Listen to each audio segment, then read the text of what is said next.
Asher, you ready?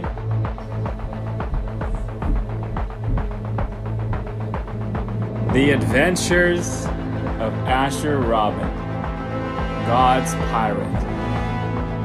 Book 3, Battle of the Bones.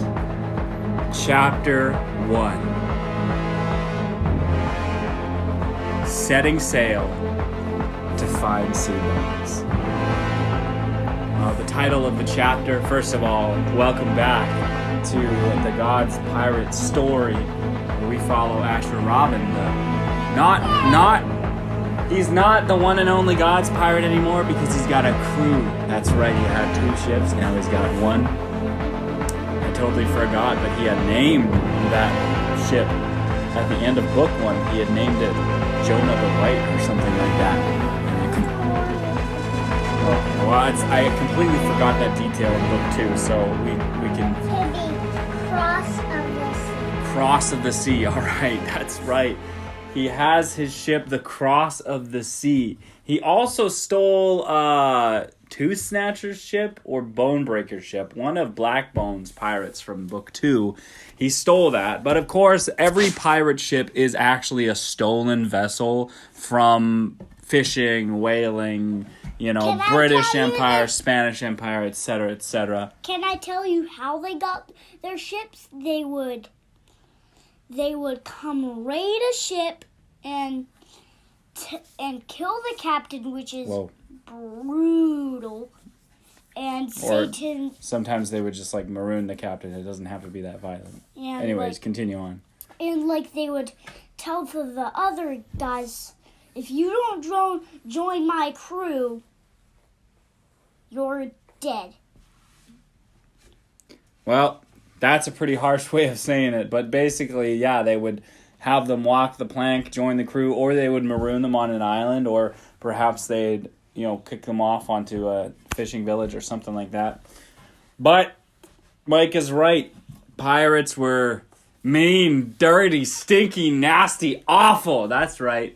7 Seas was filled with pirates, but Asher Robin knew that, and he wanted to save them. And that's what this book is about. The first book was about finding that one greatest treasure, which happened to be the soul of Samuel Sparks, saved for the gospel of Jesus Christ and the glory of God. The second book, I don't even know if any pirates came to know the Lord, except for, of course, Asher Robin was baptized, Rubina was baptized, I think James, their father, was baptized, John Scott was baptized, Jack was baptized. It was a great time. But mainly, the people who came to faith were all those slaves that they rescued.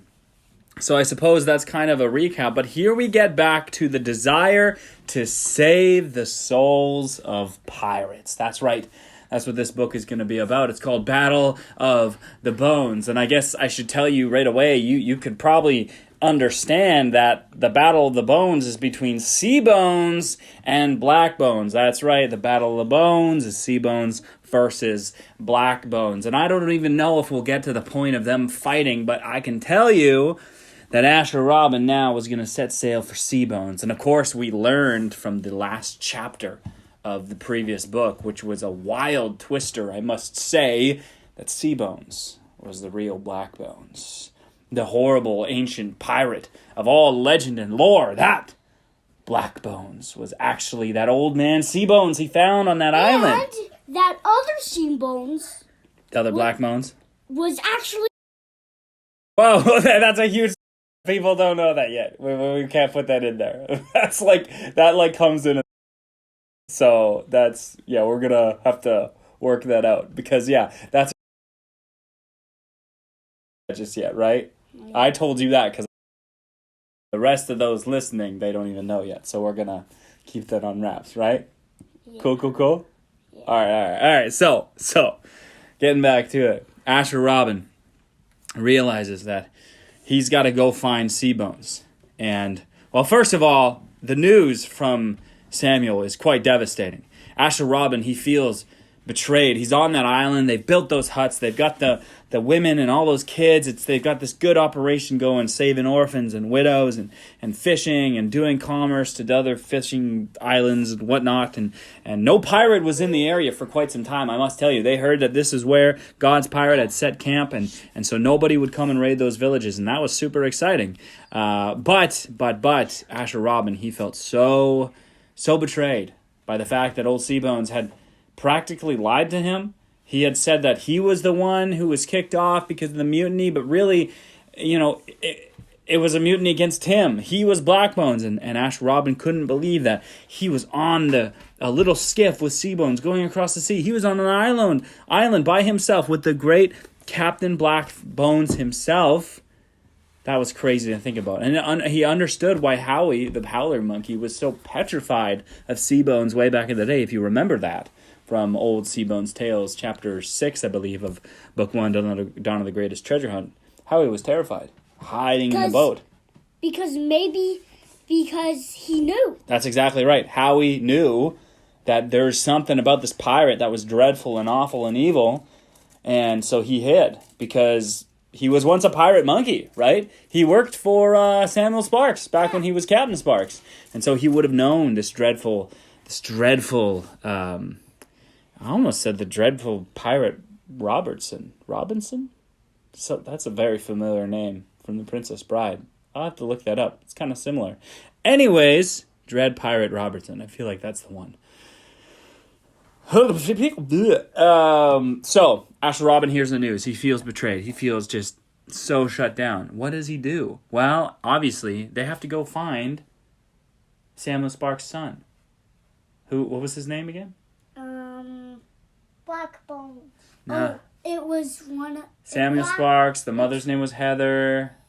Brown Charles. Charles. That's it. Charles. And he was like 15, right? Yeah. So they got to go find Charles and Jack, of course, because Jack went with Samuel Sparks as well as Charles and Seabones, and then Seabones threw Samuel Sparks overboard, and he was picked up by that great big turtle. You remember that big turtle swam up, picked him up, and brought him to Asher Robin, which is pretty awesome when you think about it, but that's the Lord's provision for you. So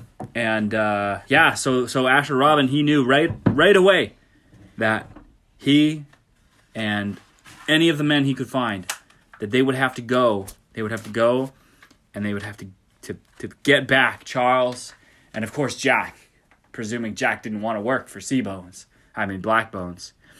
And so that's what they set sail to do. So they had to discuss it, of course. They didn't necessarily want to leave the women undefended by themselves on this island. And so it was decided that John Scott was going to stay back. And James, the reason why James decided to go was, well, Rubina and Shiloh, they had to go with Asher. They were just determined. They said, we have to go. And we must go, Mama and Papa. But James and Mary, their parents, were so scared. They had just gotten each other back, and they said, no, we can't let you go. We can't let you go.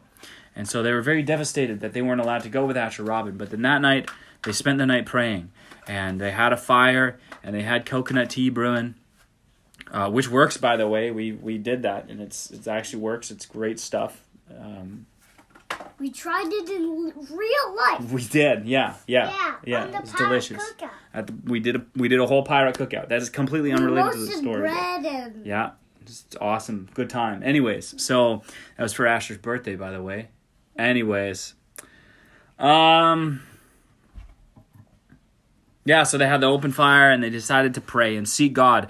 Obviously, they knew that they had to go and set sail to find Seabones. Right, chapter of the story, title of the chapter, and of course, what else would you do? You can't leave Charles and Jack to by themselves. They got to go rescue them. That's what a God's pirate does, right? Look after their own, rescue people. That's what it was all about. So Asher Robin, he's praying, and he's on his knees in the sand, and so is James and Rubina and Shiloh and Mary and John Scott too, and James has it pressed in his heart that he's got to go. He started to love this little Asher Robin, but as much as Asher Robin was independent and strong and fierce and godly and full of faith, he was, after all, a boy. He was going to turn 12 soon, and just a little bit younger than his eldest daughter, Rubina. And so James had great sympathy and decided that, well, Asher Robin, there was no talking him out of going to rescue Charles and Jack and to talk to Seabones. So James decided that, well, he would go. He had seen what this boy had done, what God had done through this boy, and he had seen that Rubina and Shiloh, they loved him, and they seemed to follow him wherever he went. And so James, in prayer, felt peace that he could go. He could set sail with Asher Robin and Rubina. And that's exactly what they would do. They would take the Cross of the Sea, their pirate ship. They would take it, they'd man it, and they would go. And they would follow where Samuel Sparks was told that they went, and try to find him. Of course, they would probably look for him for quite some time, but that was what they could do. And of course, Asher Robin, he had this a tickle in his heart, a flurry of excitement, realizing that he was about to go hunt down a pirate. And he had witnessed to Samuel Sparks. He had witnessed to old Seabones before, of course, right? Who really was Captain Blackbones. He had told him about the gospel a few times, but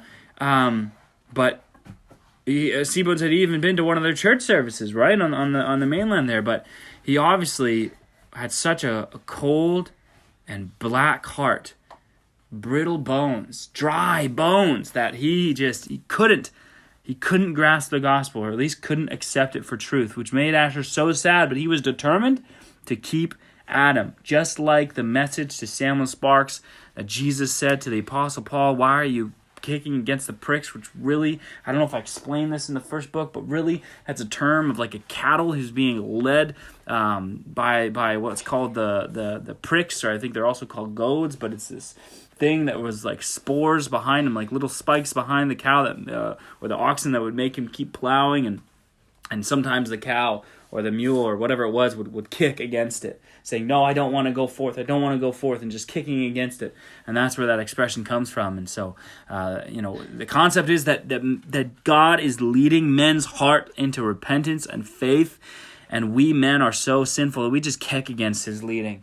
But finally, we come to a point where we're humiliated, we're humbled, and we accept the love that God has for us, love that cannot be replicated, love that cannot be duplicated, love that can only be accepted by us men. And that's that expression. And Asher Robin was determined to not give up on Seabones. But he also, in that prayer, he had something come to him, something in his mind that he kept in his heart. He actually didn't share this for quite some time. He realized that Captain Blackbones, for all the new one, the one that he had tackled, the one that fought him, the one with all the gold, that Captain Blackbones was in grave danger. Because if Seabones was the real Blackbones, then that was the most dangerous man in all the seven seas. And this new Blackbones, the first mate of the old Blackbones, he was in danger. Because Seabones was going to come and get him, and guaranteed his life would not be spared. And so Asher Robin realized in his heart that as he's hunting Seabones and trying to free Charles and trying to free Jack, that he'll probably, if he follows Seabones, because Seabones is trying to find Blackbones, well, Asher Robin would find him too. And Asher Robin would preach and beg him to accept the gospel, that if his life, even if his life wasn't spared by the hand of Seabones, his soul would be spared in eternity from the hand of God by the blood of Jesus Christ. And so Asher Robin was so grateful that Rubina and Shiloh and James were going to come. Mary had decided to, obviously, as well, the mother, because she wanted to. Judith and Martha, they stayed back, as well as those other two widows with all their children that they picked up on the mainland there. And John Scott was appointed to stay back and run the island. And of course, they used some of their funds to purchase a nice medium-sized fishing vessel so that he could at least sail back and forth from the mainland as needed. It wasn't a great size as the Cross of the Sea, of course, Asher Robin pirate ship, but it was sizable enough to get him back and forth. But this tale doesn't really involve them too much. This involves following Asher Robin as he set sail, and the rest of his crew as they set sail onto the seas to find Seabones. And in doing that, they would find Charles, they would find Jack, they would save them physically, and Asher Robin hoped and prayed that he would save Seabones and Blackbones from their sins and ultimately from each other.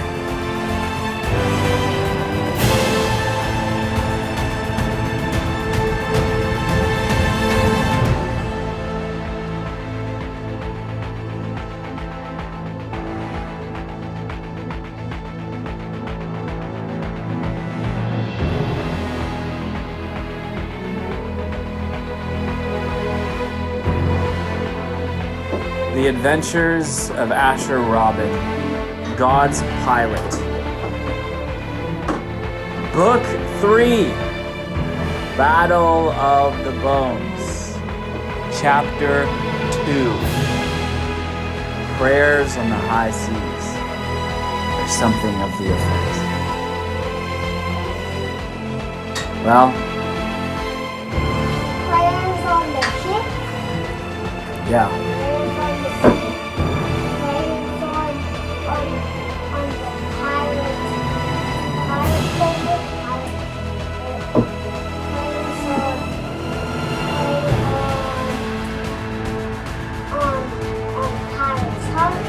We'll pick one of those. So Asher Robin and James and his son Shiloh and his daughter Rabina and of course Samuel Sparks, they had set sail at the end of the previous chapter. At least I believe that's how we left that off. And they were going to look for where Samuel Sparks had been cast off, and Samuel Sparks had been privy to where Seabones had said he was headed to bury his treasure. That, of course, was the first question he had asked. And indeed, they had mapped it out prior to them even setting sail. And so he knew where Seabones was headed. And of course, that would have been, about a month ago, a few weeks ago. And so he knew that they weren't going to be there in time. But perhaps, Lord willing, there would be a way for them to track Seabones. They knew that if they tracked Seabones, they would get to Charles and they would get to Jack. And so they were sailing toward that direction. I suppose Samuel Sparks was able to look at a map again and remember where that was. And they hadn't even stomped off at his buried treasure. But Seabones, or should I say Blackbones, he had that map as well. And so they figured, seeing as Samuel Sparks' treasure was even closer to where Seabones had indicated his was, they would visit there. Now, of course, this treasure was all stolen. You'll remember that that's what pirates do. They steal bounty, they steal plunder, and then they bury it for themselves so that if their ship is ever capsized or if their ship is ever captured, they would be able to have a fallback, to be able to go to this island and dig up the treasure. It wasn't very safe for them to have all their booty on board, and so they would have it scattered about various places, or so the legends tell. And of course, this brings its way into our own little tale here. So it being stolen treasure, I mean, the right thing would be to do is to return it to its proper owners, but such a thing was almost impossible to do, given the fact that Samuel Sparks, when he was in his depravity and walking in darkness and completely unaware of the eyes of God upon him and the redemptive work that God had done through his son Jesus Christ for his soul, completely unaware of such, Samuel Sparks didn't really care for all the times that he had plundered and raided and pillaged villages and taken all the kinds of gold and jewelry. He didn't care and he didn't remember. He would, of course, try to do right for the rest of his life, to try to right those wrongs. Even though he was forgiven before God, he wanted to at least try to lessen the consequences before men and return some of that. So anyways, part of this was paying off Heather's debt, and he would definitely be able to do so. And he would be considered a God's pirate going forth, in service to Asher Robin, who of course in service was in service to Christ and doing missions here and there. But this one, of course, was personal, to find his own son and to find his old crew member Jack and to rescue them from the dreadful grip of this horrid, lying, deceitful, greedy, nasty, awful Captain Blackbones, who had pretended to be some old Mr. Seabones marooned on some island. Well, they were seeking that out. I guess you could say the next morning was calm. The winds were with them, of course, and they were headed, suppose they're headed south and east. No, south and west, I suppose. I guess it depends on where they are geographically. But they're headed south, and the wind was with them, and the seas were calm, and Asher Robin was high up on the mast, sitting on one of the poles, repairing some of the ropes. You see, there's tons of different ropes, and they broke at various times, and you could use the different ropes to lower different sails and raise different sails and angle different sails in order to steer the ship and whatnot. Of course, you had the rudder, which would go with the current, but this way they could... ways you want to go. Exactly, go different ways, catch different breezes, that sort of thing, etc., etc., and so Asher was up there sitting on the mast with Howie, of course, was dangling by him, and he was repairing this rope, and he started to sing. Asher Robin, of course, he liked to sing, and sometimes it's difficult to... do you think you could eat your figs? I was just thinking if you ate your figs while I told the story, then you could have those done before bedtime. Yeah. Sometimes it's difficult to think of these songs on the spot, but... he was greatly distressed, greatly disturbed, again, feeling wronged. I don't know if you've ever felt wronged before, or ever felt betrayed, or ever felt like someone lied to you, but it's a terrible thing. And he felt terrible, and he didn't like what was stirring up in his heart, feelings of bitterness and anger. And he knew that these were ungodly, and these weren't what God would have him feel. And so, of course, he didn't want to tell his crew members about it, but he came to the Lord. And he sung a song that went something like this. My God, when will you vindicate me? When will you justify me from the terrible lies of my enemy?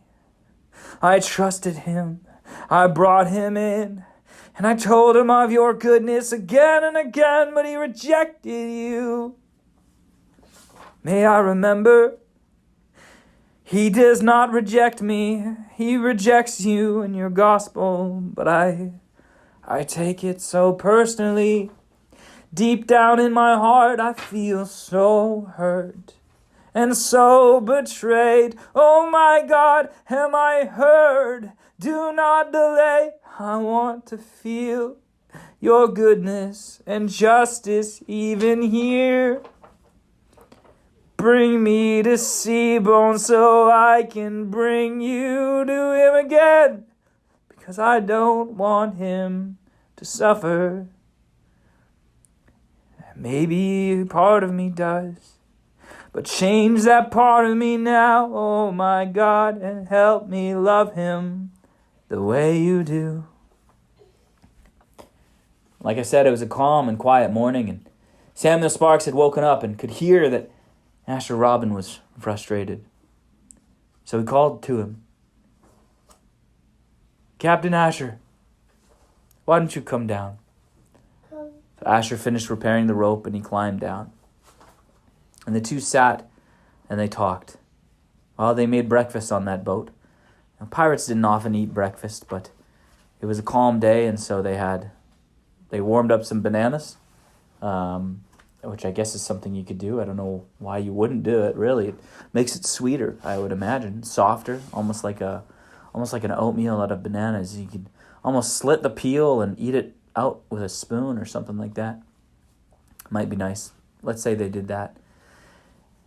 And had coconut tea. Wow, the coconut tea, see, I imagine that would be a very difficult thing to make on a pirate ship. Because you wouldn't really want to have that blazing kind of fire, would you? They must have some kind of fire in the kitchen, some sort of way of doing that, but I suppose that would be more like a furnace. Yeah, some kind of oven, Anyways. A rock stove. Even that, I don't know. I feel like we should look that up. Probably some kind of cast iron stove where they could burn like a small amount of lumber. I guess if it was ventilated. Anyways. So they had some form of breakfast. The warmed up bananas and maybe a dried fish from another previous day. Crab stew? The food is not as important as their conversation. Samuel Sparks said, I know you're bitter, son. not bitter, sorry. I know you're angry, son, as you should be. We trusted him, and he's taken our boys. I know this, and I feel the anger too, but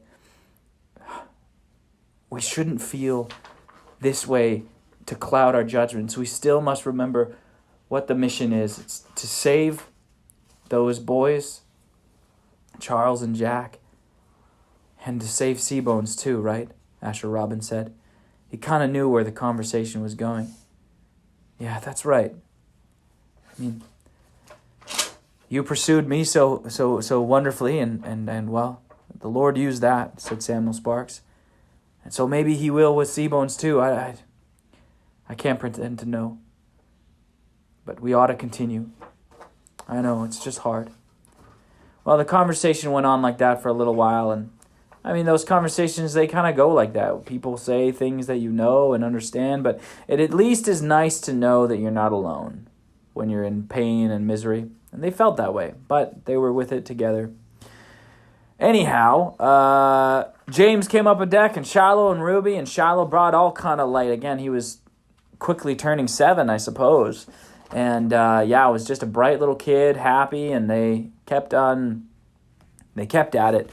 And Asher Robin would continue to pray that God would change his heart. And of course he did, and he got excited for the mission again, especially when they pulled up to a great beach. It was attached to the mainland, far, far off, mainland being the primary continent to which they belong. And far, far, far, far away from home, after about a week's sail, they had pulled up.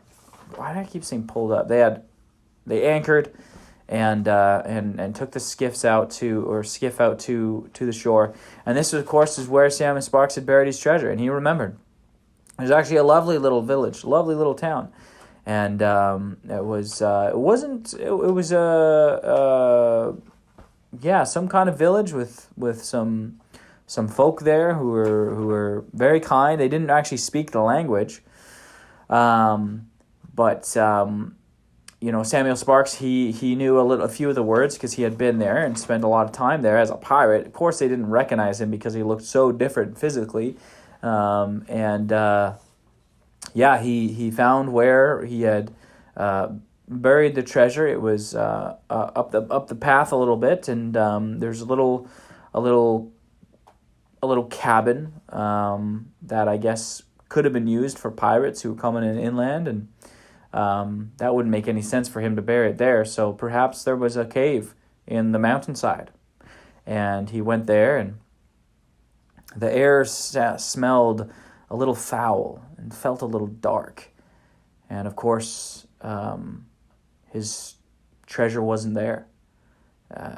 Seabones had gone there and had taken it, and that was almost a good sign for him.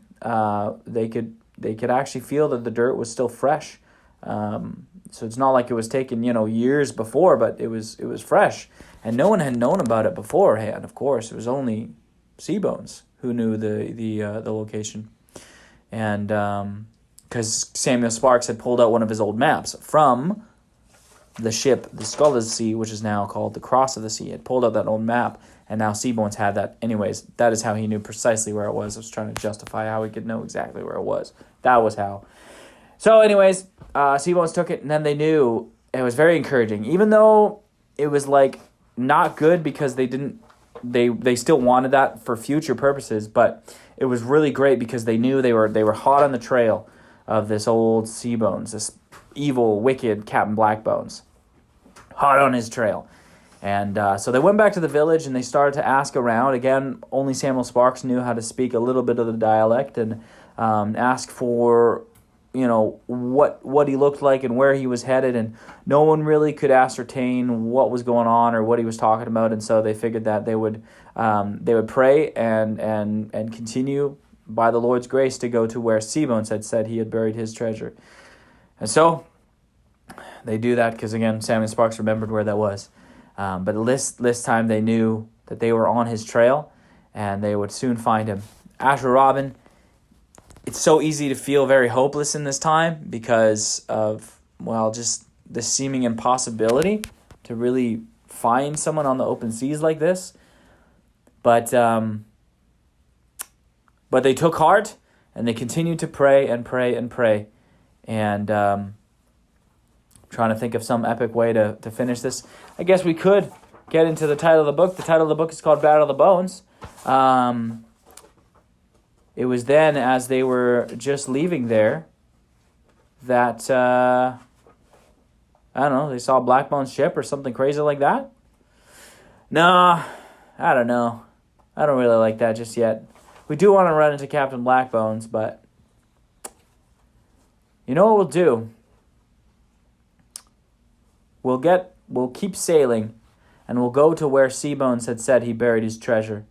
And that, of course, was an old abandoned pirate covert. It took another 5 days sail to get there, and it was dark and dreary and gloomy. It looked like a big fort of wood that was nestled in rocks, like a few isles, high cliffs.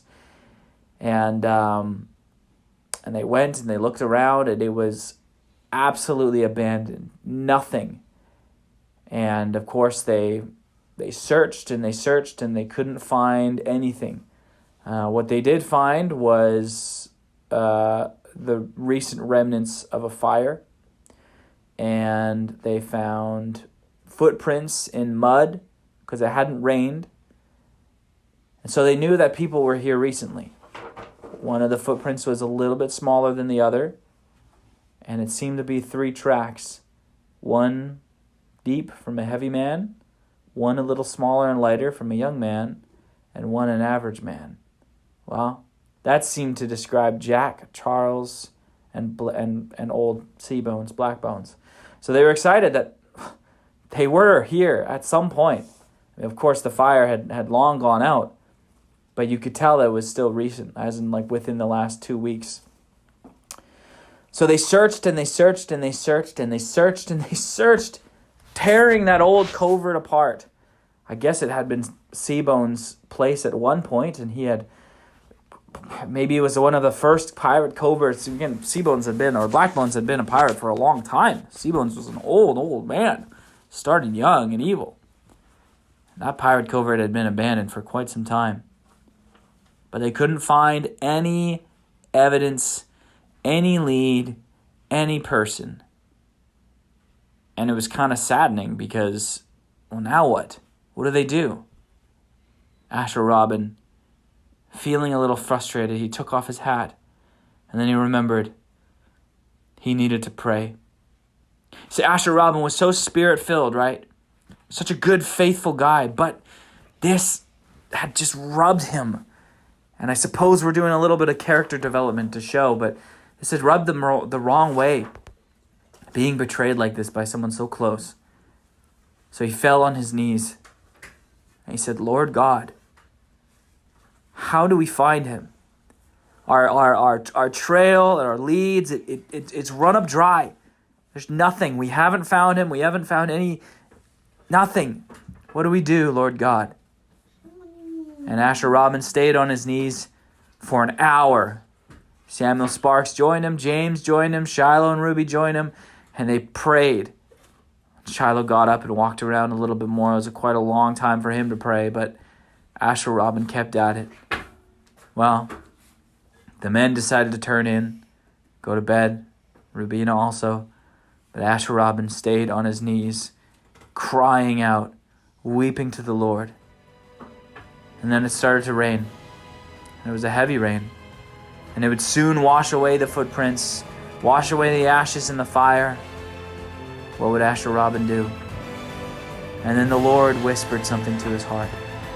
And Asher Robin perceived that he knew what he needed to do next. You see, old Mr. Seabones, his whole plan was to go and find and supplant and attack and destroy his first mate, his right-hand man who had done that mutiny against him, right? His whole plan was to take back the mantle of Blackbones. And so if Asher Robin couldn't find Seabones, Asher Robin then needed to find Blackbones. Because if he got to Blackbones first, then sure enough, eventually Seabones would come to him.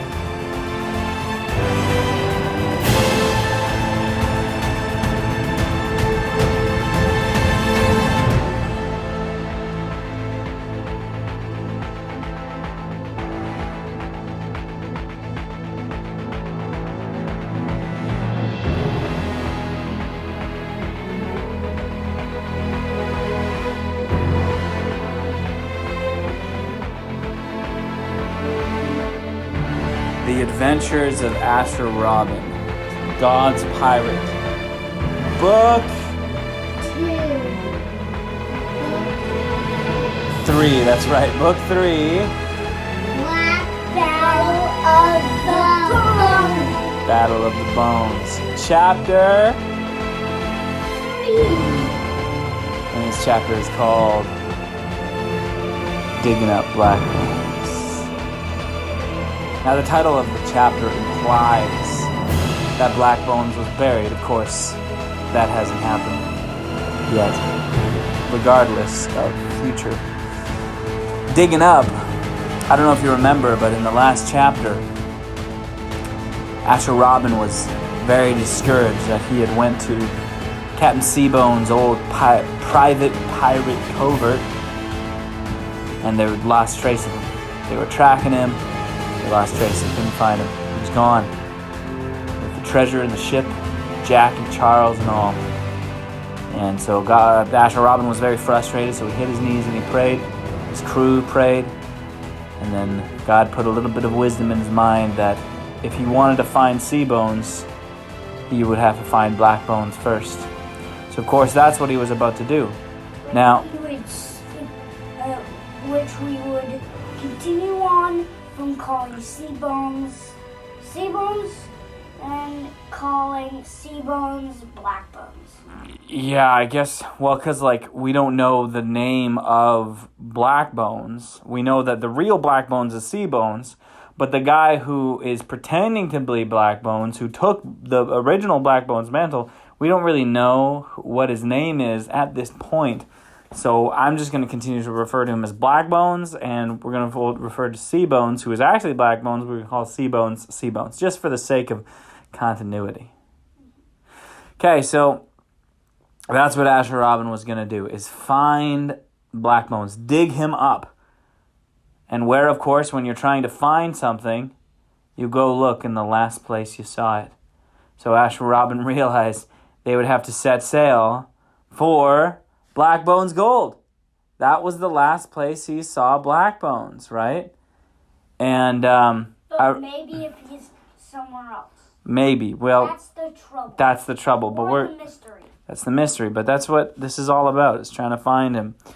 So, in a kind of bonus scene thought of chapter 2, had thought about Blackbones actually chasing Asher Robin back to his island, after he had, led all the pirates to his gold, but realized that he wasn't going to do that. It made more sense for him to go back and continue fighting for his gold.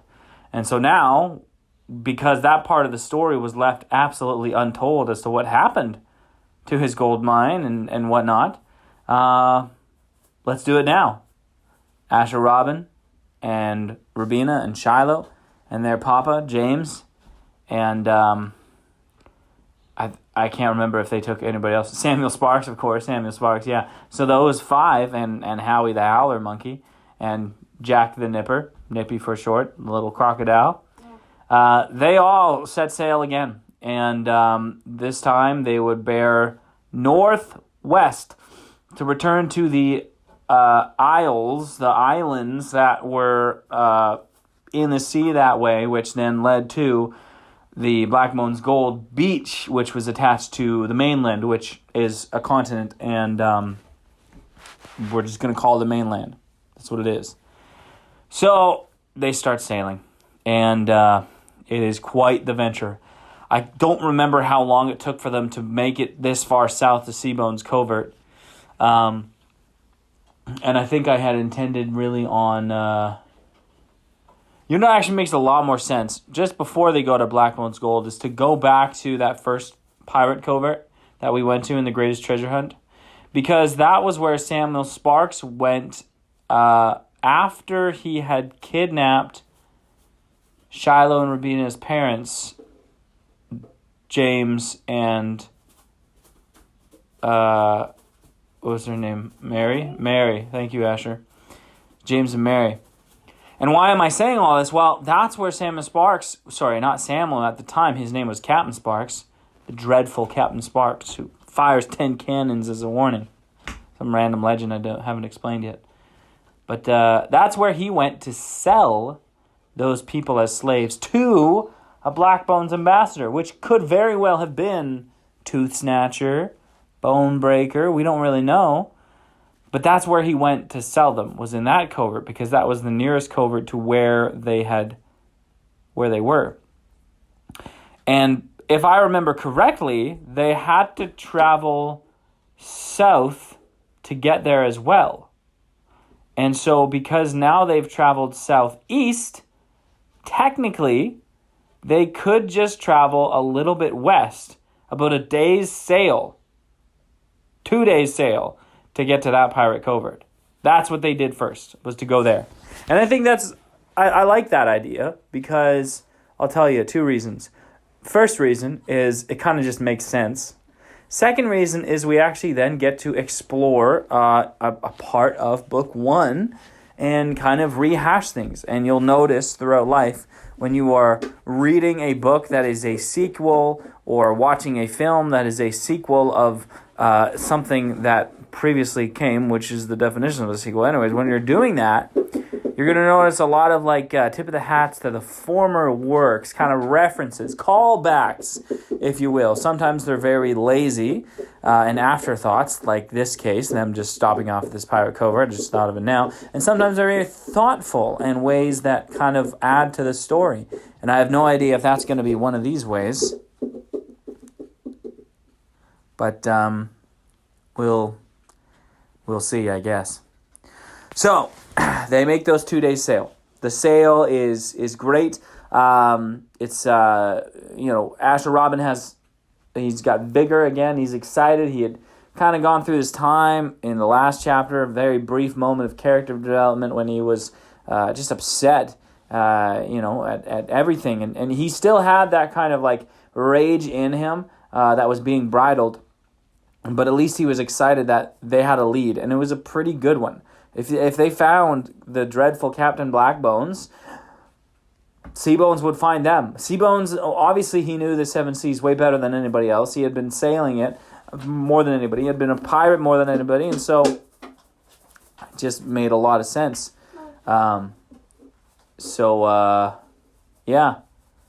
That's... Anyways, 2 day sail. They get to the pirate covert, which I don't think we named that island. It was an island, I believe. Let's call it the secret. The secret covert of pirate secrets. Of covert pirate secrets. With a cave. Something like that. So, do you hear something? Wait. No, I didn't hear anything. Anyways. I do hear something. Probably just Peyton yelling in her crib. Okay. So they land at that place. They dock. And the Cross of the Sea, their pirate ship, docks. They anchor. They have their flag flying. Asher Robin looks at it, and there's just so many memories. I mean, this last time he was there, he was with Samuel Sparks, of course, right? And it was just there they all were back again. And of course, last time James was there, he was a slave, so that kind of sucked for him. But he stayed on the ship while Samuel Sparks, Asher Robin, and Rubina went off. Shiloh stayed with his papa, and they went. So, yeah. Oh, that's what I was thinking. They run into Spades. Remember Clubs, the dirty, mean, nasty, greedy pirate who was Samuel Sparks' second-hand man? He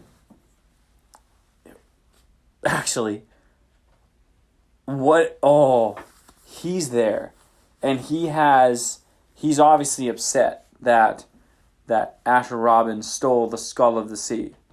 And he's thinking that Samuel Sparks is, still kidnapped or maybe even fed to the white shark by this dreadful little boy pirate. Calls himself God's pirate. That's Club's perspective, right? Remember, Clubs is a big, mean man, and his brother Spades is a big man, but like much bigger. But he's a little bit nicer, right? His brain is a little bit more differently, and so he's very kind of sweet and just like a simple folk kind of guy. But Clubs, he's mean and he's bad. So what he's done, he and Spades, the two brothers, they're now running that pirate covert. Before it was like neutral ground and whatnot, but because Samuel Sparks had left, Blackbones hadn't been back. Obviously, the original Blackbones, Seabones, he wasn't around for a long time. And so there was left a very few strong, wise leaders. And of course, Clubs being so angry that Asher Robin stole the skull of the sea and renamed it to the cross of the sea, he wanted to get his own ship. And so he figured he would pirate a pirate ship. Pirate a pirate's pirate ship? Yeah, something like that. Steal another pirate ship and his crew and everything, right? That was his plan. But then he's thinking, I'm right here. I could just take control of this whole place. And so all the crew members from Samuel Sparks who had left, remember they were thrown into the sea and they all crawled in that skiff and went away because that great white shark was around there. They were now running it. And so actually the whole covert was kind of like taken over, which was totally fine if you were a pirate willing to pay, let's say, a tax to them or pledge allegiance to them or give a share of the booty or the bounty to them. It was great. But that wasn't fine if you were their arch nemesis, Asher Robin, God's pirate, because that was the kid that Clubs didn't like so much. So that's exciting. So they're starting to pull up and they notice the flags flying. 5 flags around the island and the dock, and all the ships have it. And it's very clear that this is a brand new pirate armada. It means a fleet of ships. They've got 3 pirate ships that are pledged allegiance to them. Clubs is like a king pirate in the covert, ruling and reigning right there with his right-hand man Spades, his brother, who is much bigger than he is.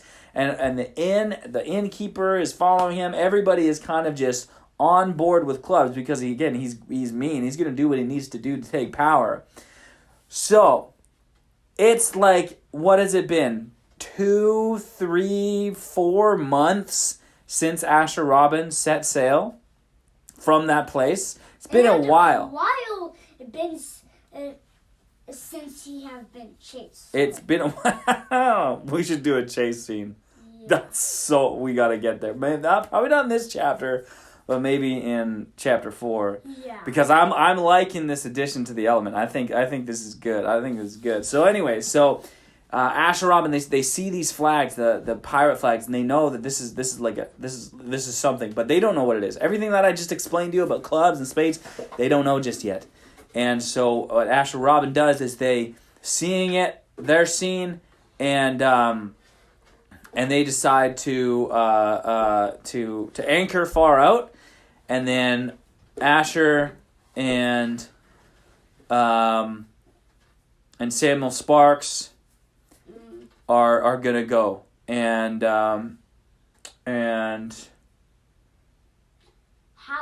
Howie. And James, it's decided someone's got to stay back with the ship, right? And so, it makes just the most sense. Samuel Sparks knows more about piracy, and Asher Robin, obviously, he's the captain. He's going to go, right? This is his mission, so they're going to go. Rubina and Shiloh really wanted to go, but it's a dangerous place, and they knew that this kind of pirate fleet that had kind of taken over the covert, this was a weird sign, and so they didn't go. So Rubina and Shiloh and James, they stayed back, and I mean, you're maybe thinking like, well, Rubina's obviously going to sneak on the skiff because she does that every single time. Every time Asher Robin tries to leave without Rubina, she sneaks on the boat and gets there. Well, this time, her Papa James is there, and he says, "Nuh-uh, girl, you're staying on the ship with me." And, of course, she respects him, and she's obedient. She listens this time. And so, yeah, Samuel Sparks, Asher Robin, and Howie, they go off on the skiff to go to the shore, and they start walking along the beach, and that is where they are met by pirates, and even more pirates. And seeing them, they see Samuel Sparks, and again, he looks very different, so it's very hard to recognize him at first because he's been just changed. Absolutely outward expressions of inward changes going on in that man. Difficult to see. But the henchmen, they recognize Asher Robin, and they recognize him as that kid who had taken the skull of the sea and taken Captain Sparks, as prisoner all those days ago. The kid that Clubs wasn't so fond of, and so what they do, the classic God's pirate situation, they get captured, and they would be brought before Clubs. And I don't know if we should end the chapter right there. I think that's a pretty good ending. And tomorrow we're going to have the conversation and the escape of Asher Robin from Clubs. Now, you guys are both shaking your heads. We keep going? Yeah. Okay. Well, a few more minutes. Okay, so they get taken, less dramatic. They get taken in. No bags of the head, no beatings, nothing like that. They get taken before the king of the covert, the pirate king, whose name was Clubs. And he's sitting there in a wooden chair, kind of like a throne. He's got spades next to him. And when he sees Asher Robin, he stands up and says, "That kid right there, that's the one that stole my cap." And he stopped himself. And he looked at Samuel Sparks. And he recognized him. Again, they were like best mates back on the seas when they were pirates together. And he recognized him. And he said, "Sparks! Captain Sparks!" And he was a little bit afraid because now Clubs, he was the captain of this great covert, right? King of the pirate king. So he was a little afraid. Would he have to give his allegiance back to his old captain? He wasn't sure, but his mind was kind of racing with that. And so he says, have you brought this pirate boy before me for his punishment?" Samuel Sparks says, No, Clubs. This is my dear friend. This is my brother in Christ. His name is Asher Robin, God's pirate." And Asher Robin, I don't know, I guess he waves. And Clubs is angry, and he says, "What? You are together? But he stole your ship. He stole the skull of the sea." Samuel Sparks says, "Yeah. But he didn't take me captive. He set me free from captivity to my sins. And I've been reunited with my son, Charles. But he's been taken by a dreadful pirate, and I must find him. Tell me, Clubs, as a favor to your old captain, tell me, do you know where Captain Blackbones is?" Clubs gets real serious. He says, "I'm not going to help you. Why would I help you? You're the one who I served, and now you're not even a pirate?" He's getting kind of angry. And then all of a sudden, Spades, he steps forth. "No, I don't want to do this just yet. I think Spades is going to help them out, but I like your idea, Micah. I think there needs to be a chase scene." Mm-hmm. And so why don't... Putting on a little bit of... Well, yeah, why don't we end it there for tonight? Their conversation. No. And then tomorrow we'll do the chase. Well, the chase scene has to be really long, right? And really fun and epic. And we're already 20 minutes into this chapter. So that's a little bit too much to happen in one chapter, right? So Please kill me. the plan of the chapter was to get from the Seabones covert to the next checkpoint in the story, and we developed that this was the Club's pirate covert. And so now that they're there, now they're before Clubs, and Clubs says, "No, I will not take you to them." And so Asher Robin, he prays and says, "Well, now what, Lord?" And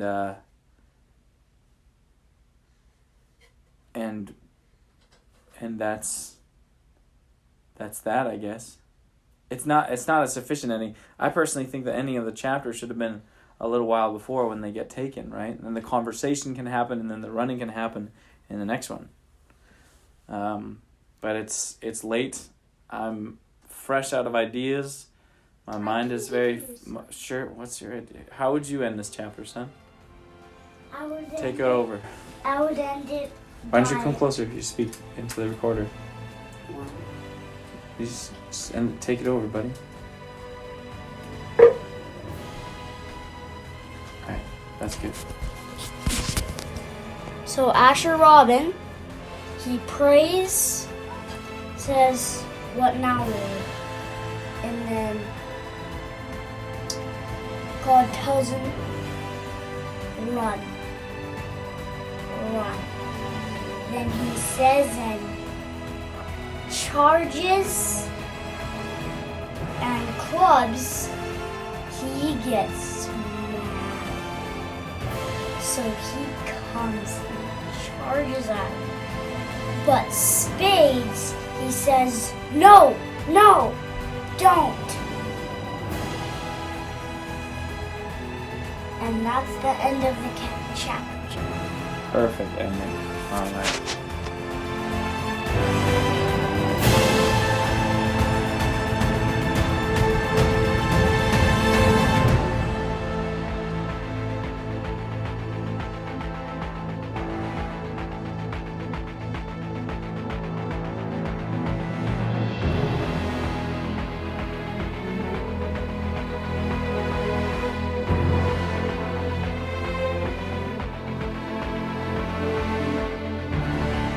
The Adventures of Asher Robin, God's Pirate. Book 3, Battle of the Bones. Chapter 4, Captured Yet Again. I realize, yes? Excuse me. Yeah. How you were talking like is like when before like that. When I woke up. Okay. So last chapter, chapter 3, which was called Digging Up Blackbones, and we had a little bit of a change of current, if you will, with regards to where that chapter was going to go. So I don't even know if it should rightly be called Digging Up Blackbones, because while Asher Robin was looking for Blackbones, the majority of that chapter, I believe, took place in discovering and describing the converted pirate covert, not converted for the gospel, but under the rule of the fierce pirate Clubs, the ex-first mate of Captain Sparks.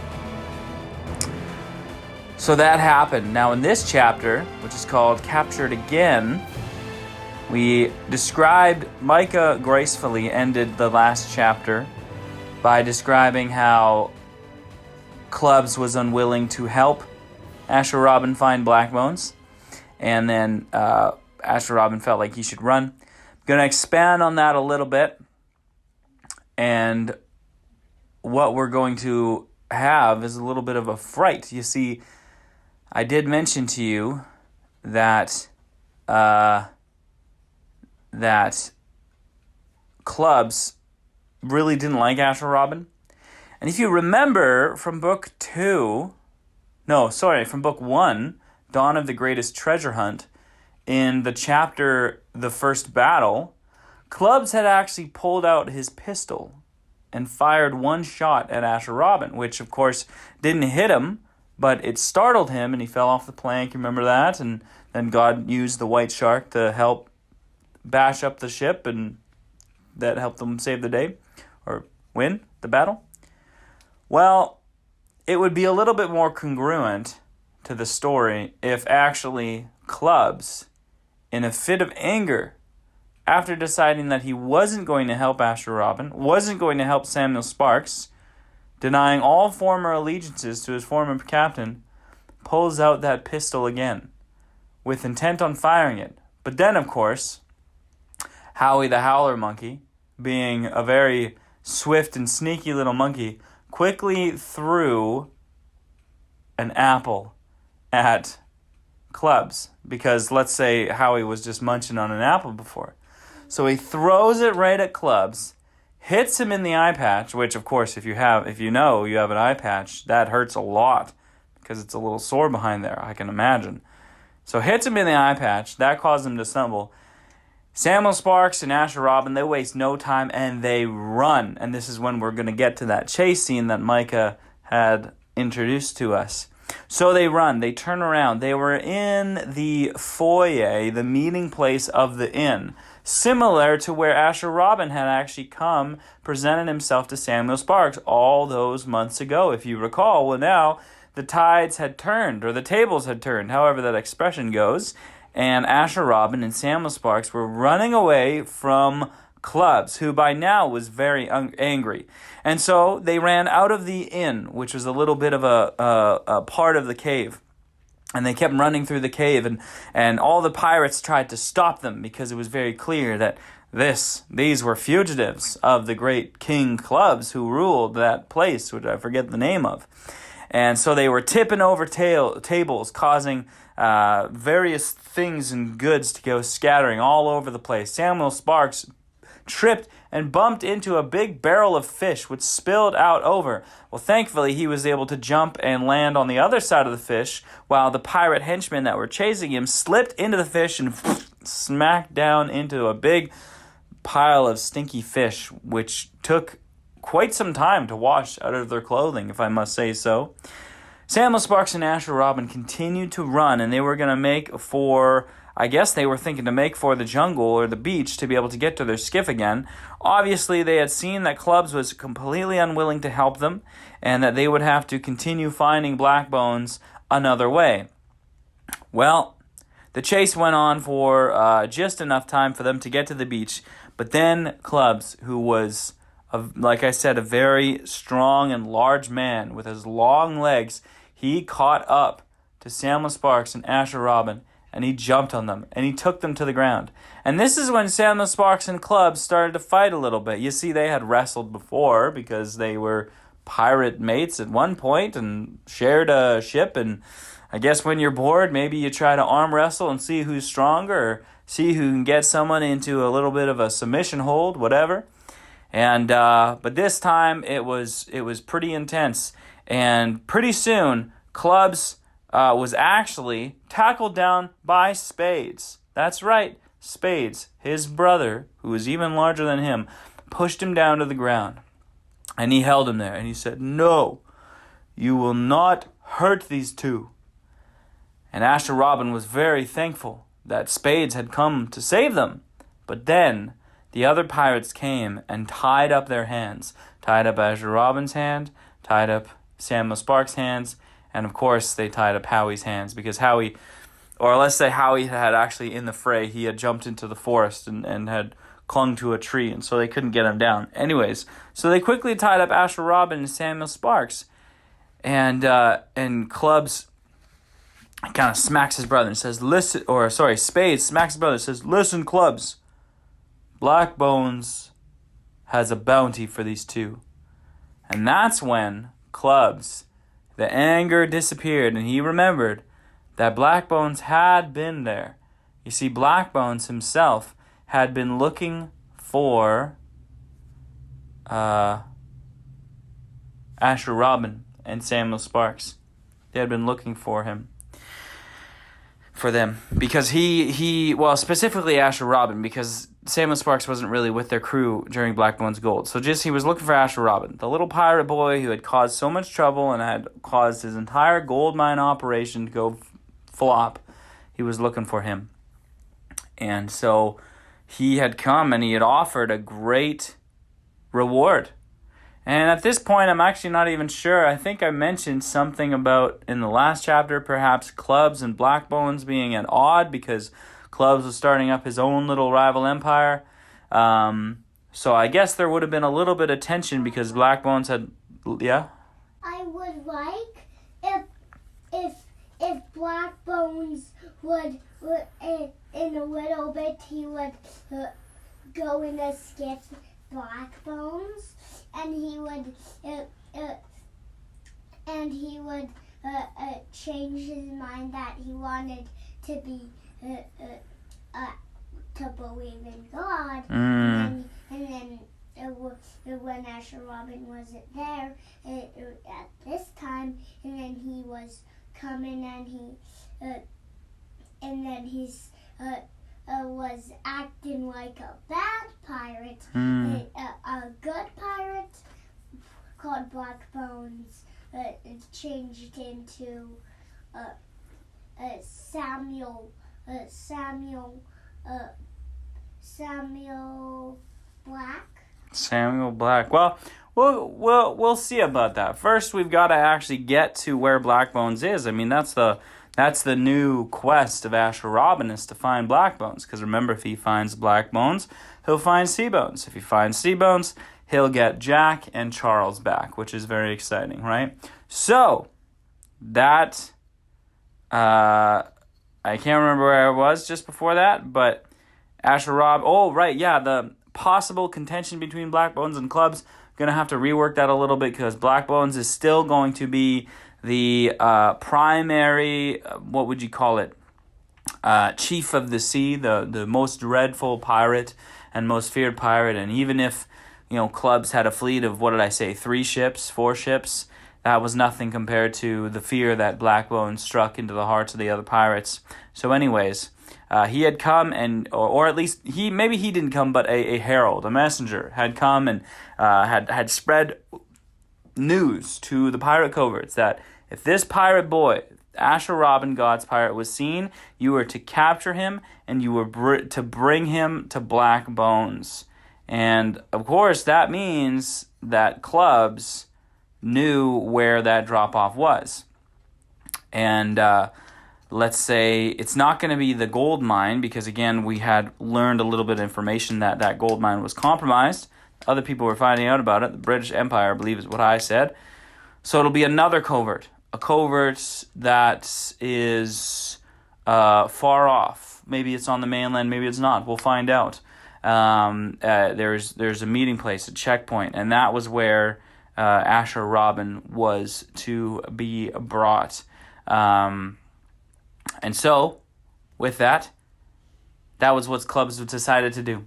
He bridled his anger and just thought that this was going to be a better thing to do. He even had it in mind, even because he was a pirate, a dirty, stinky, greedy, mean, awful pirate, that perhaps he would use this boy to lure Blackbones. Blackbones wanted this boy so much for some reason that perhaps he could use this boy to overthrow Blackbones and become the new Blackbones. Clubs all of a sudden started to have these great deluded thoughts of becoming the greatest pirate, the worst, most powerful pirate in all the seas. And so he had thought maybe he would do that. Either way, it wasn't long before Asher Robin and Samuel Sparks were roped up in the stockade, in the lower deck of Club's pirate ship. And he and Spades, as the co-captains, while Clubs is the main captain and Spades is the first mate, were to set sail from that covert and go towards Blackbones. So in a sense, Asher Robin, he knew that his mission was now going to be complete, but this was not the way that he wanted to go. Again, he's captured yet again. He had been captured before, Samuel Sparks, he had turned himself into Samuel Sparks, or to Captain Sparks, way back in the day.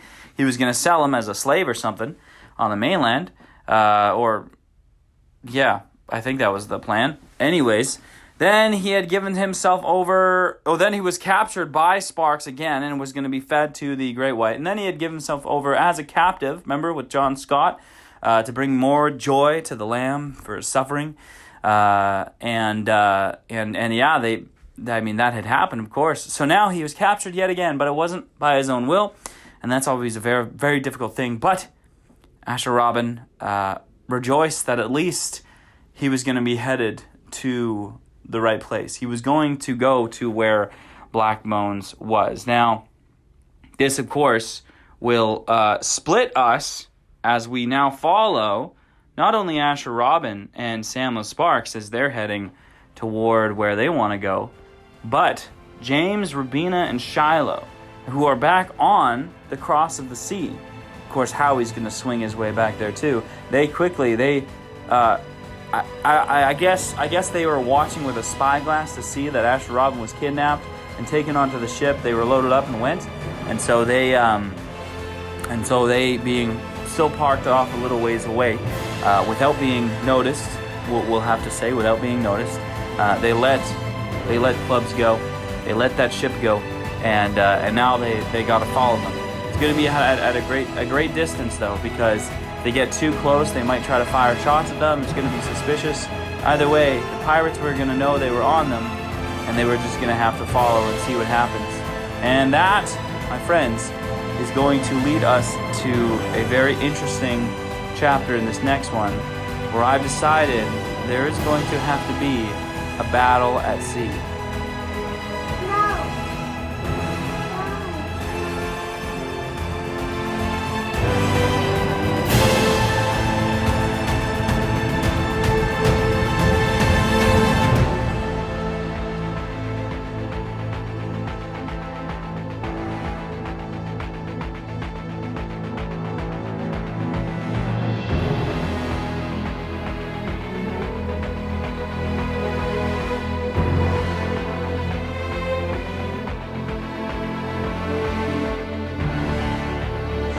The Adventures of Asher Robin, God's Pirate, Book 3, Battle of the Bones, Chapter 5, Battle at Sea. Well, we learned chapter, which was quite a few weeks ago. We learned that Asher Robin was kidnapped by who again? Who is he kidnapped by? No, that's definitely not. It's not Blackbones. Clubs. Thank you, boys. Technically Spades. Yeah, you know what? I almost thought Spades was gonna help him, but then all of a sudden he didn't. But when you think about it in the grand scheme of things, the overarching plot, Asher Robin wanted to get to Blackbones so he could get the Seabones, so he could get to Charles and Jack, and so technically Spades is helping that along, but unknowingly, obviously he's doing it for the profit of his brother. So Clubs had it in his mind that maybe he was going to go deliver Asher Robin to Blackbones, but then attack Blackbones and take over his, pirate mantle. And so they had set sail, Asher Robin and Samuel Sparks, whose last name is not Sparks, but we just call him that for sake of reference. What is the question? Oh, forgot. Yeah, I don't know too. I don't know what it is either. Anyway, so they set sail, and then James, Rubina, Shiloh, and Howie, I think I mentioned Howie had hopped back on and, howled about how Asher Robin was taken. Anyway, so this is the chapter where the battle at sea happens. And so pretty soon, as they're sailing in pursuit of Clubs' pirate ship, which had the prisoners Asher Robin and Samuel Sparks on it, they were sailing in the same direction, which would have been about northwest, toward Blackbones Gold. And of course, that journey is like 9 days from that pirate covert. It's quite some time. Actually, no, it's probably, it's probably even 2 weeks. It's a while anyway, so it's going to be a while till they get there.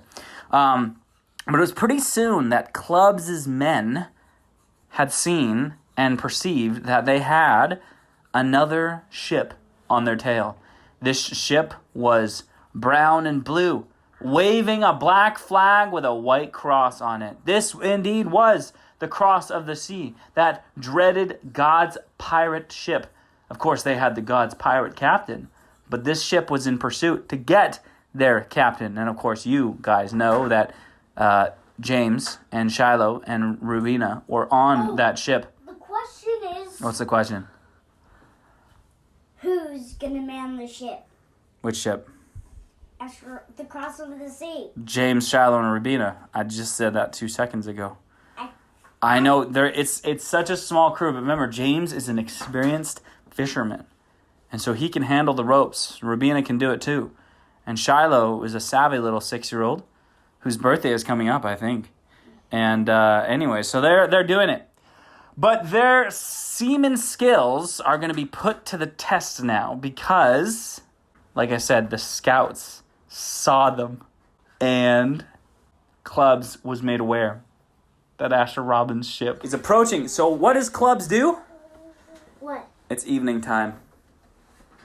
Clubs starts to turn. He starts to veer right toward the east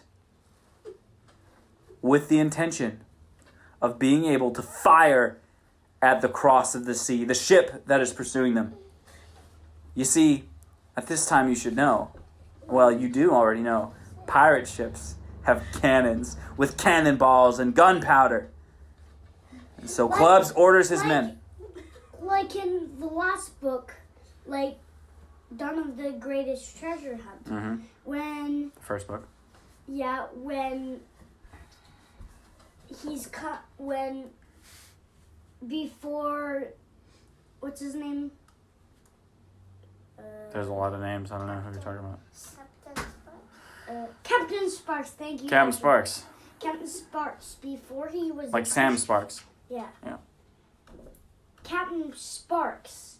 He, remember, Papa said they fired gunpowder.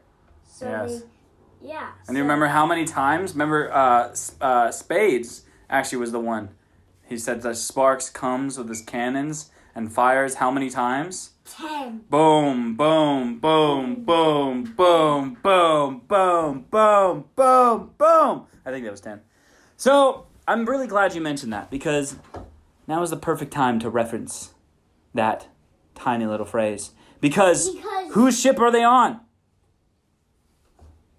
Asher Robin. But whose ship did that used to be? Captain Sparks. And so how many cannons do they have on deck? 10. That's right. So as soon as Club starts to turn, James gets a pit in his stomach, Papa James, and he's starting to think, Papa James pizza. He's starting to think, I think they're going to shoot at us. And lo and behold, boom, splash. Of course it doesn't hit. They're far away. It's nighttime. The cannonball hits close by in the water. You see, you gotta calibrate. You gotta shoot a couple shots to see to calibrate where your aim is going. And of course, there's drifting. It's very difficult. I don't know if you've ever tried to hit a moving ship from a moving ship with a cannon, which takes a few seconds to fire. It's pretty tough. Anyways, they got some experienced shooters aboard, so they start firing because the cross of the sea is coming after them. They have God's pirate. Clubs is not really interested in taking over the ship. Again, he doesn't know how many pirates are on Asher Robin's side. There was the rumors spreading about the coastlands and the islands that thousands of people were coming to know and follow this God's pirate, which of course was the reference to the Acts 2 revival. It's hard to know. Thousands and thousands. Yes. It's hard to count. Mainly those were just the ex-slaves turned fishermen, right, back to their fishing village, so they're not following Asher Robin, but who knows that? Anyways, the God's pirate lore was spreading. And so he just wanted out. He's boom, bada, bang. He's got the kid. He's got the Captain Sparks. And he's going to go bring him to Blackbones. So, why would he take Samuel Sparks? What would be the purpose of that? He would just take Asher Robin. Yeah, why would they... Okay. That makes no sense. So going back to the previous chapter, he ties up Asher Robin, ties up Samuel Sparks, kicks him in the gut and leaves him on the beach. And then they take Asher Robin. But you know what they do? Okay. Samuel Sparks This the friends love each other. Yeah, but this is going to be kind of harsh. But you remember how Samuel Sparks used to feed people to the great white shark? Yeah, he was a bad man. back when he was Captain Sparks. So he used to do that. So Clubs, also being a bad man, decides he's going to do that. Remember they used to feed one person to the shark and then they think that they would have good sailing past there? Side note, so they don't need Samuel Sparks. So what they do early on, before the shooting, before everything that I've said up until this point, is as they're passing through, and I guess at this point they haven't noticed that they're in the pursuit, that James and Rabina and stuff are pursuing them. I guess they had parked way far off the curve, anyway, like behind the island. Anyways, so they take Samuel Sparks bound, and they walk him to the edge of the plank, and the shark's not there because, you know, it's not always, but anyways, they make him walk the plank. They push him over. Kind of sucks, but this is where he's going to be found by James and Rabina and Shiloh. And this is going to make the battle at sea a lot easier. And maybe they've never been on a pirate ship and they don't have cannons because remember? Yeah. But maybe that was Captain Sparks' pirate ship. Exactly. And he had cannons. And so he knows how to fire them. He knows it all. So it's kind of perfect, actually, that this happened, that I thought of that plot hole, because that makes no sense. They don't need him. But they need Asher Robin, because Blackbones doesn't know about Captain Sparks. Blackbones knows about Asher Robin. So Blackbones is looking for Asher Robin. Captain Sparks gets thrown overboard. And then at this point, they start to notice their pursuers. I suppose, Rabina, Shiloh, James, they don't want to lose track of them during the night. And so they're sailing ahead to get in view. And they're a little desperate. They don't know what to do. They figure maybe they'll just chase him down. And anyways, then, of course, by the providence of God, they see Samuel Sparks on the horizon. Howie is up on the mast. He's at the top of the mast. He's looking around and starts going, hoo-ha, hoo-ha, hoo-ha. And he slides down and he goes up to Rabina and James and goes, maybe he goes, hoo-boo, hoo-boo, or something like that. Just to say, like, boom, you know. And anyways, so they start looking where Howie's pointing and Howie's freaking out. And they're looking where the little monkey's pointing. And they can see in the water Samuel Sparks. The guy's been thrown overboard so many times now, you could probably count it on a pirate's hand. So they go, they throw him down. They throw him down a rope, a ladder, and they get him. They bring him up. He explains how the conversation went with Clubs, the situation with Spades, and where they're headed. And so now they know they don't necessarily need to follow what's his face. Shoot. Well, they don't need to follow them. They just have to get to Blackbones Gold. They don't necessarily follow them. So, but it doesn't really matter because now Clubs has seen the ship, and so this is when he starts to turn and he fires. And now we can have the part where Samuel Sparks, they're on their ship. They got 10 cannons. So Samuel Sparks, he hops into his old gear, and he turns his ship.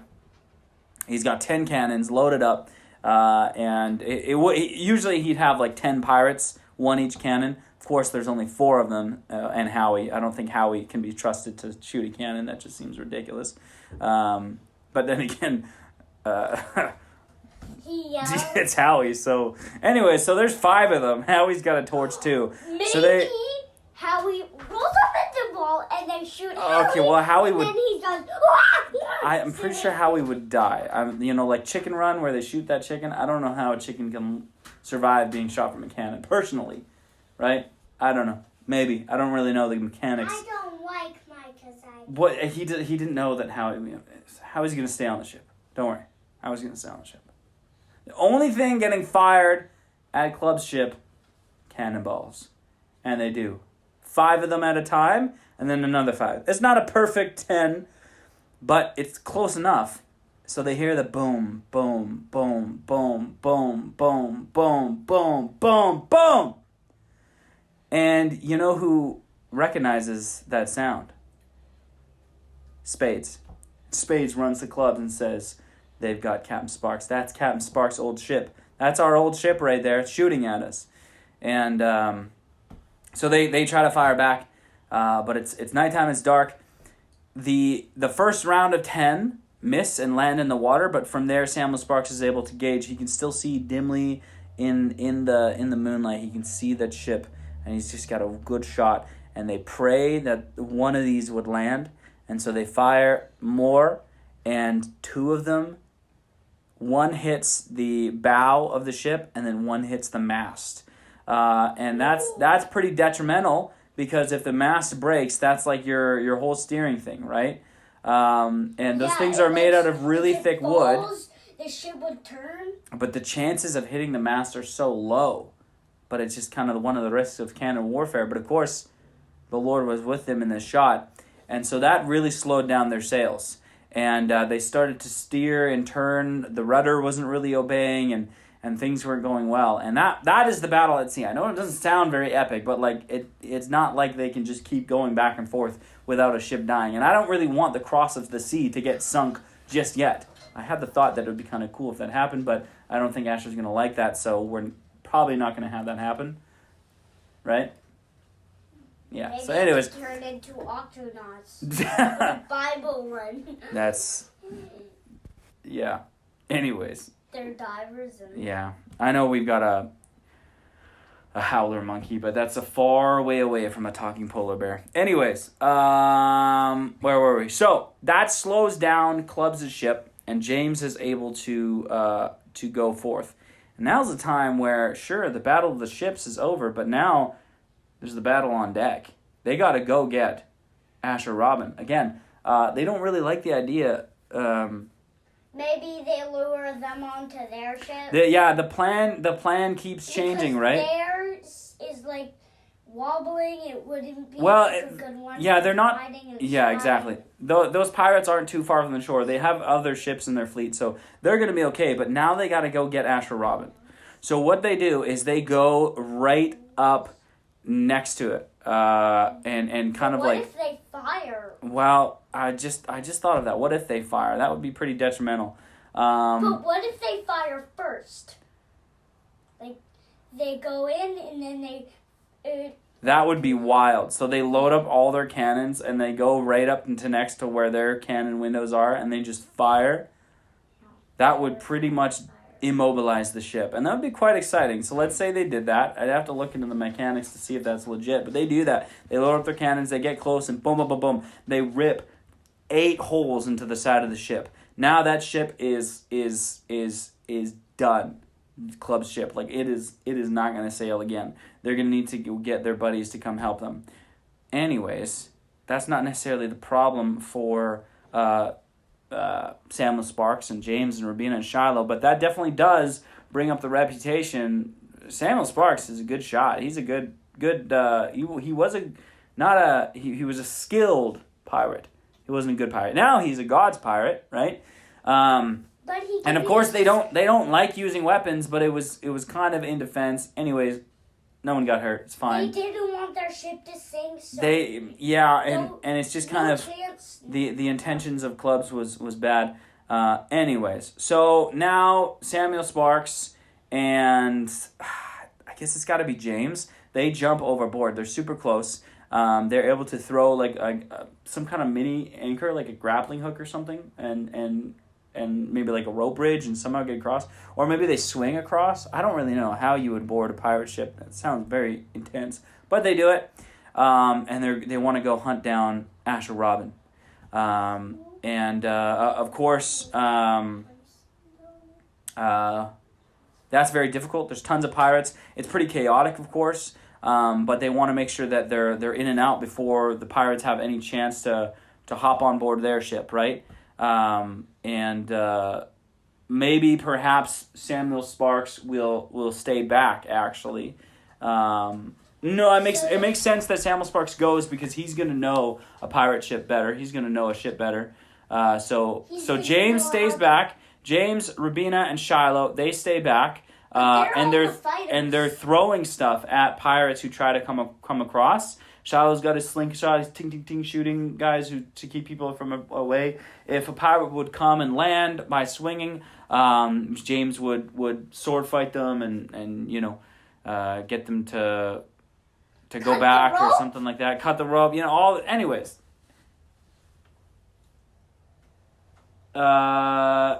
Samuel Sparks, he swings over. He goes and gets Asher Robin. And then Asher Robin is freed, and Asher Robin says, this ship is going to go down. We can't leave these pirates here. And Samuel Sparks says, no, Asher, you don't understand. These are bad men. We gotta go. Asher Robin says, we can't leave them. And so what he does is he goes up to, not Clubs.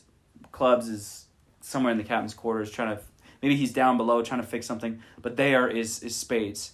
And he goes up to Spades and says, Spades, anybody who wants to live and not go into the water should come onto my ship now. And he said, technically you'll be prisoners and we'll keep you in the cargo hold. But I want to save all of you. Anybody. And all the men do. All the pirates decide that they would rather go with Asher Robin and be Asher Robin's prisoner than go in the sea. Is surprised. And Clubs, you know how stubborn Clubs is. He had been kicked off that ship again before, fallen down. So what do you think Clubs would do? All the men, they decide that they're going to save their lives. They're going to go onto Asher Robin's ship. Clubs decides to go. I think Clubs and a few men, they get in their skiff and they row away. And they decide not to go with Asher Robin, but Spades does. And the two brothers separate for the first time in quite some time. Mind you, I guess Clubs had gone off with Samuel Sparks before and Spades worked the docks. But regardless, I believe that's how it happened. And I think that's the best way forward. Typical Asher Robin. He wants to save lives, right? Like, it's this whole thing. His main is to be nice, even to stinky, dirty, greedy pirates. Exactly. That's exactly what Jesus would do, you know? And so... like the tax collector. Yep. Tax collectors, anybody. He was so loving and forgiving. And so anyways, he gives the men the option. And of course it's a risk. Now you got tons of pirates aboard your ship, but he puts them into the cargo hold and Cargo? Oh. I'm just pretending it's like a very large room in a pirate ship where you can keep people and lock the door. That's what I'm pretending. Like with below the deck. And so anyway, so all the guys go in there. And then they sail away. And it's the jail keeper. And Spades, who is free to move about. Again, he's just kind of a simple, nice guy. He's free to move around.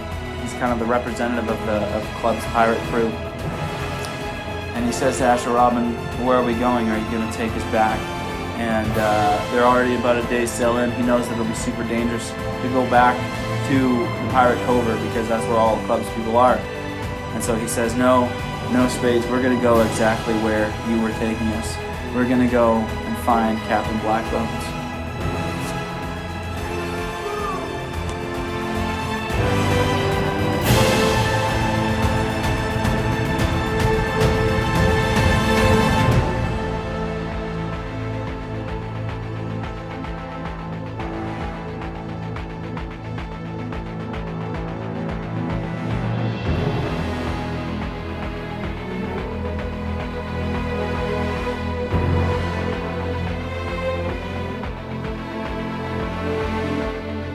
The Adventures of Asher Robin, God's Pirate. Book 3, Battle of the Bones, Chapter 6.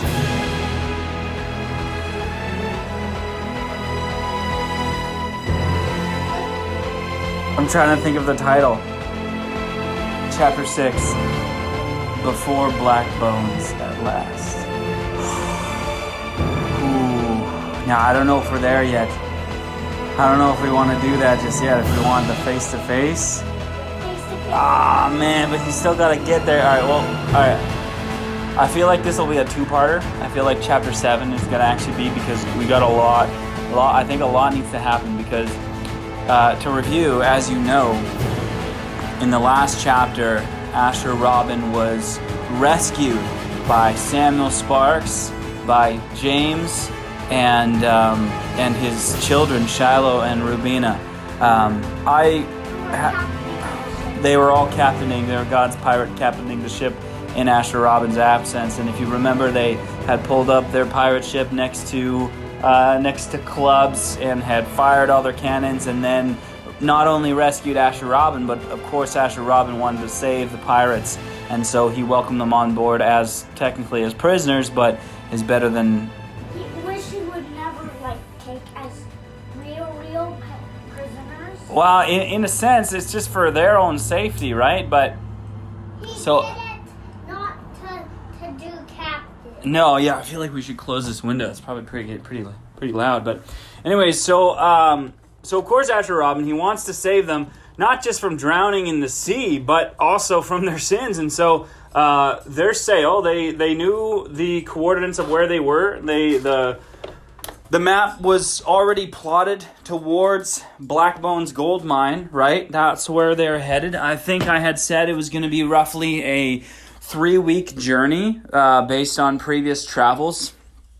And they would take a stop along the way at that pirate covert that they had been to, which I think was 1 week from where they are now, and then 2 weeks travel from that covert to Blackbones Gold. So very similar terrain, very similar traveling and navigation through the sea as Book 2, Blackbones Gold. But the difference was now their cargo hold, the pirate ship that Asher Robin had, the Cross of the Sea, it was full of pirates. Bad pirates. Dirty, stinky, mean, awful, greedy pirates. Yeah, I'll pause. You head to the bathroom. No worries. I'll pause it for you. Hey, Papa, when is this done?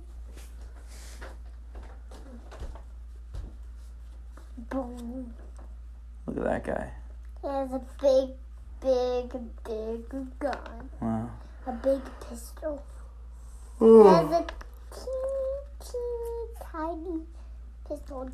I have a club pistol. Yeah. All right. Battle of the Bones, Chapter 6, Part 2. Where did we last leave off? Right, so Asher Robin, he had spent most of that first week down below where the pirates were, evangelizing to them.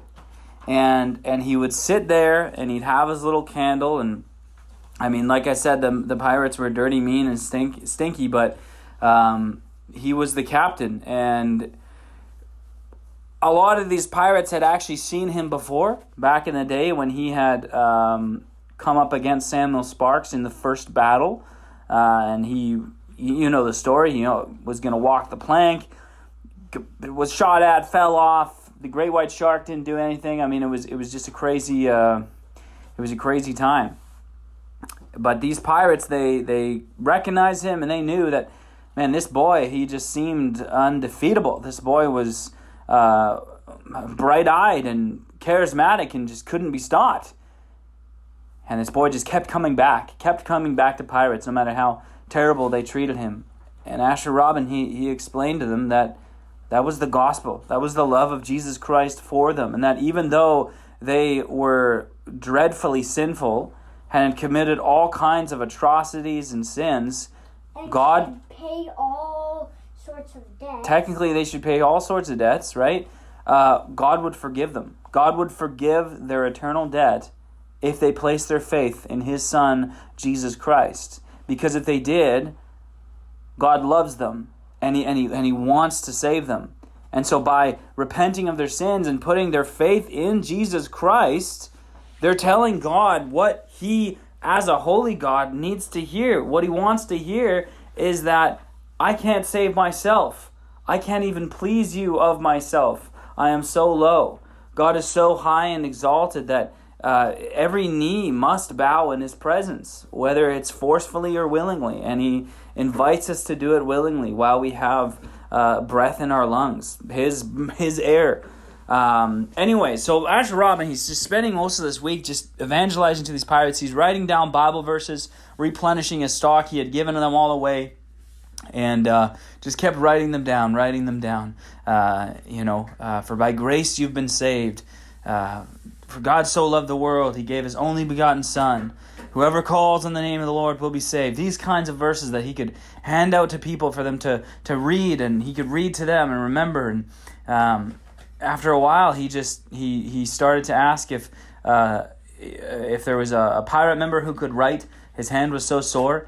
And there was an older fella with a scraggy beard and a bald head, and his name they called him what would they call him? It can't be Samuel Sparks. That one's very much taken. Oh, I feel sorry that I never really made that list of cool pirate names, but let's just say they called him Quill because he was a bit of a writer himself, and he was very good with penmanship. And so Asher Robin asked if there's anybody who was literate, anybody who could write for him, and Quill said that he could do it. It was better than just sitting around next to the stinky, dirty, mean pirates. And so Quill would write down these Bible verses, and Asher Robin would speak them. He'd walk around with his Bible, he would read them out, and Quill would jot them down, and he just preached and preached and preached. And there was a few pirates who were very angry by it. They did not want to hear the gospel at all. They would get very, very angry, and they'd see very mean things. And so, of course, Spades, who, is just you good? Oh, that looked intense. Spades, who's the biggest pirate on board, if anyone in the pirate got really rowdy, Spades would bring them to the deck lower, which was an even smaller place. It was closer to the sea. It was very loud. It was very damp, and it just wasn't a nice place. But he would say, hey, if you can't be respectful up there, you're going to go down here. And so he'd put them down there. And so eventually, by the end of the week, it was really only about a dozen or so pirates who were in the main hold and who were actually very interested by this time in what Asher Robin was saying. And some of them had even professed faith and believed and wished to repent. And repentance is a very... Going to heaven and hell, hearing what hell is actually about is terrifying. Yeah, it's terrifying, but I mean, it's to be able to please a holy God, to be able to have His wrath against you satisfied, simply through humility and faith is a marvelous thing.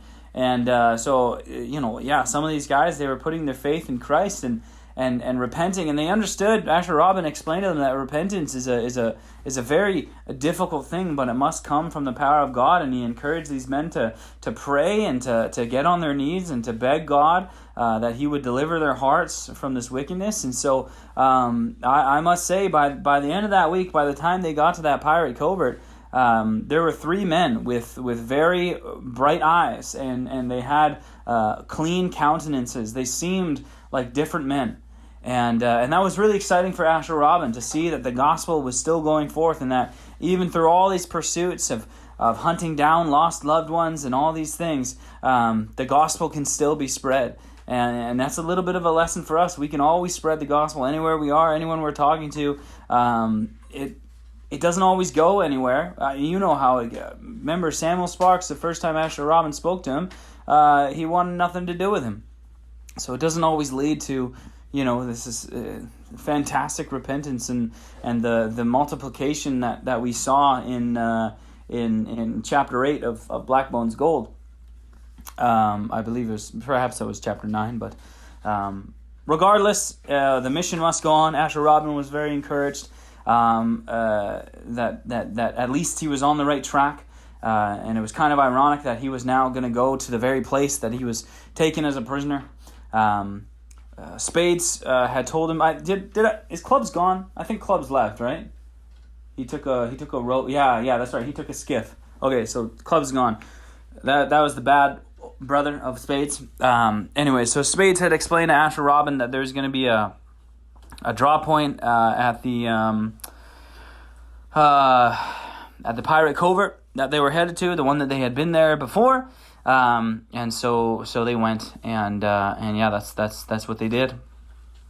So at this point, by the way, just to touch on something, I believe I said that Mary, Robina's mother, had come along with them. I think I said that back in chapter 2, setting sails for Seabones, but I realized I completely forgot about that and didn't include that. So that didn't happen. Anyways, So they're getting up to this pirate covert. You know how it is. There's a few places to dock. Sometimes you can't. You got to be around the rocks, big high pillars of rocks jutting out of the sea. And Asher Robin, of course, as well as Spades and Samuel Sparks, they leave the pirate ship. And this is where Asher Robin had determined that he was going to let all the pirates go. He was going to let them off on this pirate covert. All the ones that he had kind of captured from Clubs' sinking ship. The three that stayed, that repented of their sins, they actually wanted to continue on with Asher Robin. And everybody was fine with that. It was very clear that these were changed men. And so I'll try to think of some names for those guys as we go in between here. I won't spend any more time on this recording. Try to think of names because I'm not very bad at thinking of names at this time. And so we'll try to input that into the next chapter 7.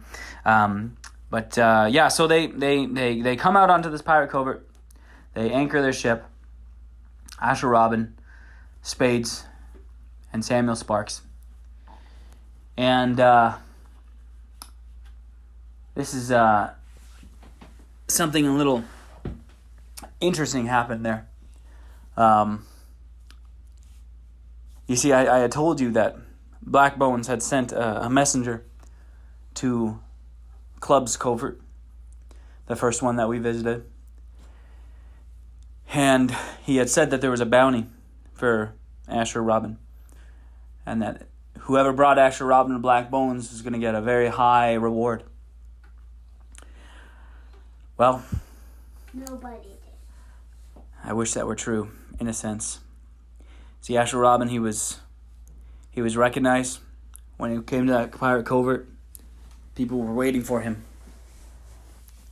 And so when two large pirates came up, they said, "You're the God's pirate, aren't you?" Asher Robin said, "I am."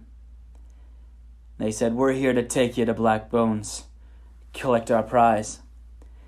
And with that, regret to inform you that Spades, he seized Asher Robin and Samuel Sparks, and he handed them over to those two pirates. Now this is when some chaos ensued, because James was back on deck and he could see that. And the other four pirates, they could see that. And they erupted in a roar and a shout, "We will not let you take our captain!" And they rushed onto the pirate platform. And they came to seize Clubs, and all kinds of mayhem went up. All the sellers and the shops and the booths, they started to see the ruckus. I mean, ruckus was very common in pirate coverts, but most business had to be done off-site. And I had explained that, and it was just too chaotic if you didn't. But now so many people were involved. The two big pirates had quickly taken Asher Robin and had started to run away. It was very clear that Spades couldn't be trusted. I guess he was still loyal to his brother Clubs, and or maybe he was just taking whichever opportunity came his way. But this was now the second time that he had kind of crossed Asher Robin and turned him over.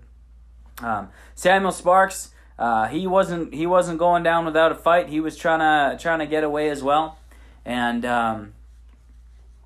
just when all seemed to be lost, one of the pirates that had repented of their sins, we're gonna name him.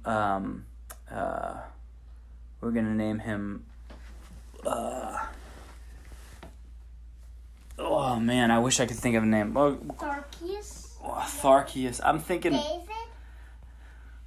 Sure, we don't have a David. He could be David. You're cool with that?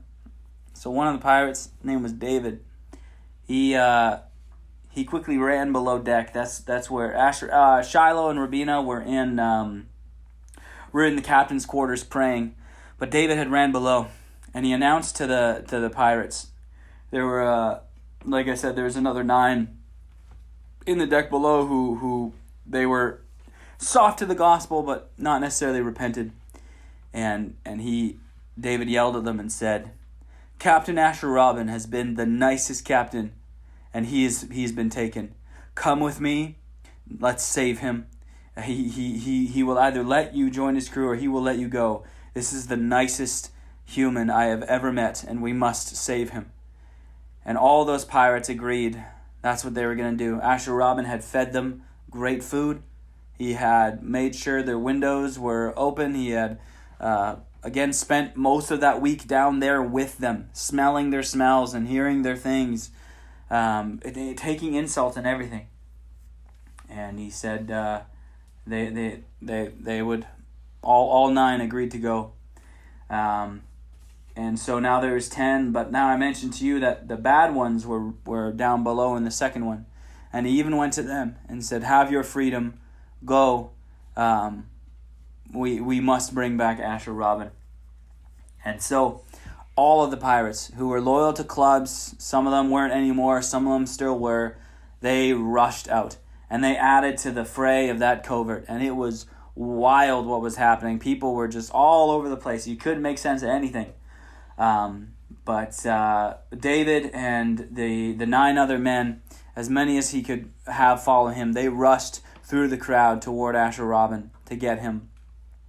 And Did they have swords? Yeah, there's tons of sword fighting going on. It was just crazy.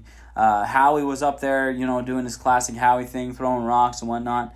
But they got Asher Robin, and so finally, they bring him back to his to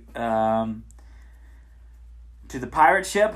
But unfortunately, the bad pirates who were down below, some of them had come back, about 5 or 6 of them, as well as some of the other pirates. And in all the bustling around, James fighting, Samuel Sparks fighting, Asher Robin getting taken and getting rescued again by David and the other crew, those ones had taken over the ship, the cross of the sea. And they had Rubina and Shiloh in their grip. And this was such a crazy time. There was no way to follow this. It was nuts what was happening.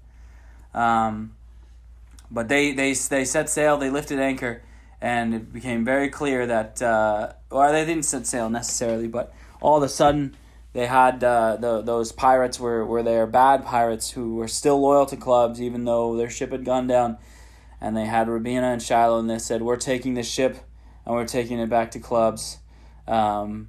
He said, "This boy Asher Robin, he's not worth the trouble. He's not worth the money from Blackbones.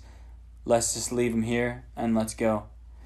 And so with that, they Who took over the ship? The bad pirates that were really mean when Asher Robin was evangelizing, and they put them down in the lower level. But then David went and freed them because he said he needed as much help as he could get, and it seemed like they were going to help, but they didn't. They actually took over the ship, and so then what's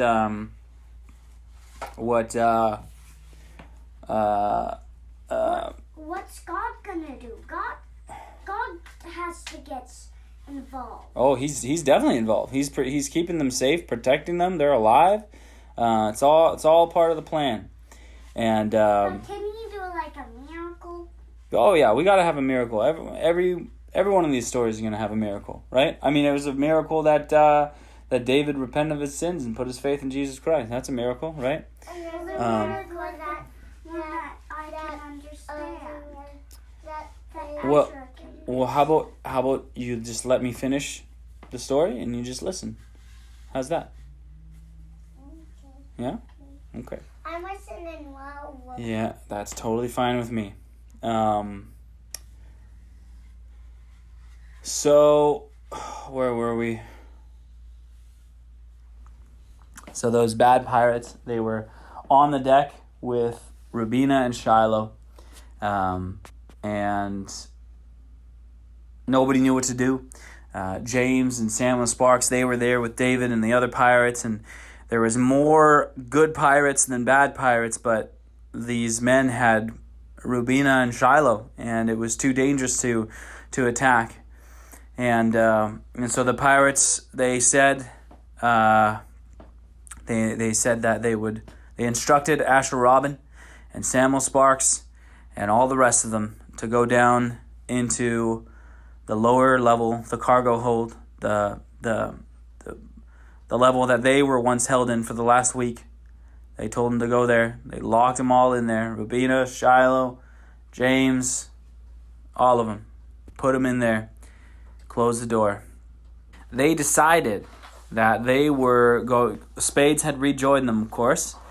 They decided that they would continue to plot the course to go to Blackbones, except this time they went to those two pirates that had originally seized Asher Robin, and they had invited them to join their crew. And with Spades at the helm and the other bad, stinky, dirty, nasty pirates, they would take Asher Robin and his entire God's pirate crew. They would take them to Blackbones themselves and continue on the mission. And here we have, it's like musical chairs with regards to who's the captain of the Cross of the Sea. It keeps switching around. Now it's back. Now it's Spades and his wicked crew of pirates. They've captured Asher Robin, have him down below with all of his whole crew. Anybody loyal to him there, the pirates who were used to be part of Club's crew but had joined him. The bad pirates who put down below, they were really jealous and envious that the other ones were allowed to be up top for the whole week, and so they locked them all in there. And they started to set sail with where Blackbones was, and because those two pirates knew exactly where to go. And that's what they did. And pretty soon, they would arrive and meet Blackbones face to face.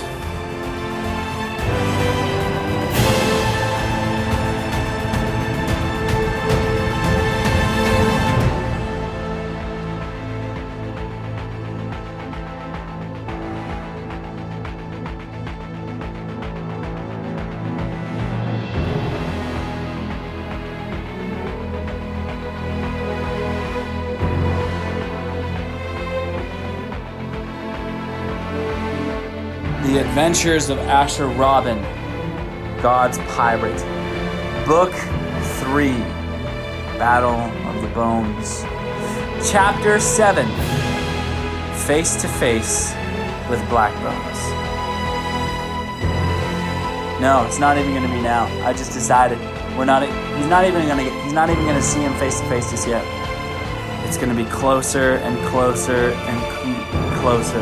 So close, almost there, and but not there yet. Man, that is gripping. So anyways, as I mentioned, Spades had betrayed Asher Robin again, taken control of his ship, taken back his crew from the lower decks, and stuffed Asher Robin and his God's pirate crew down there. And now they were setting sail to where they knew Blackbones were. Originally they were going to go to Blackbones gold mine, but now these two pirates, they had different information. A different covert is where they were told to go to find Blackbones. It was a new one. It was one they had never been to before, but they knew the coordinates.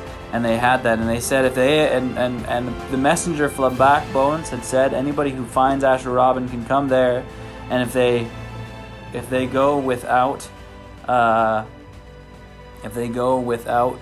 Asher Robin and they show up, Blackbones is going to be very unhappy because he shared that coordinates with the whole pirate world in hopes that it would bring Asher Robin to him, the God's pirate who had indeed spoiled all of his successes in the previous book and all of his plans. So they set sail, and it was about 5 days in before something extraordinary happened. You see, they were rounding the coast of a very, very large island. Could have been the mainland. And there's great big cliffs there. Now as they were rounding the edge of one of the cliffs, there was a trap. Wasn't a normal type of trap, but it was 2 huge ships waving the British flag. These ships belonged to admirals in the Navy of the British Empire. They had come down from far south of Europe, or far north in Europe, and they were coming down because of all the pirate activity, and they were, not only were they spreading the colonies on land, but they were sending ships to help with sea, to rid the waters of all these pirates. Well, Spades was new to this territory, and the 2 pirates from the previous covert who he had hired, they didn't know, they had never been this way either. This was as far as they had ever traveled, but they were following the coordinates that Blackbones had given them. And yet in between those, there lay this trap of the British Empire. These 2 massive, huge blue ships with cannons loaded and ready to go, flying their flags. They fired a warning shot, knowing these were pirates. They hit the cliffs next to them, which caused rocks to fall into the water. Splash! And that startled the pirates. They knew there was no point in fighting. These ships were huge. These ships were fast. They were fierce. And they were loaded with ammunition. And the cross of the sea was no match, which, of course, the pirates knew it as the skull of the sea. But it was no match for these Navy militants. So, with great fear, the pirates, they knew they had to surrender. One of the big boats came up, and the Navy, the British soldiers, the British Navy, they came out wearing their long red coats. They all had very shiny muskets, which is a type of rifle. They had long pointed swords drawn as well. They were well armed. They looked very clean shaven, and it was quite the fierce thing seeing those men in red coats boarding the ship. Asher Robin, of course, and his crew, they had no idea what was happening. They mildly heard the shot of the cannon, but that was all. And then they heard clamoring voices, shouting from the pirates, arguing from the pirates. They could hear Spades stomping around, and then more boots, and then finally it was quiet, nothing. And then they heard the door to the cargo hold above them open, and boots stampering down. It was almost like somebody was walking all around. Many men were walking all around in boots that clicked and clacked. And then they got to the door that led to the hold that Asher Robin and his crew were in. And they're all praying. And you wanted a miracle? This is as miraculous as it gets. The door opened, and it was a naval officer whose name was Richard Alpheson. And he looked down, and what he saw was many eyes looking back up at him, clearly prisoners. A boy, a girl, an even younger boy, and many men who were pirates, no doubt, but he was very clear. It could see that these were prisoners of the pirates that they had detained. Yes, they arrested Spades. They arrested all the other pirates that worked for clubs and had aligned themselves with Spades and were going to turn Asher Robin in. The British Empire had arrested them all, taken them onto their ships, and liberated the cross of the sea from those bad pirates. And it was fairly exciting. Now, here's the thing. The British Empire, I told you that James was going to welcome their presence to his fishing island, right? To allow them to, build a post there and be able to patrol the waters. It would keep the seas safe from piracy, right? They took all the pirates up on deck, and the pirates who had been working for clubs, they arrested them as well.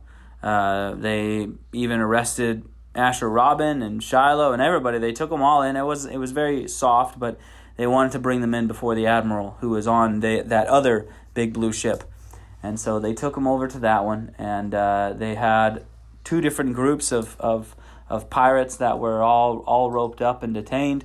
The group of pirates that they found in the holding cell that was with Asher Robin, which was led by David. They had David there. They had Samuel Sparks there, and it was clear that Asher Robin and Rubina, Shiloh, and James, that these were not. They didn't look like pirates. They didn't sound like pirates, and so they decided to take those four with them. This Richard Alpheson guy took those four with him to the admiral's ship, and there they were allowed to wash their faces, and Rubina was given a comb where she could comb her hair, and it was so matted that she basically ended up giving up on doing that. But they were given water, and they were fed fishes and cheese, and it was great. Then, at last, they sat down that evening in the admiral's quarters, and he was talking to them, and he heard their story about how they were. Asher Robin explained that they were God's pirates, that they went around spreading the gospel of Jesus Christ to pirates, and they commit absolutely no crimes, but they rescue people and basically just shared their exploits and all the things they did. And their current mission was they were hunting down a notorious pirate called Captain Blackbones, because one of his associates had kidnapped Samuel Sparks. He said one of the pirates that is detained back on that ship, that's one of his sons was taken, as well as a dear friend of mine named Jack, who is a part of my crew.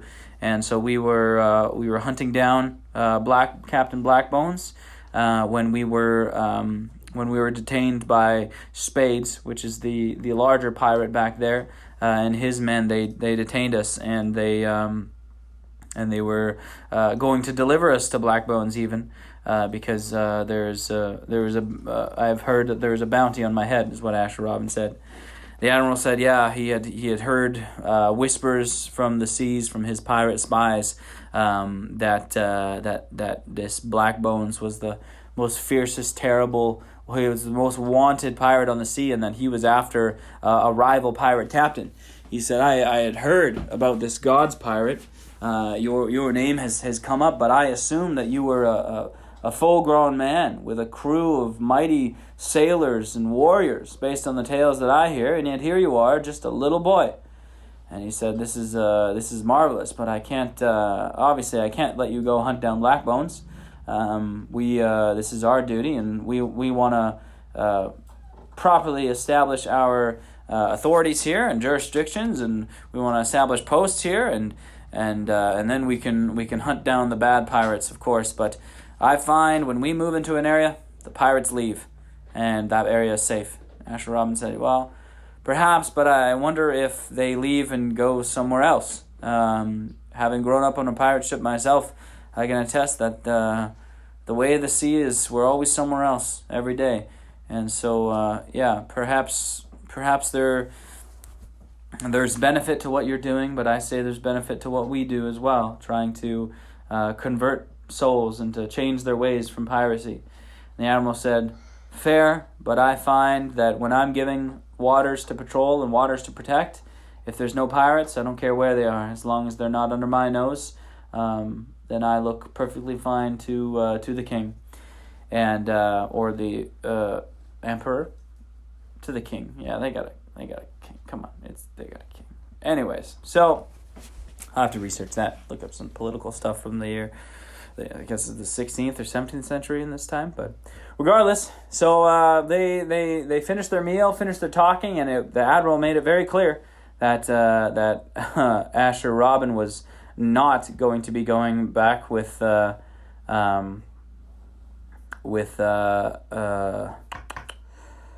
go to Blackbones and everything, and they would take the pirates into custody, all of them, every single one of them, including Sam Sparks, because these were These were evil men, and but that James and his children, Rubina and Shiloh and Asher Robin, they would be free to go. Obviously, they couldn't take the cross of the sea because that was a stolen vessel as well, and so they were going to be left on the land. And that admiral would arrange for them to have safe passage to a village where they might take. Eventually find their way home. But I tell you, 2 weeks traveling at sea, months, half a year on land.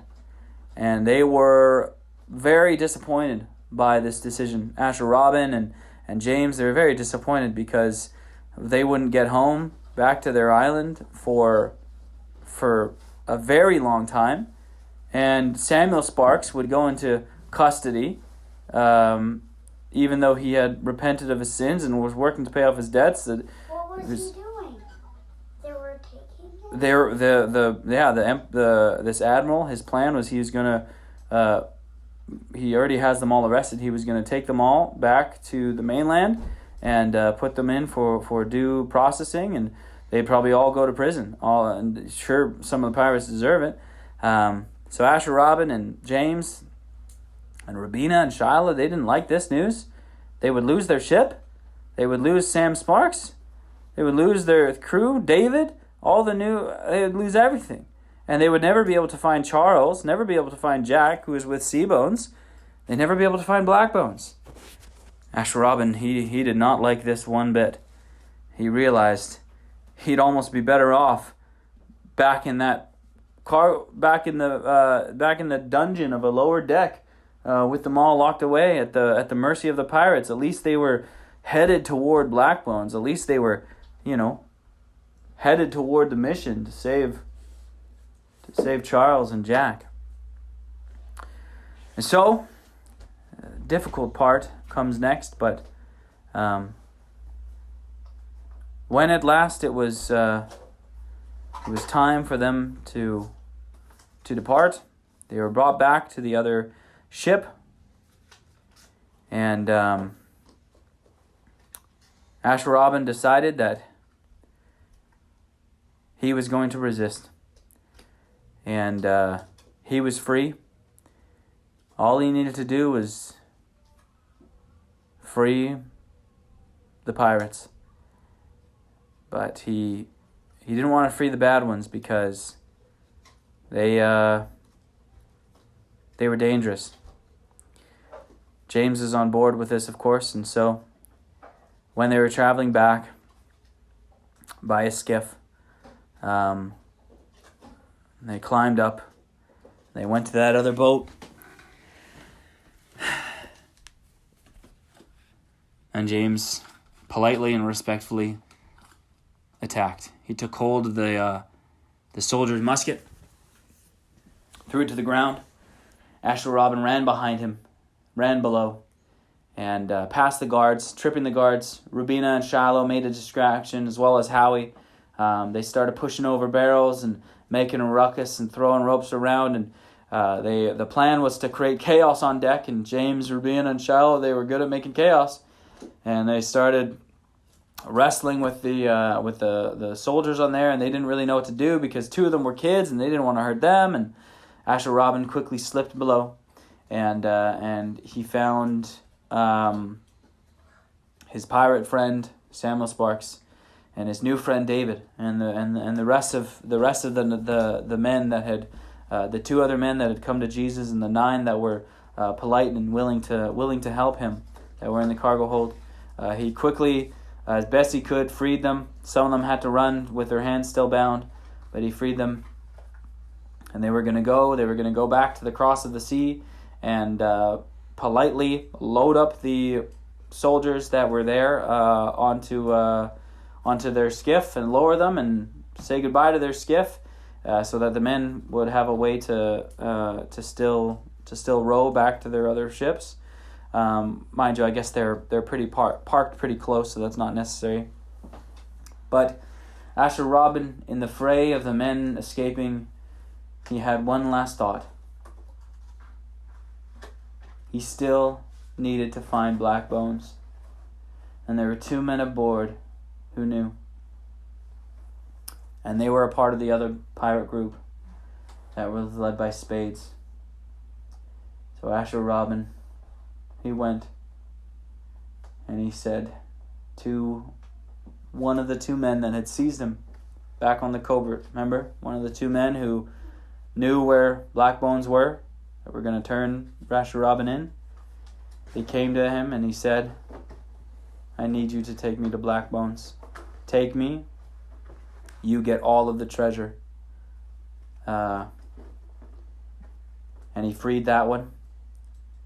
And in the fray of the running back and forth, pirates going up and down, they all loaded back on the cross of the sea.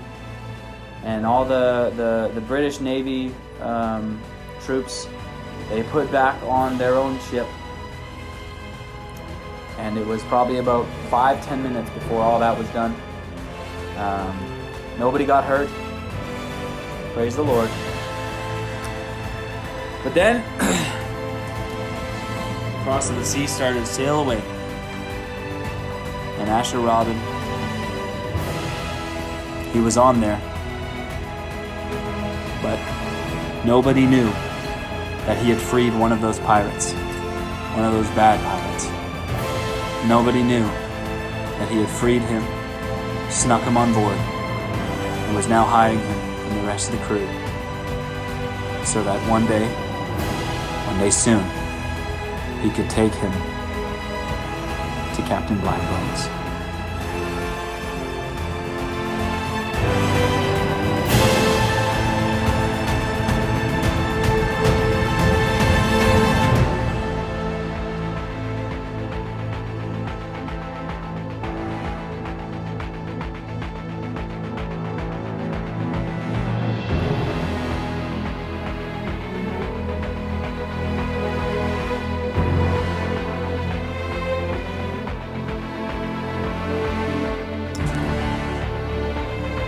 The Adventures of Asher Robin, God's Pirate. Book 3, Battle of the Bones. Chapter 8, Dreadfully Difficult Decisions. Well, in the previous chapter, Asher Robin had his first encounter with the British Empire. And it didn't go the way that you would think. I mean, this governing body, this government, this group of men, naval officers that reported to a king way up north in Europe. They were going to seize his crew. They were going to seize his pirate ship. And sure, it was all stolen, and those were criminals of the sea. I mean, his entire crew that committed crimes even Asher Robin had before he was born again. It was a difficult thing to decide to disobey them and to run away from the British Navy, but what else was he to do? Well, I tell you, getting away, hopping off back onto the cross of the sea and setting sail, that was just step one. All of a sudden, boom! Cannons were firing. Boom, boom, boom! It was hitting the cliffs, it was hitting the water, hitting the sails. It was crazy how many. As soon as the naval officers had gotten in position, they started to fire. And that Richard Alpheson man, I tell you, he was a vengeful man. And he would never forget the day that Asher Robin slipped from under his nose. And that would definitely come back up again sometime later in this series. But I tell you, the Lord of the Wind and Waves was with Asher Robin and his crew, and their sails hit a good gust of wind, and they were able to sail off away from the cliffs, and they were still in pursuit by the British by the Navy, but by evening, so I guess it was morning when they set off. Perhaps it was morning. Perhaps it would have been. I guess it would have been the middle of the night when that happened, actually, because they had had supper, I believe, with the admiral back on the other ship. Anyways, so they were chased throughout the night by Richard Alpheson's ship. And by the time they got to that pirate covert that they had left just the previous morning, but of course they had left there as captives, if you recall. The cross of the sea was completely hijacked by those bad pirates. By the time they got back, Richard Alpheson, the naval officer of that ship that belonged to the British Empire, he realized that there was a pirate covert coming up. There was all kinds of flags being waved and all kinds of other ships in the sea, and while he was not ready for a fight of that magnitude, and so he eventually he let them go. And so the cross of the sea and his captain, Asher Robin, and his crew, they had a few hours of calm as they sailed into the covert to not only repair their ship, but gather their thoughts as to what to do next. There's many conversations that happened. James was even more convinced that this British Empire was going to be a good thing to have around the seas. Yes, they were strict and they were tight, but that was a good thing for his cause of defending his village.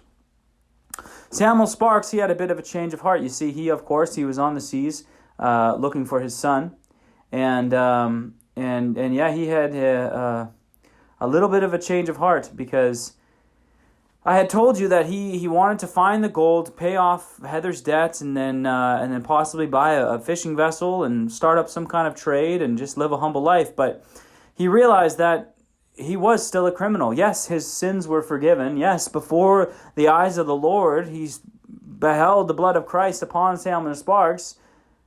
But in the eyes of man, he still had a great debt to pay. He had done many terrible things when he was dead in his sins, a sinner, dry bones, if you will. And, he decided that he didn't want to turn himself in. He didn't feel that was necessary. He hadn't necessarily broken any laws against the British Empire. Again, they were just coming into this territory. There wasn't really much law being commanded in the area. He had broken the laws of God against others. And so he felt that he should spend the rest of his life on the seas, doing what he did best, pirating, but being a God's pirate just like Asher Robin. Perhaps having his own crew and helping people. Maybe he'd join Asher Robin's crew if he let him, and help people. And whenever there was plunder, whenever there was pirate ships that were raided, and he got chests of gold and dug up buried treasure, he would use that to pay back the villagers that he's stolen from. Of course, he couldn't remember most of them, but he could remember the places, and he would go and he would see what he could do to help, what he could do to rebuild, how he could maybe teach the men how to defend against piracy and all sorts of things. Maybe start programs to help the youth so that they don't get into piracy like he did when he was just a lad. Things like that. And so that was a little bit of a change that happened from the last chapter, of course. Just him realizing that he needed to just get away from that lifestyle and not just live a selfish lifestyle, but completely reformed. So they were sailing, and Asher Robin, he told Samuel Sparks and James. It was after it was at supper time. They were all having supper together. I had mentioned to you Quill. He was the gentleman pirate that had written down many Bible verses for Asher Robin, and he was a wise man. He hadn't necessarily given his life over to the Lord like David and the two other pirates. But Quill, he was a smart, inquisitive man, and he knew what was a smart thing to do, which was to follow this little God's pirate boy. He was obviously had a good head and the shoulders, and anyways, he was not just great with the quill and with the penmanship, but he was also a great cook, and he cooked a very fine meal. They had some stores of barley and some cheese, and he baked some fresh bread in the oven. If you believe he had time to do that, I guess it would have been flatbread. But anyways, he pulled together a great pirate meal. Let's say they still had some coconuts and maybe a little bit of fruit. Not much, I guess, because the past few weeks had been mainly pirates on that ship. But anyways, he had cooked a nice meal, some good food for them. And at the supper table, there's a long table with benches in the mess hall. Asher Robin, he knew what was coming. He knew what he was about to do. And it made him sad, but he knew he had to do it. You see, this quest was too dangerous. Hunting down Blackbones, it was too dangerous for his beloved friends.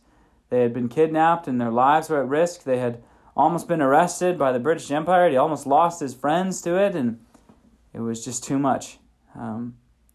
He decided that it was best if he went alone. So at the supper table, he finished his food. He looked up.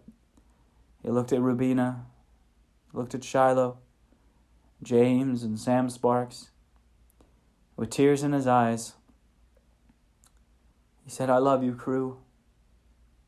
Ruby, Shiloh, James, Sam, even you, David, Quill, and the other ones at the table." He named them because he knew their names. I don't, but he does. He said, I love you in the Lord. I'm grateful for you all. Wow. They were grateful too, and they shared sentiments back. And when supper had ended, Sam Sparks came up to him. "What is it, son?" he said. Asher Robin looked sad. "I think I need to go the rest of this way alone." Sam Sparks sighed. "That is not wise, nor is it necessary." At this time, they were coming upon the covert, and they could hear the pirates above starting to get ready to dock and throw down their anchor. Asher Robin said, I took one of the pirates with me. One of the ones who had taken me back on the covert. They know how to get to Blackbones. I need to go by myself."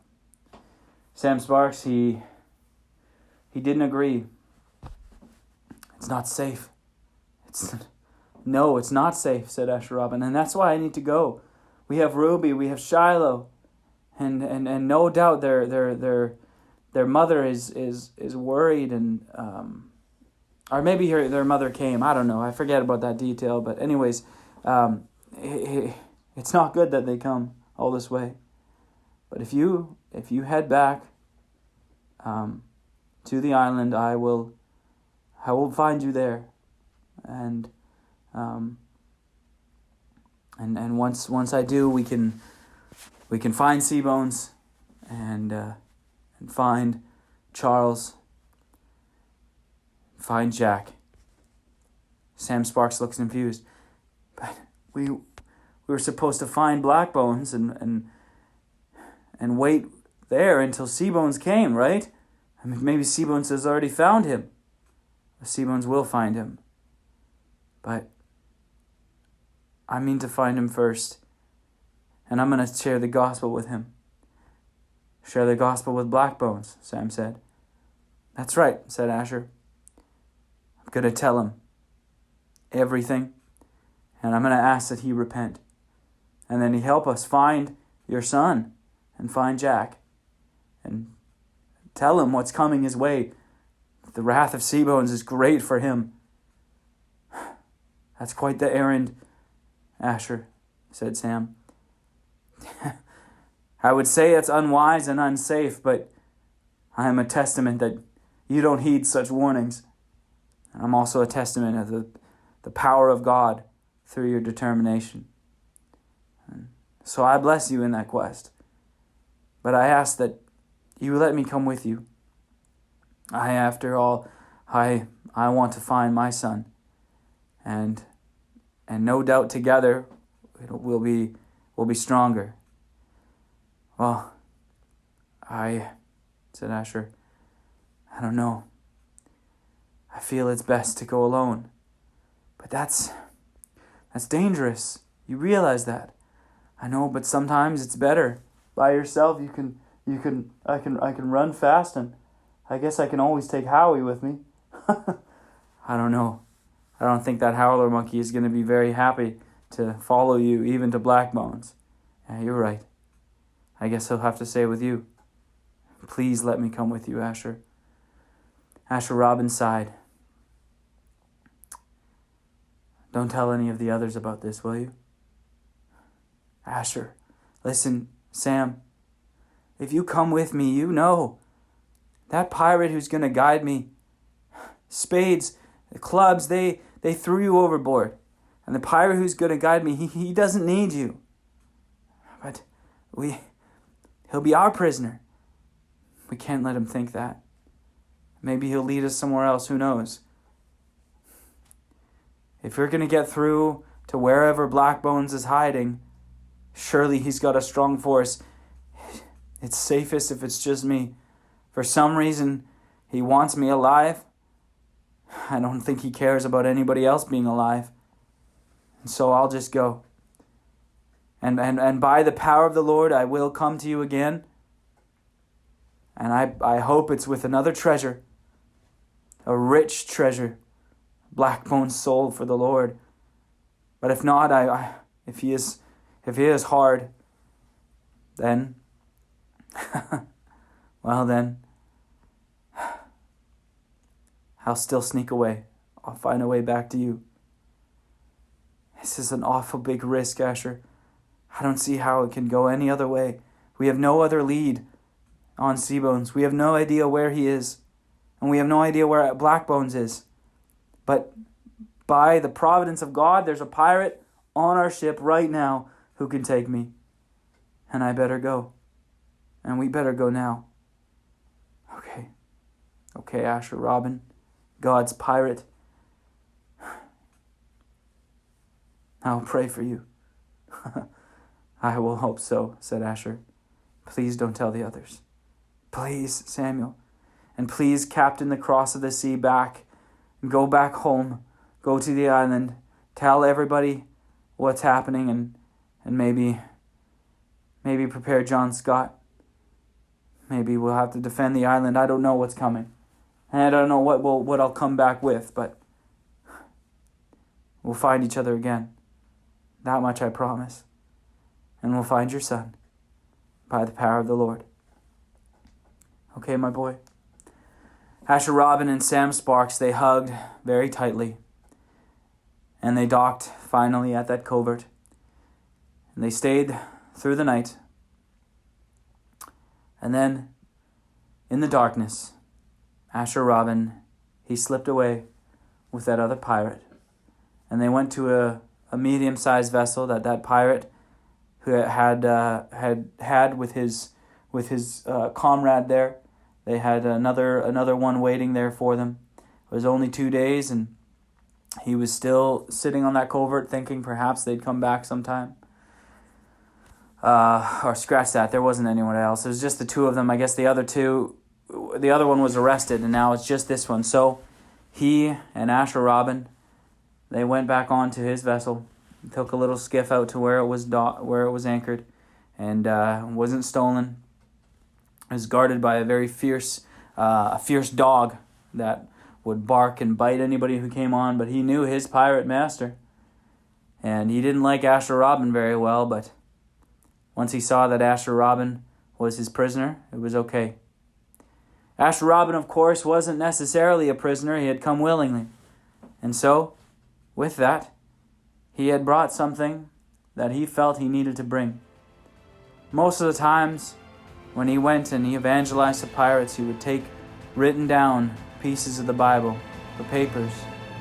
Well, he had given those away to the pirates, and he still had a few, but he felt to talk to a man with such a hard heart, such a terrible and dreadful man as Blackbones himself, or at least the first mate of Blackbones, who had overthrown the real Blackbones, this mysterious black figure, to talk to someone so wicked and cruel, Asher Robin would need the entire counsel of the Word of God. And so he brought with him his precious old Bible. And with that, he would go before his enemy and read it to him and pray that the Lord would change his heart as he had changed Asher Robin's before.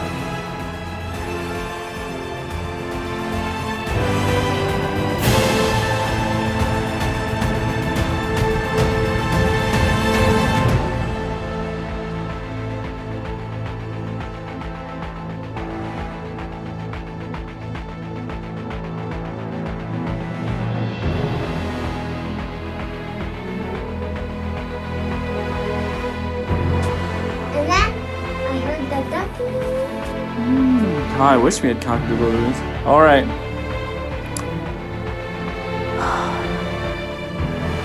The Adventures of Asher Robin. God's Pirate, Book 3, Battle of the Bones.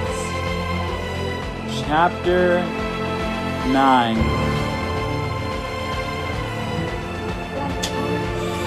Should it be called Confronting Blackbones?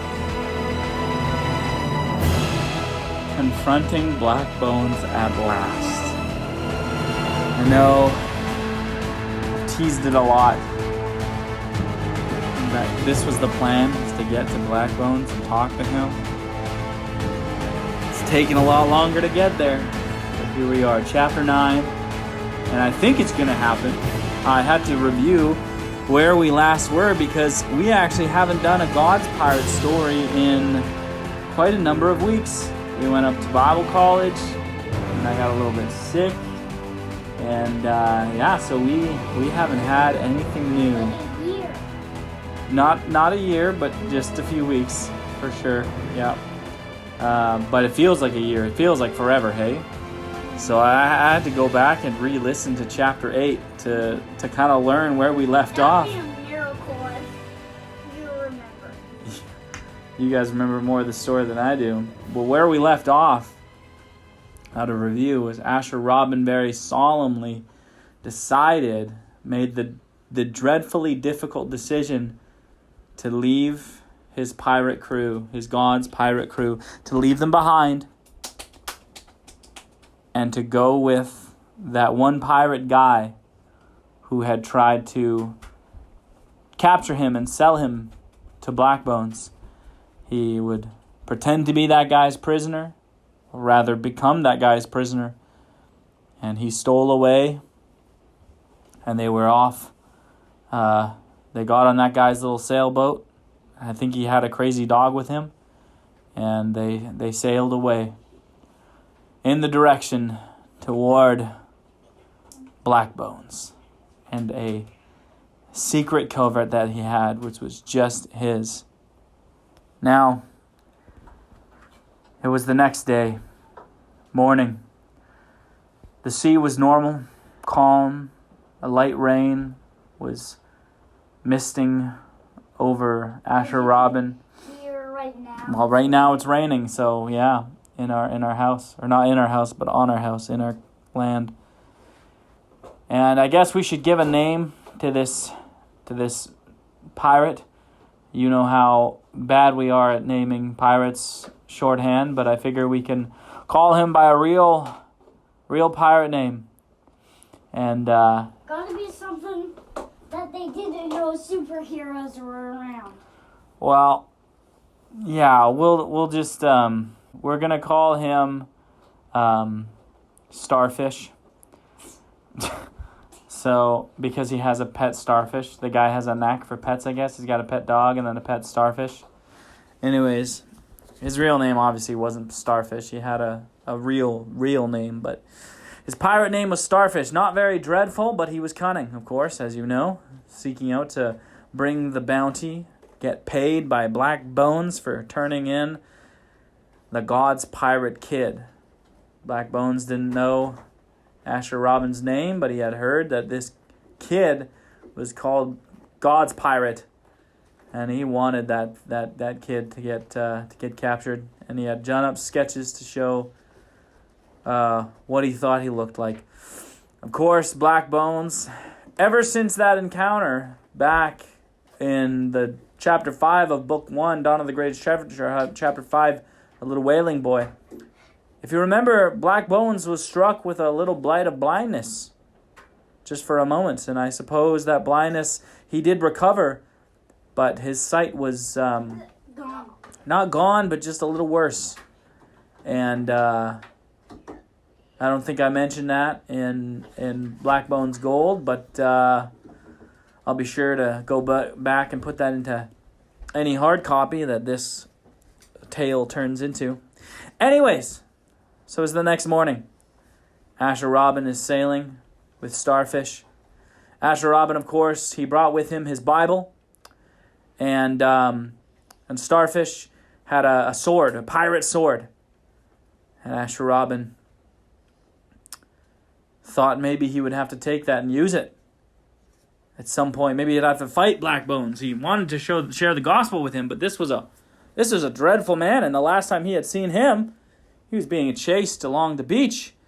And who knows what would have happened to Asher Robin had he been captured by Blackbones. Ruby, he's swinging at Ruby's hand. Yeah, he was fighting Ruby, and He would need a sword for that. yeah, even though Blackbones had a peg leg, that guy, he was a fighter. So, Jet fighter. not a jet fighter. Nope. But type. Jets weren't even invented back then. Anyways. Well, like a jet fighter. Sure, yeah, fighter. So, okay. Like a pirate jet. Like a pirate jet fighter. Okay, so Asher Robin. It's in the morning, right? He wakes up. This is the longest intro of all time. But, right, so Asher Robin, he starts looking around the ship. The dog is sleeping. Starfish is manning the ropes, sailing, and he starts looking around the ship, looking behind barrels, looking under nets. Do you know what he was looking for? What? He was looking for Rabina.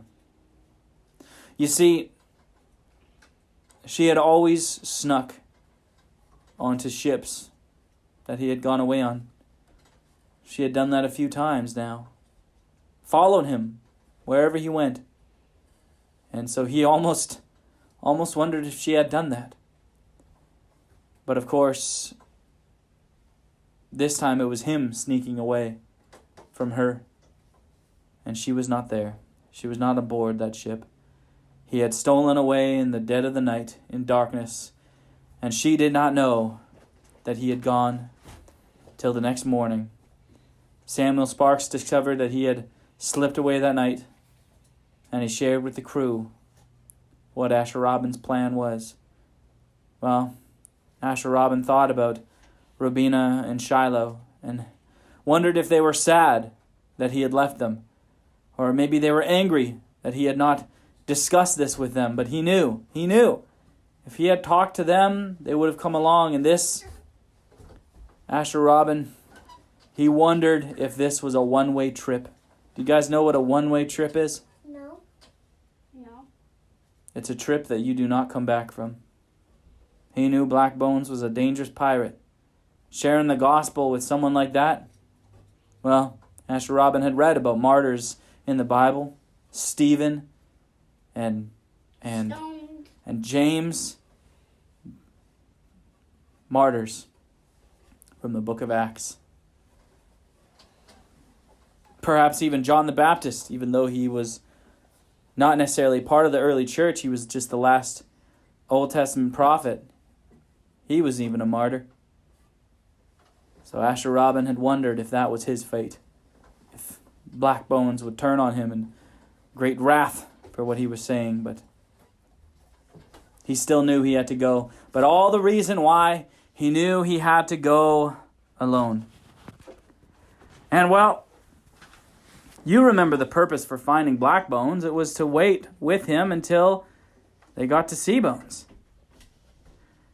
And when Seabones arrived, then perhaps he would have Charles, Samuel Sparks' son, and Jack, their old pirate crewmate. You remember those guys? Well, we don't know what happened to them at this point, but Asher Robin had realized that Blackbones himself was in great danger of this terrible Seabones. You remember who Seabones was. Seabones was the real Blackbones, and this new Blackbones wasn't really the most dreadful and fearsome pirate. He was just the first mate of that pirate who had done a mutiny. And sure, he had done many sins, but Asher Robin had wanted to share the gospel with him. Perhaps he would be changed. Well, that's what Asher Robin did for the next 2 days as they sailed toward Blackbones' private pirate covert. And he prayed and he planned on what he was going to say. What do you say to such a dreadful and lost pirate? How do you communicate to him? He had talked to Samuel Sparks before, and he had shared with Samuel Sparks that Jesus was after him, but this man was darker than dark. What do we say to someone like that? Well, Asher Robin decided to pray to God and ask him, God, if I am supposed to tell this dreadful pirate about your good news, I need you to help me. I don't know what to say. I don't know what to tell him. And Asher Robin, he prayed, and then he started to sing to the Lord, to ask him for help. And he sung something like this. My Lord, my God, I do not know what you would say to this black bones. He's lost, he's cruel, he's a poor soul.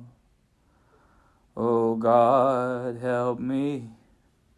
I have much fear hidden inside, deep down in my bones. I'm wrought with dread to face this man who is as good as dead, to go before such a Lord, low and hoarse still. I fear my life, this dry bones will kill. And with that last line, he remembered a story that he had read on his island when he was going through the Bible that first time. He had read through it, of course, from front to back, and it was very hard to remember everything. You know how it is. You can read a book in the Bible and remember only a little thing from it, and that little thing you remember is incredible. And then you read it again, and then you remember something else from it, and that's incredible. And the more you read it, the more you build onto this wonderful foundation of knowledge and truth that is being planted in your heart about the Bible and God's plan. But he remembered a portion from the Bible, from the prophecy of Ezekiel, who was a prophet in the time when Israel was a nation and the southern kingdom of Judah was near destruction. Indeed, destruction had come upon them for their sins. And Asher Robin remembered this story. And so, that day, when the rain had subsided, he turned open his Bible, that blessed old book, and he flipped through Ezekiel. Flip, flip, flip. And he skimmed the pages looking for this story that he had once read about something incredible that God would do for his people. And then he found it near the end in Ezekiel chapter 37. And I will read the portion that Asher Robin read to himself. And as he read, he realized that he needed not to speak much to Blackbones, but perhaps to let the Lord speak, and simply just to read the Bible to him and allow the Lord, the Spirit of God, to come upon him and change. Okay, getting a little ahead of myself here. I will read Ezekiel 37 for you so you can understand what God was teaching Asher Robin here, how he should evangelize to Blackbones. Verse 1, Ezekiel 37. The hand of the Lord was upon me, and carried me out in the Spirit of the Lord, and set me down in the midst of the valley which was full of bones, and caused me to pass by them round about. And behold, there were very many in the open valley, and lo, they were very dry. And he said unto me, Son of man, can these bones live? And I answered, O Lord God, thou knowest. Again, he said unto me, Prophesy upon these bones, and say unto them, O ye dry bones, hear the word of the Lord. Thus saith the Lord God unto these bones, Behold, I will cause breath to enter into you, and ye shall live. And I will lay sinews upon you, and will bring up flesh upon you, and cover you with skin, and put breath in you, and ye shall live, and ye shall know that I am the Lord. So I prophesied as I was commanded. As I was prophesied, there was a noise, behold, a shaking, and the bones came together, bone to his bone. And when I beheld, lo, the sinews and the flesh came upon them, and the skin covered them about, but there was no breath in them. Then said he unto me, Prophesy unto the wind, prophesy, Son of man, and say to the wind, Thus saith the Lord God, Come from the four winds, O breath, and breathe upon these slain, that they may live. So I prophesied as he commanded me, and the breath came into them, and they lived, and stood upon their feet, an exceeding great army. Then he said unto me, Son of man, these bones are the whole house of Israel. Behold, they say, Our bones are dried, and our hope is lost. We are cut off for our parts. Therefore prophesy, and say unto them, Thus saith the Lord God, Behold, O my people, I will open your graves, and cause you to come up out of your graves, and bring you into the land of Israel. And ye shall know that I am the Lord, when I have opened your graves, O my people, and brought you up out of your graves, and shall put my spirit in you, and ye shall live. And I shall place you in your own land, that ye shall know. Then shall ye know that I, the Lord, have spoken it and performed it. Thus saith the Lord. Asher Robin was filled with tears at this point, thinking and now imagining how he would explain this to Blackbones, that he would read this portion of Ezekiel 37 to Blackbones, and then tell him that God's people were wretched in their sins, full in their sins. And the Bible says that while we were dead in our trespasses, dead in our sins, that Christ, he died for us and made us alive. Asher Robin remembered the writings of Paul, that somewhere he had said that, and that reminded him of this. And then he remembered the gospel, where Jesus had called Lazarus out of the tomb, out of the grave, a man who was dead. And the man came back and was alive, even after 4 days. Asher Robin was thinking of all these different scriptures that spoke to dead men living again, dry bones receiving flesh and skin and spirit again, to live and to know God. And Asher Robin knew that these dry bones were black bones. He was the rotting bones. He was the dry bones with no flesh, with no covering, with no breath, an absolutely dead man in his sins. But how greater to glorify God than if something like that were to happen to even black bones, who spiritually is dry bones.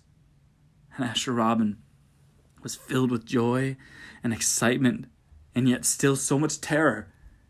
But he knew this was what he was to read. He was to go before Blackbones with that Bible. He had he took one of his Bible tracts, his Bible verses that he'd written, and he put it in Ezekiel 37 so he could turn to it, and without saying a thing, he would start to speak and read this to him. And even if he died trying, Blackbones would hear this message, that God can make anyone live again by the power of Jesus Christ. Asher Robin was excited now. Asher Robin was excited now. And so he spent the rest of his days praying in preparation.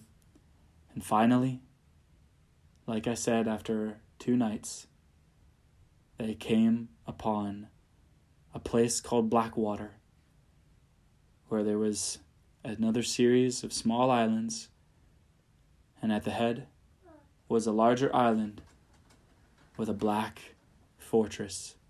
Not so much a fortress, but you could tell it was hewn out of dark, wet rock, lit slightly with fires all about. In the night, it looked as if a black skull were etched into the rock, eyes lit with fire. As Asher Robin approached this dreadful place called Blackwater, he could see in the firelight flags hanging, black flags with the ring of bones. This was Blackbones' pirate lair. And here was Asher Robin at it. And I won't wait until the next chapter to tell you what happens. Because here we are. Here be ye, God's pirates. We are here. The moment we have been waiting for. Starfish docked his little ship, offloaded Asher Robin, and led him to Tooth Snatcher himself. Tooth Snatcher. Asher Robin was tied to a pole, and Tooth Snatcher, he could see, he walked up, further up along the lair, the fortress, to an upper level, and he could hear Tooth Snatcher's voice speaking to somebody, and a dreadful voice reply, which said, "The boy is here." This Asher Robin had recognized was the voice of Blackbones. "Give the sea rat that brought him his pay, and bring him to me." The sea rat, of course, was Starfish. So Tooth Snatcher came back, tossed Starfish a sack of gold. Shing! It went on the ground. Starfish picked it up, nodded at Asher Robin, and went back into his ship and began to sail away. And there Asher Robin was left. No ship, no crew, but Starfish had allowed his request that he hold to his Bible. And so, with the pole behind his back, the Bible in his hands, he was led to Blackbones. Up the stairs he went. And now the plan was a little bit different. His hands were bound behind his back. How was he to read his Bible? And there was Blackbones, standing on just a few feet from him, facing the ocean, looking out over the sea. No doubt he had been watching as Starfish brought him in. Asher Robin placed the Bible on the ground behind him. He felt behind his back. He felt for the bookmark. And then he turned the book open where he knew Ezekiel 37 was. And he hoped and he prayed. His heart was pounding. And he was praying that he could see in the firelight. He fell to his knees and turned around. Again, his hands were tied behind his back. He could see. He could see Ezekiel 37. And he would start to read. He would start to say those words. But then, Blackbones turned around. And he saw the book on the floor. And he saw the boy on his knees. And Blackbones himself stumbled back and fell. He tried to catch himself on a desk nearby, but he slipped and fell. He crawled a bit and ended up on his hands and his knees. He was trembling, shaking. staring at the Bible. His gaze was fixed on that book. And then he begins to weep. A sorrowful, deep cry was falling from his face. Tears like you couldn't imagine. And he ripped off his hat and he tore the mask from his face. He had dark hair falling down and dark eyes. He had an old face, withered and wrinkled from years of pain. And he finally took his eyes off the book and he looked up at Asher Robin, who knelt just feet from him, just right in front of him. They were kneeling. Asher Robin swallowed. He could feel the nerves in his stomach, and he began to say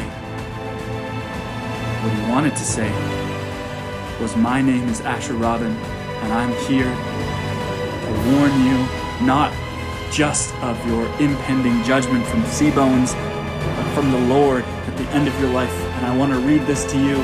That's what he wanted to say, but he couldn't. All he said was, "My name is," and then Blackbones finished his sentence. "Asher!" Their eyes met. Blackbones' eyes were filled with water. He said, "It's me. It's me. My name is Tom.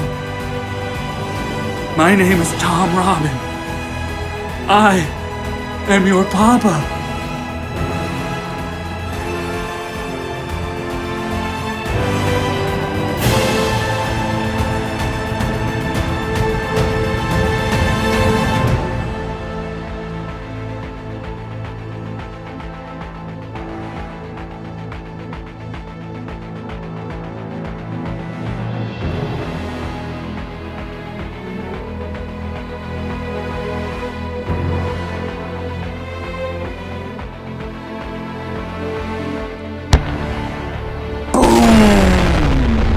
Crackling sound of cannon fire was heard from afar on that still night, and through the darkness, a cannonball hit the platform that Asher Robin and Blackbones were kneeling on.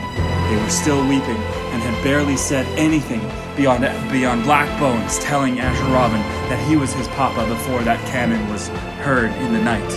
And then, suddenly, the cannonball exploded. That's right. It was one of those special ones with gunpowder on the inside and a fuse that blows up upon or shortly after impact. And it was devastating. That's right.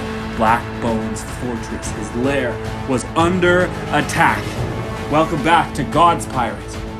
The Adventures of Asher Robin, God's Pirate. Book 3, Battle of the Bones. Chapter 10. The Great Battle, Part 1.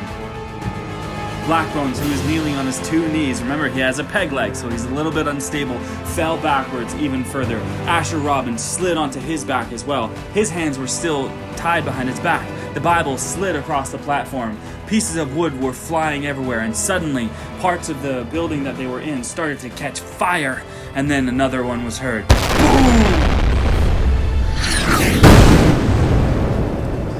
Another attack, this time closer to the dock.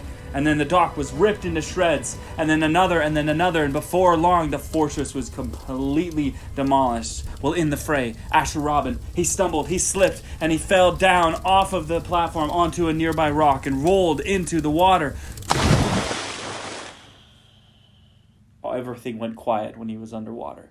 He could see up ahead and above him in the water as he sunk down. He could see through the blackness the light of fire. Everything was burning. Blackbones' lair was completely alight with firelight from these explosive cannonballs, from this unfamiliar and unforeseen attack. And then as Asher Robin sank, he was so panicked, and he didn't even have time to think about what was happening, or even to think about the fact that he had just met his papa, and that the entire time this Captain Blackbones, who we know isn't the real Blackbones, but was the first mate and had overthrown the real Blackbones, who then became Seabones, this Blackbones with a mask and the peg leg who had chased him all those times ago, and Blackbones gold and such, that was his papa, Tom Robin. He could barely believe it. He couldn't even think about it because of what had happened. All of a sudden, he's under attack, and then he falls off the platform into the water, and now he's sinking. His hands are bound. He could barely swim. And then he sees a black figure descend into the water after him, and that was him, his papa, Tom Robin, swimming down toward him. Well, he grabbed he grabbed onto his arm underneath his armpit, and Tom started to swim back up shore, and he pulled Asher off out of the water and onto the dark rock. It started to rain, and you could hear thunder in the distance, or maybe that was the cannon fire, but either way, it was a dreadful time, and throughout all the fire that was going around, Asher Robin could see his papa Tom, and Tom could see his son Asher. They didn't need to say much. Tom Robin pulled a knife from his other boot. He had a peg leg, but he still had a boot on his left foot. He pulled a knife from it and cut Asher Robin free. The rope from behind his back, he cut it off so that his hands were free, and then the pole was loosed. And Asher Robin saw a little ways ahead.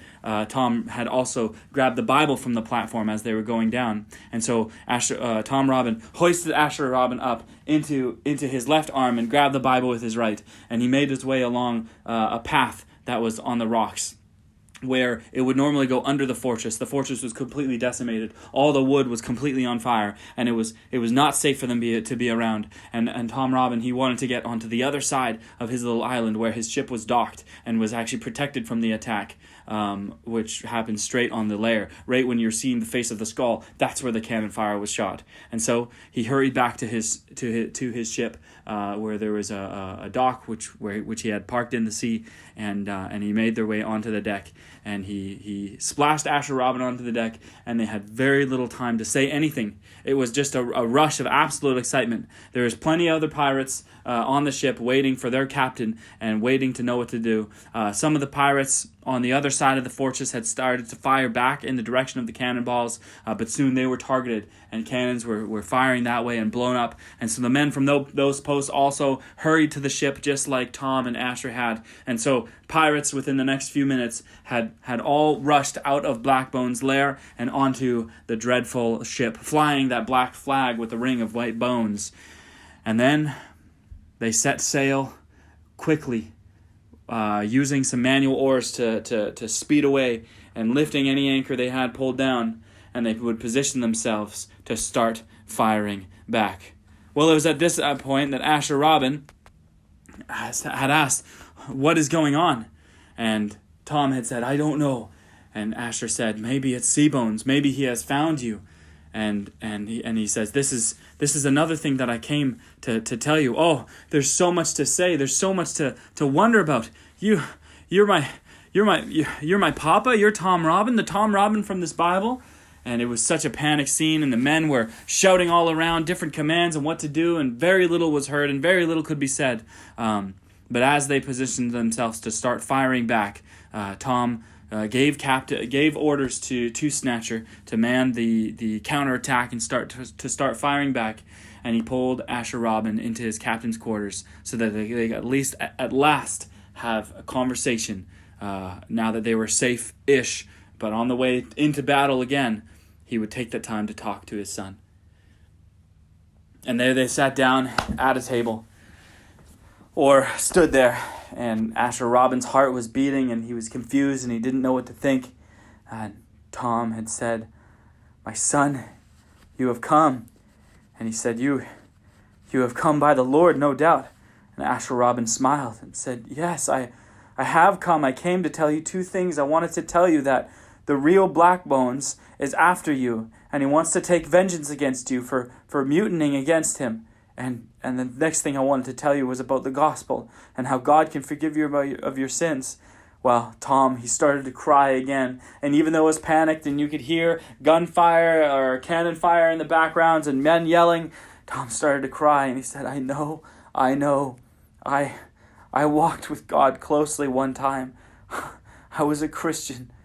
But when you, I thought you and your mother had died, I lost all hope. And I turned to piracy because I had heard a rumor that perhaps you were taken and that you were somewhere out there on the seas. And so I came to piracy because I figured maybe I could find you one day. But after years of searching, I never found you, and my faith grew weak, and I stopped praying, and that Bible that you brought here was collecting dust. And so I told God one day that I was forsaking him, and I was mad at him for taking my son and taking my wife, and that I wasn't going to follow him anymore.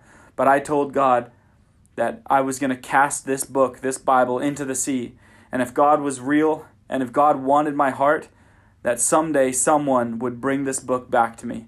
And that's impossible. You see, no one knows my name is Tom Robin. Nobody knows that. Robin isn't even our original surname. That is not it at all. That's a name that I made up with your mother. Anyways, that's a story for another day. But nobody could have known Tom Robin. And yet, I knew that if a man ever brought me this, it would be an act of the Lord, and he would want my heart still, and he would be proving his existence. Well, years and years went by, and things got worse. As you may know, I am a dreadfully awful pirate. But here, my own son has come to me. My own son has come to me to bring me this book back. A sign not only that the Lord is real, but that he's loving. And I know that you would say the same thing to me, wouldn't you, son? That he pursues even dreadful pirates like me. That's just it. That's exactly it. That's the kind of God he is. No one is too far gone to be saved. No one is too much a sinner to be saved. And then the two embraced and hugged. And it was a warm hug, and it was a long hug. But the cannon fire outside made it very clear that they needed to get back on deck and to start helping Tooth Snatcher with reloading cannons and firing back.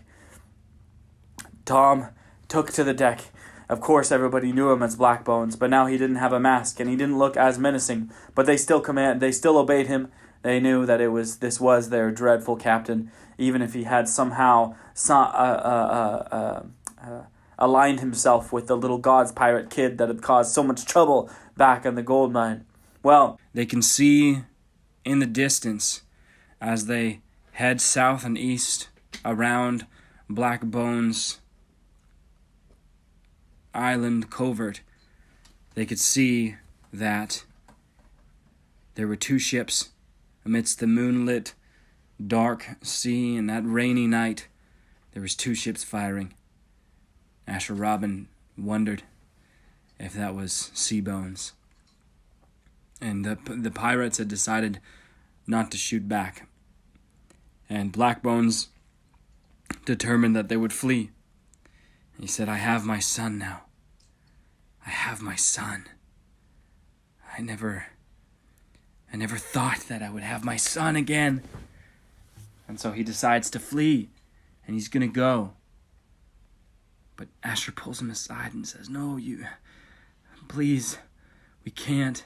If that is who I believe it to be, if that is Seabones, you must know something. I didn't just come all this way to find you and share the gospel with you, nor just to warn you that Seabones was coming and that Seabones was coming with wrath against you. And I know that you wish to give up and that your days of piracy are over, but I ask you for your help once more, because Seabones has captured two of my friends. You see, two of my dear friends have been taken, or at least it's a dear friend's son and then a crew member of mine. You've ever heard of Captain Sparks?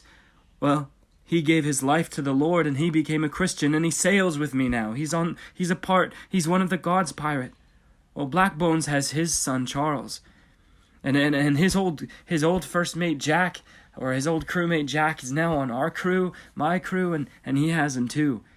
And I promised Samuel that I would find him and that I would bring Charles back to him, his own son. Well, Tom Robin looked very, very shy, very quiet. I meant to give Seabones, or Blackbones, the mantle back. He can have it. I don't want to be a pirate anymore if I have my son.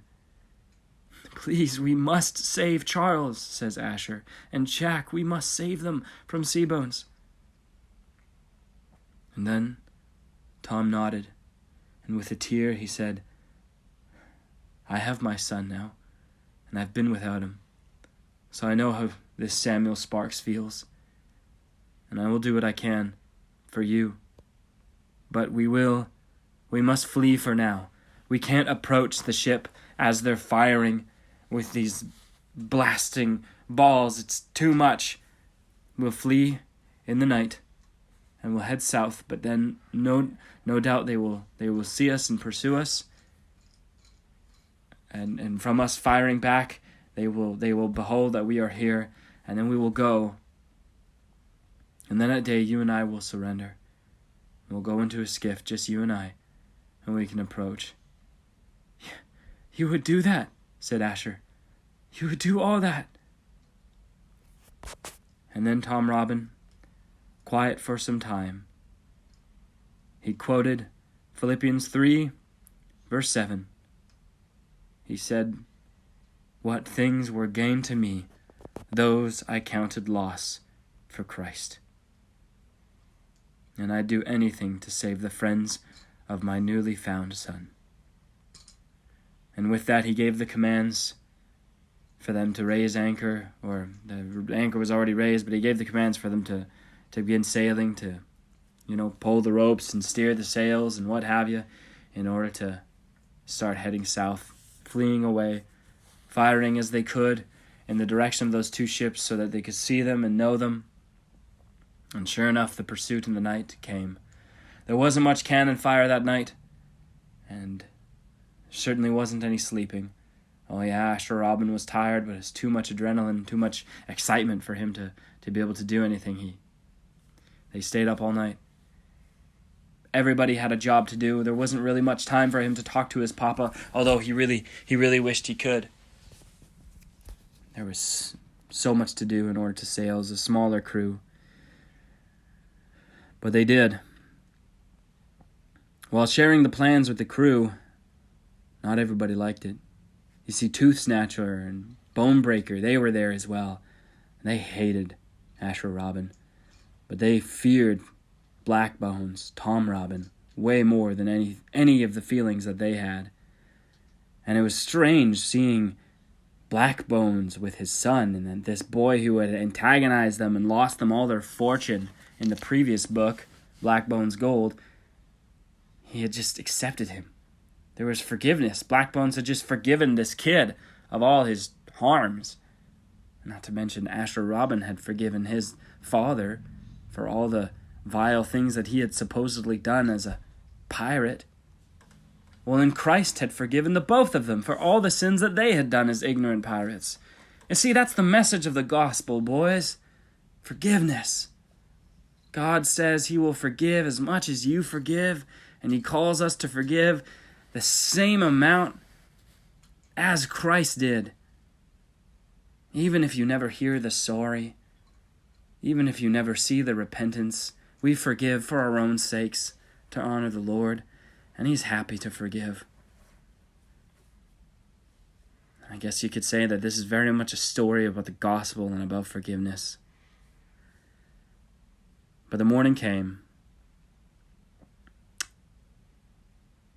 and Tom Robin and Asher Robin boarded the little skiff, and they set out, and they raised high on the mini-mast a flag, a white flag, plain white, and that meant surrender.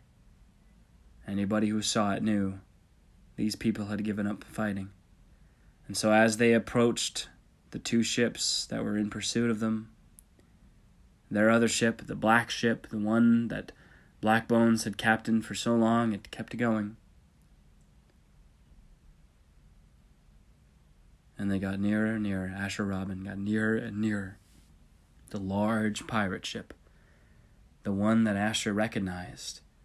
This would have been Bonebreaker's pirate ship. If you remember, Asher Robin had stolen it from Bonebreaker and then had given it to Samuel Sparks and Seabones and Charles and Jack, and then Seabones had kicked off the rest of them. Well, this was that same boat. I don't know, maybe Bonebreaker really wanted it back, but now he and Tooth Snatcher, they had the Blackbones boat. Does Blackbones' ship has a name, guys? I don't know. I don't know. Maybe we just call it Black Death. Yeah. Like after the plague, the bubonic plague.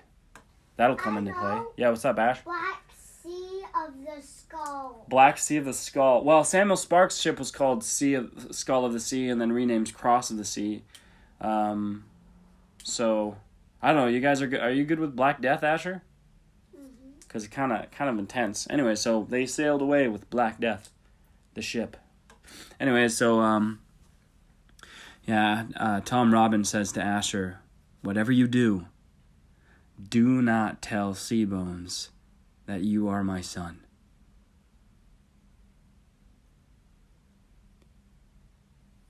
And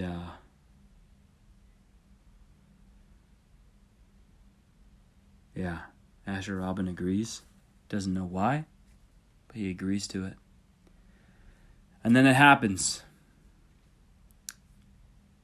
The skiff gets roped in.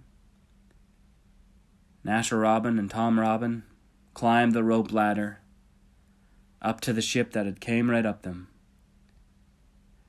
Pirates were yelling at them to climb, pointing pistols at them. You know the works, the dreadful things that evil pirates do. Yeah, that's right, there were more pirates now. These were the pirates that had been sailing with clubs.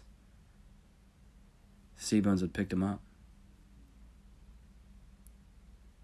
And there's 2 ships now.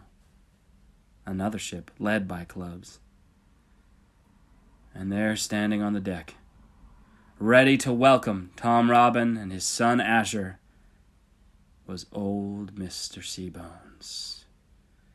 His long white hair on his balding head, his scraggly white beard, wrinkly face, and dark eyes looking at them. Asher Robin sees him and, well, he hadn't seen him since he was a friend. He had left a friend and now an enemy. Asher Robin fell on his knees and yelled, "Oh, Mr. Seabones, you were my friend." And he's feeling so much betrayal in his heart. He's feeling anger in his heart. He doesn't know. But just loved. He loved Seabones. He loved him. It was his friend. They had been through so much together, in a sense, right? Marooned on that island. "Oh, Seabones, you were my friend," he yells. "We were close. I trusted you." And then Seabones explains to him what happened. How Charles had actually joined him. That's right. Samuel Sparks' son had joined Seabones. And Jack, well, he did too, but he had just done it for survival. He was over on Club's ship. But Charles was standing next to Seabones with his arms crossed, looking at Asher, shaking his head. Asher said, "I came this way to get you for your papa, for Samuel Sparks. Charles, what have you done?" Seabones told Charles not to say anything. And then Seabones looked at Blackbones, or Tom Robin, saw his face. He snarled and made a mean face and said, "Well, look at this, here we are again. You really shouldn't have marooned me on that island. You should have just taken my life when you had a chance. But here I am, to take back what is mine." Tom Robin says, "It's yours. You can have it. I came to give it to you, in fact. You can have the mantle of Blackbones. You can pursue Tooth Snatcher and Bonebreaker. You can catch up to the Black Death and take it all over again and become the most dreadful pirate on the sea. I'm done with my pirating ways," yells Tom Robin in his victorious speech to his old captain Blackbones. "But in exchange for the mantle of Blackbones, you give us Asher's friend Jack and his friend Charles. That's the price." And Seabones says, "You know the rule. You can't just give it to me. You had to take it from me. You had to win it from me. And so I will win it from you.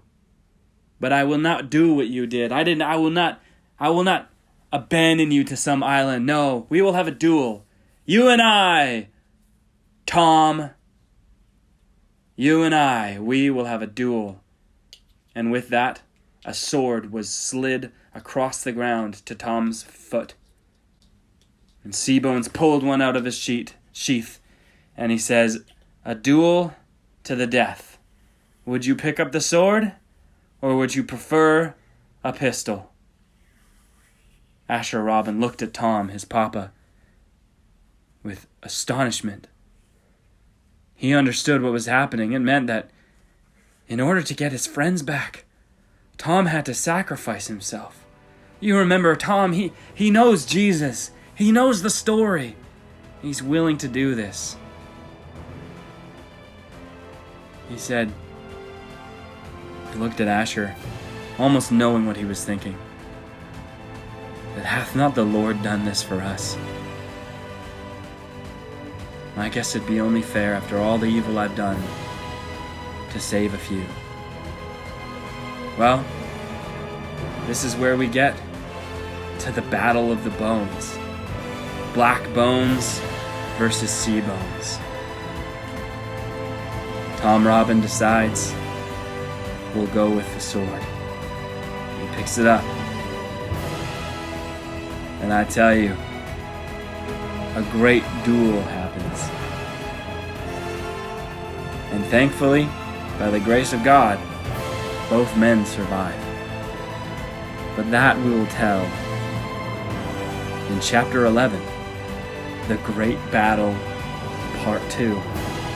This is the one and only Battle of the Bones.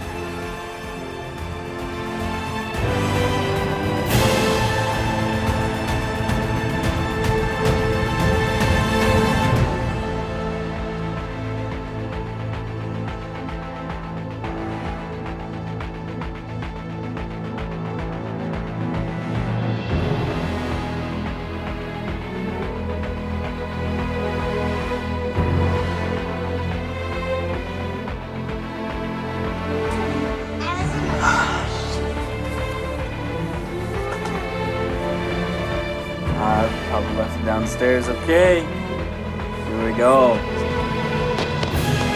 The Adventures of Asher Robin, God's Pirate. Book 3, Battle of the Bones. Chapter 11, The Great Battle, Part 2. We had Part 1 previously, which was actually, I don't know if anybody noticed, split into 2 sections because we recorded the first little section of it like a month ago. And then after the craziness of life has settled down a bit, we're back. So it's been a while since we had some new Asher Robin, and here we are to close off the book. That's right, this is the second last chapter. So we have the Great Battle, which is called Battle of the Bones, Part 1 and Part 2. Now we're in Part 2, and after this chapter, we'll have one final 12th chapter to close off this wonderful story. It closes off the trilogy, which we're calling the Blackbones trilogy. Unofficially. Probably not going to refer to it as that again because I totally will forget that. So just to recap, I don't even need to recap actually. You guys remember, this was just the other night. So Blackbones and Asher Robin, they're standing on the deck of Seabones' ship, which indeed was once bone breakers. Anyways, so they're standing on the deck. Seabones slides over the sword to the foot of Tom Robin before his boot and his peg leg. Tom Robin agrees that he will duel to the death against Seabones with the sword. So he picks up the sword. What this means, if he defeats Seabones, then he remains Captain Blackbones. He can do what he wants. He takes over the ships, takes over the crew, takes back Charles and Jack, and sails off with Asher Robin. But if Seabones beats him, fair and square, and Tom Robin dies, then Seabones returns to being Blackbones. He gets the ships, he gets the pirates, he gets the crew, he gets the treasure, he gets that dreaded name once again. He will no longer be old Mr. Seabones, but the real bad, stinky, dirty, awful Captain Blackbones. That's who he really is, right? So the stakes are high. But if Seabones wins, then Charles and Jack get to go free. No, you meant... Charles and Jack. No, you said Seabones. If Seabones... Right, so if Blackbones wins. So really, in a sense... Tom Robin. So in a sense, Tom Robin has to throw the fight. And throw it, I mean he has to lose it. Because he doesn't want to win. He's done with piracy. He doesn't want to kill Seabones. That's awful. He doesn't want to do that. And besides, if he did, I mean, clubs and everybody, they're loyal to Seabones now. So really, it would be messy, and maybe clubs and would attack Asher Robin, and so Tom Robin A battle again. Well, but Tom Robin, he realizes he can't win this fight. He could physically, he is the younger man, but he can't win it. Why? Because there might be another battle. There might be more death. Asher Robin might even get hurt. He can't risk that. But if he loses the battle, then for sure they get Charles and Jack, and Asher Robin can go on his way. And so, the great battle begins. The duel. The true battle of the bones. Seabones versus Blackbones.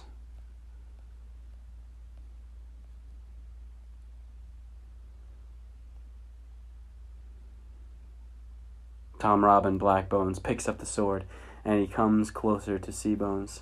A little nod of the head, and then they start. The steel hitting steel. Ting, ting, the sword fighting is epic. There's pirates all around watching this epic duel. Asher Robin knows in his heart that Tom Robin, his own papa, he's going to lose the fight. And he's going to purpose to lose the fight.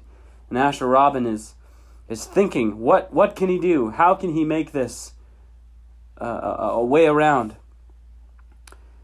Well, the battle goes on. It's around the deck. They're running around. They're going up to the helm. And they're putting on a pretty good show. Again, Tom Robin, he's strong. He's fast. He's got a peg leg, but he's a strong pirate. And he's real good with the sword. And this Seabones, he fought the same exact way. Remember, he trained Tom Robin. Seabones, when he was Blackbones, he brought up Tom Robin and trained him.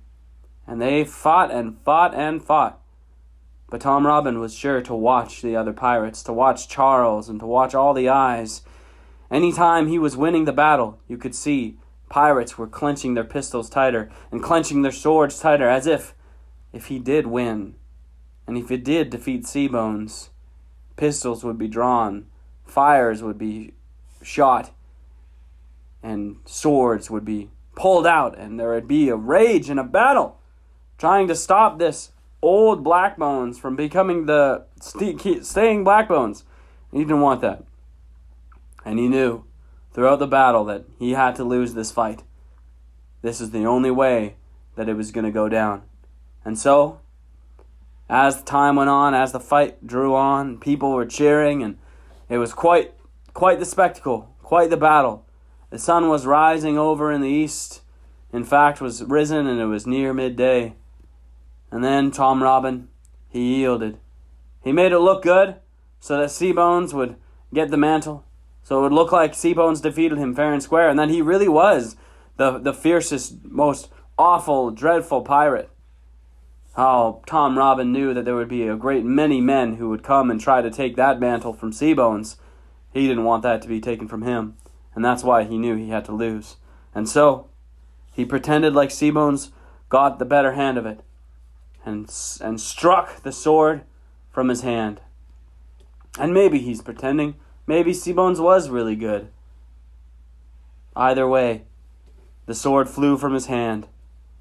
And then Seabones, he put the blade right against his shoulder. And he said, "You know, Tom, you shouldn't have shown me mercy by marooning me on that island. Look where that got you." And Tom, who was on his knees at this time, right on the edge of the ship, looking over the water, he said, "It got me more than you could ever imagine. Praise, peace with God," he says, it comes at a price, but it was not a price that I was to pay."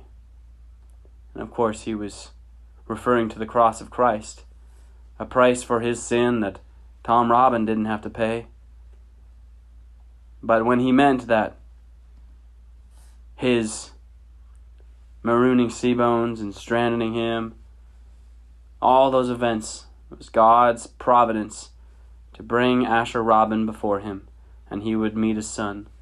But again, remember, he told in the Great Battle Part 1, Chapter 10, he told Asher not to tell Seabones that Tom was his papa. So he left it at that. That the price to have peace with God was not his to pay.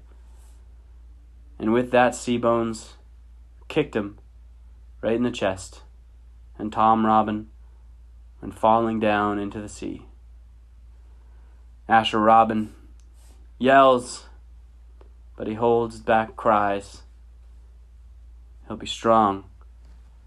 And then he looks at Seabones and says, "Captain Blackbones, you are part of the bargain. Strike it now. Give me my friends Charles and Jack, if you will." And Seabones, the last part was of course courtesy, it's just how you speak. But Seabones said, "Oh my boy, I am more wicked a man than you could ever imagine."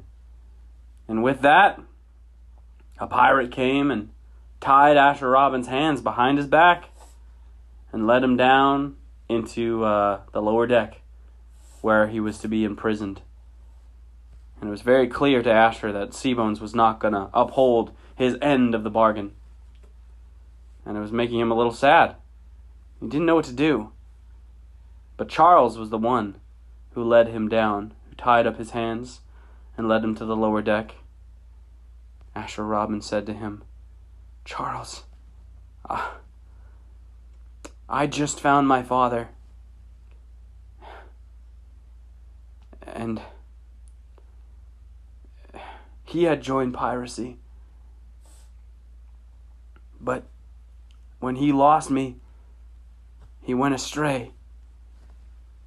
And now he has peace with God again. But I pray, don't put this on Samuel. Don't put this on your papa. He's lost you. But don't make him lose you to piracy. Don't make him lose you to this wickedness. Go back to him. There's no sense in being angry. He's back now. Yes, he was a wicked man. Yes, he left your mother. Yes, he left you when you were a boy. But by the grace of God, Jesus has saved him, and he's a new man. And he could be your new man. He could be a new papa to you, Charles. You don't have to be angry. Samuel, he wants to see you." Oh, Charles, men do bad things when they're angry and sad. Don't make the same mistake that your father made when he was angry, when he was sad. When my father was angry, when he was sad, don't make the mistake of our fathers. Go back to yours. Reconcile with him. This is what God would want for you, Charles. And this is what Samuel wants. Oh, help your papa, help your mama by coming back with me. Please, free me Let's get Jack and let's just go. Let's get out of here. I told your papa I would come just to find you. Excuse me. You don't want to live your life under the evil watch of a man like Seabones, like Charles, or like Blackbones. You don't want to live under him. Charles just shoved him into the cell, closed the door. And Asher prayed. He prayed for his papa that the sea would not swallow him up, that he would be alive. He felt like praying for his mama. If he had found his papa, perhaps his mama was out there. Oh, but then Tom had said that she had passed, and it had angered him, and he had thought Asher had passed. Well, only God knows the truth, and so he prayed for Charles, that his heart would be changed. He prayed for Jack, that he would be safe. He prayed for Shiloh and Rubina. Oh, he prayed and prayed and prayed that whole afternoon. But soon, Seabones came down to visit him, victorious, wearing that fierce black bones mask again. Truly, Captain Blackbones, this was him. He came down, and Blackbones said to Asher, "So, Tom Buchanan. Yeah, I know. You call him Tom Robin. That's not his name. His name is Tom Buchanan. And well, by the looks of it all, I'd say he's your papa, isn't he?" Asher Robin looked at him. His brown eyes were watered. He had just spent so much time in fervent prayer, and yet here was this man coming who knew. Oh, he knew that somehow Tom Robin and Asher Robin were father and son. Oh, and Asher remembered that Tom had said in the previous chapter that Robin wasn't even their last name. It was something else, and here Blackbones is telling him that it was Buchanan? His name was actually Asher Buchanan? Oh, his head was spinning. He was confused. He didn't know what else to do but nod his head and say, "Yes, sir." "Ha!" said Blackbones. "I'll be. If Tom Buchanan is your papa, then I gotta tell you something, son Asher. I am Tom's papa. My name's not Blackbones. My name's not Seabones. It's Marshall Buchanan. Oh, when I was a man. But now I'm just a walking corpse, aren't I? You'd say so yourself, according to your holy scripture. Just walking bones. But you know what that makes me, Asher? That makes me your grandfather, my boy. And you're joining my crew as a pirate. Just like I had my son Tom as under me, you will be under me, and I'll make a dreadful pirate of you yet." Asher Robin was astonished. Seabones? The real Blackbones was his grandfather? Tom's father was Seabones? Here they are, a generation of pirates. But Tom and Asher were saved by the gospel and grace and blood of Jesus Christ. And Seabones, he had heard the gospel again and again and again, and yet he refused to accept. Asher Robin knew this kind of person, a battle won only in prayer, fervent prayer, and he would continue to pray for his grandfather. Maybe that's why they connected so much over when they were on that island together. Oh, and then he started to think about that big shark corpse on top of the mountain with the boot in its mouth, and started to know the expression Blackbones boot, and how Tom was missing a foot. Oh, there was such a history to his family that he didn't even know. Excuse me, and he's just learning it now. But wow, what a thing. Seabones was laughing, and right then, something happened. The sound of cannon fire.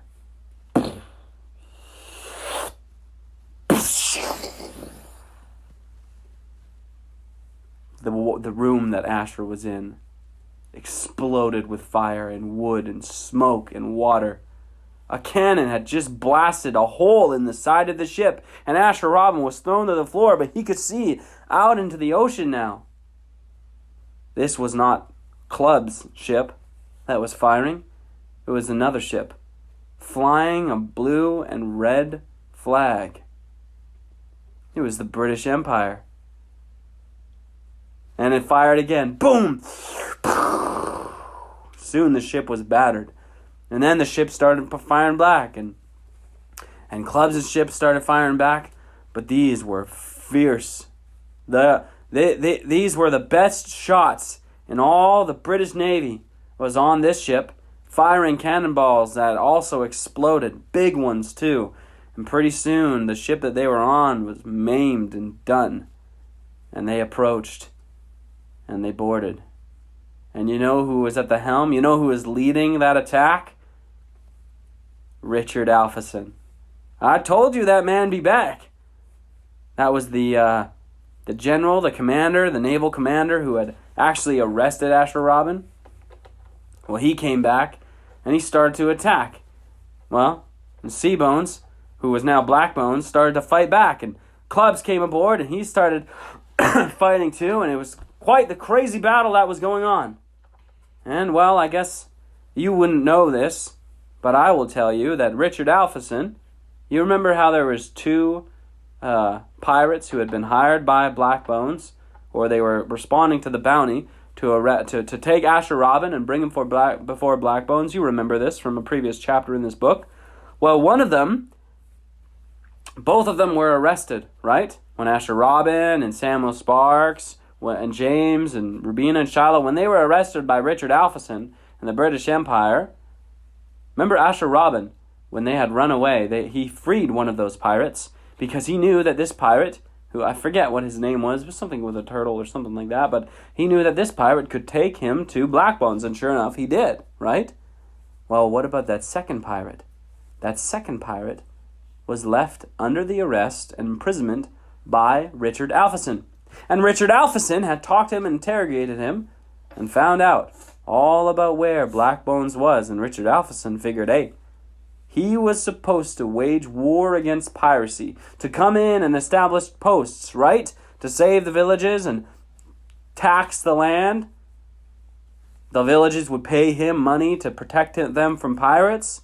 Do you remember that? That was the plan. I don't know if I explained that, but that was the plan, right? The British Empire would come into these fishing villages, set up military posts, and all of a sudden, they were responsible to pay taxes to these people for their protection. So they wouldn't be attacked by pirates, but they would have to give a huge chunk of their profits to the British, to Richard Alpheson. So he figured if he went to the chief pirate, the worst pirate, Blackbones, and if he struck a deal with him, Richard Alpheson could become a very wealthy and powerful man because he could control both the citizens and the pirates. It was quite the greedy and evil plan that he had, and he figured if Blackbones didn't join him, he would destroy Blackbones and take up the mantle himself and become a British pirate. Something like that. Well, anyways, that was just Richard Alpheson's intent. Well, in all that fray, Tom Robin showed up. That's right. He was kicked into the sea. His own father couldn't take his own life, and I guess I'll explain to you why they were going so easy on each other now. Father and son, sure, they fought with swords, but they couldn't destroy one another.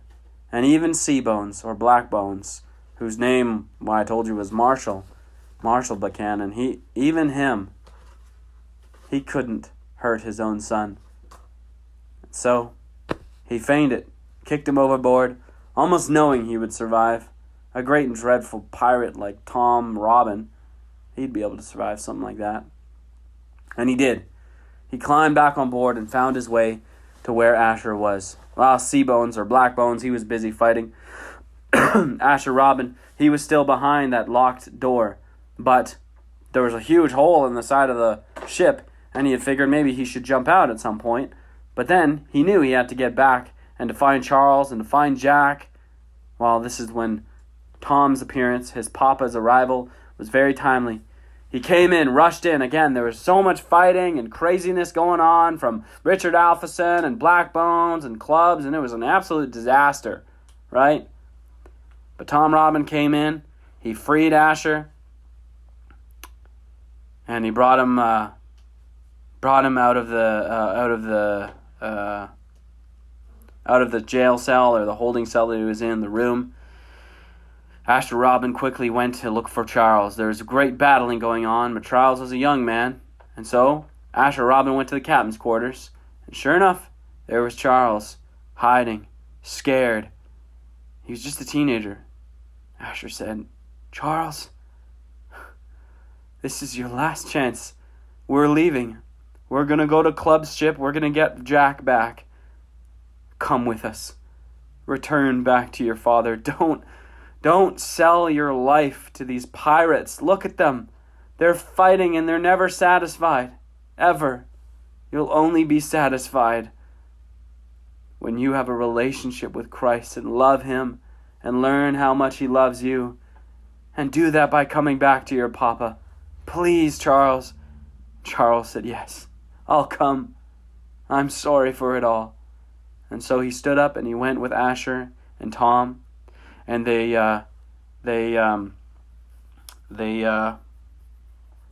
again, all the ships were pretty close in the fighting, and so they swung over to where Club's ship was, and looking for Jack. There was only a few pirates left. There was a bunch of pirates fighting. They had to, getting out of there was crazy. They had to dodge bullets and all sorts of things, and pirates, and fight a few people, but the Lord was with them, protected them. They swung over to Club's ship, and that's where they found Jack tied up in a holding cell as well. You see, even though he had said he was going along with it, they knew he wasn't a real pirate anymore. He was soft to the gospel and in service to the God's pirate crew. So they rescued him, and then what did they do but take control of that ship and start it off? Well, that was a little bit too risky for them, because it was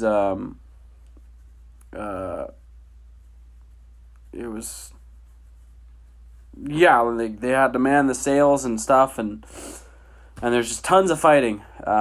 So they decided that they would actually just sneak onto the little ship, the lifeboat, the skiff, and take that back to the other side of Tom Robin's or Blackbone's old island, the lair. They were still very close to that. Or no, they had this is in the middle of the sea. They had pursued each other overnight. Okay, so yeah, they would make it back there where they could. There was a smaller ship, but it had a sail, and so that rowing that way would take probably 2 days actually to get there. But they did, and then from there they would hop onto the secondary ship, a smaller one, kind of like a getaway skiff with an actual sail, and then there they could make their way back to the pirate covert, charter themselves a ride along a larger ship back to the mainland. From the mainland, they could travel all the way back to Asher Robin's Island. And that, my friends, that is what we'll tell in the final chapter, the 12th chapter of this book. But you might have a question, what will become of Seabones, the real Blackbones, and Clubs, and Richard Alpheson? And then you got Bonebreaker and Tooth Snatcher, who they could easily fight for the mantle of Blackbones. So who will be the real next Blackbones? You've got 5 contenders: Clubs, Richard Alpheson, and by the way, I forgot to mention this, Spades is with Richard Alpheson. Remember? Because Spades was with them when he got arrested. So now Spades is with Richard Alpheson, Clubs is there, maybe they join an alliance. You got the new Blackbones, the original Seabones, he's there. You got Tooth Snatcher and Bonebreaker. They want a slice of the pie. Man, who will be the next Blackbones? Who will be the next big bad to rule the pirate seas? Who cares? We'll get there someday. Another day. But for now, for chapter 12, the closing off is epic and crazy book. Book 3, Battle of the Bones. All we have to do is reunite the families. And that is the wonderful thing that we'll share in the next chapter.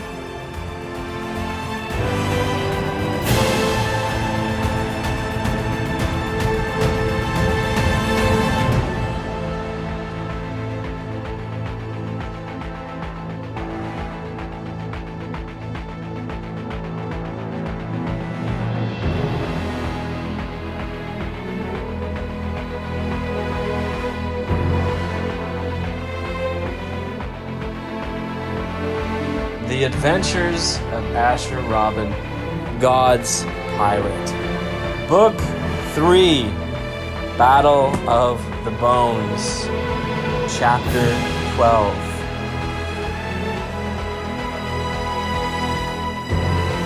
Home at last. Well, it's been a pretty crazy book. I can scarcely remember all the exciting things that happened, places that Asher Robin had to go. First, he had to follow in Seabones' trails to his old pirate covert. From there, he went to see clubs and was kidnapped by clubs. James and Rubina and Shiloh saved him on the sea. They had a battle at sea.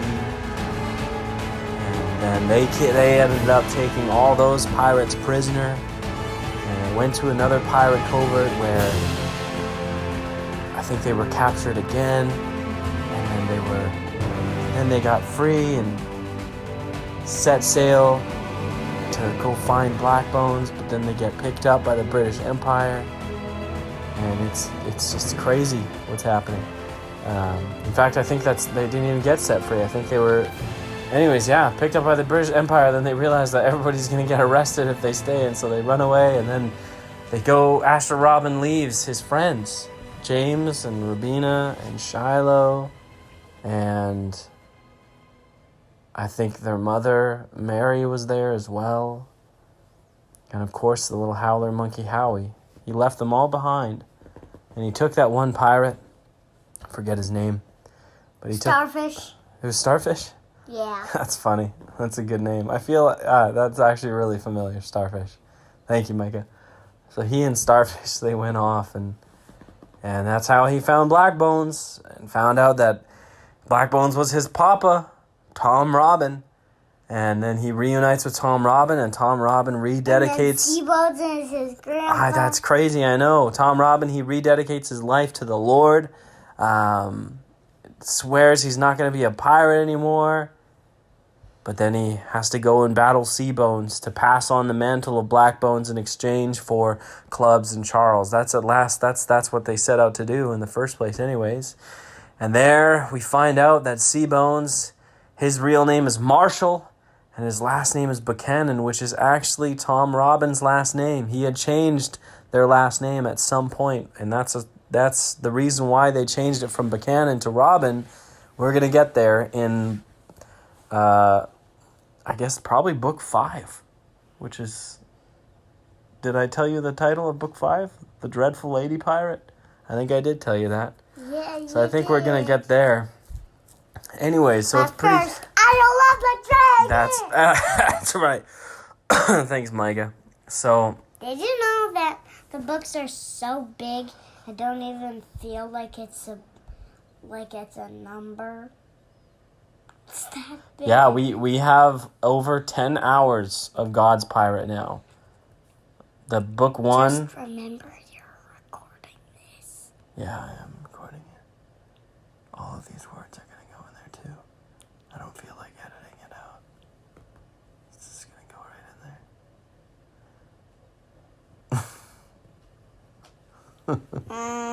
Can you just get back to the story? Yeah, I will get back to the story. Yeah, so crazy plot twist. But anyways, Asher Robin and his papa Tom Robin and Charles and Jack, they get away. And we don't really know how that fight is going to go. Remember, we got Bonebreaker and we got Two Snatcher, who they're not happy with the fact that Tom Robin Blackbones just ditched his post. They're not happy with that. And maybe they want a piece of the pie. Maybe they want to fight for Blackbones as well. Then, of course, we have Richard Alphason, who was literally firing exploding cannonballs on Blackbone's ship, who was Seabones, right? Marshall, the grandpa, which is nuts. I'm probably just going to call him grandpa. That's rude because you have a grandpa, you have an opa. It's kind of rude. Anyways.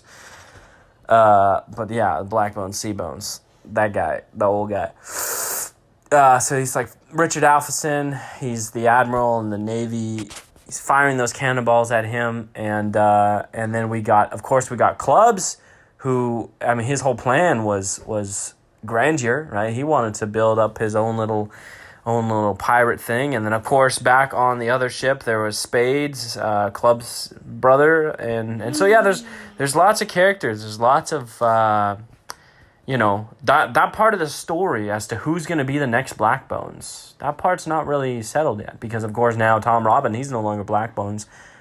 And Seabones, he rightfully took it back, right? But now all this stuff is happening, and who knows what's going to happen? I don't know. Well, I kind of have an inclination, but we'll get there anyways. It all happens as it goes. Anyways, but it didn't matter. Remember, I had asked, who cares? Who cares what happens? Because the gospel had gone forth. The word of God did not return. Sound like you're making a story. I'm doing a recap right now. You see, chapter 12, this final chapter of this book, I didn't actually have much planned for it.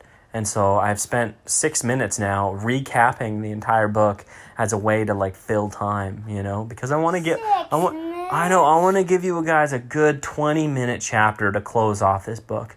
And I figured I'm going to need to spend, a good chunk of that, maybe even half of that, recapping what had happened. And so that's what I've been doing. And it's going well. We are now at almost 6.5 minutes. So high five all around. Yeah. Okay. So where was I? I keep forgetting because of the welcomed interruptions, but my mind. Yeah, I'm recapping, but we're almost done. We were done the recap. What was I saying? Shallow's birthday. Yeah, we're gonna get there. If you're forgetting, you can just pause the recap and go to the story. Oh, listen to it. Oh. That's smart. I've never thought of that before. But then I'd have to stop the recording, and I don't feel like doing that. Anyways, so it didn't matter. The gospel had gone forth. And the word of God had not returned void. It had captured the soul of Tom Robin again. He had given himself over to the Lord. Been called by his grace. And so, now, Asher Robin, Tom Robin, and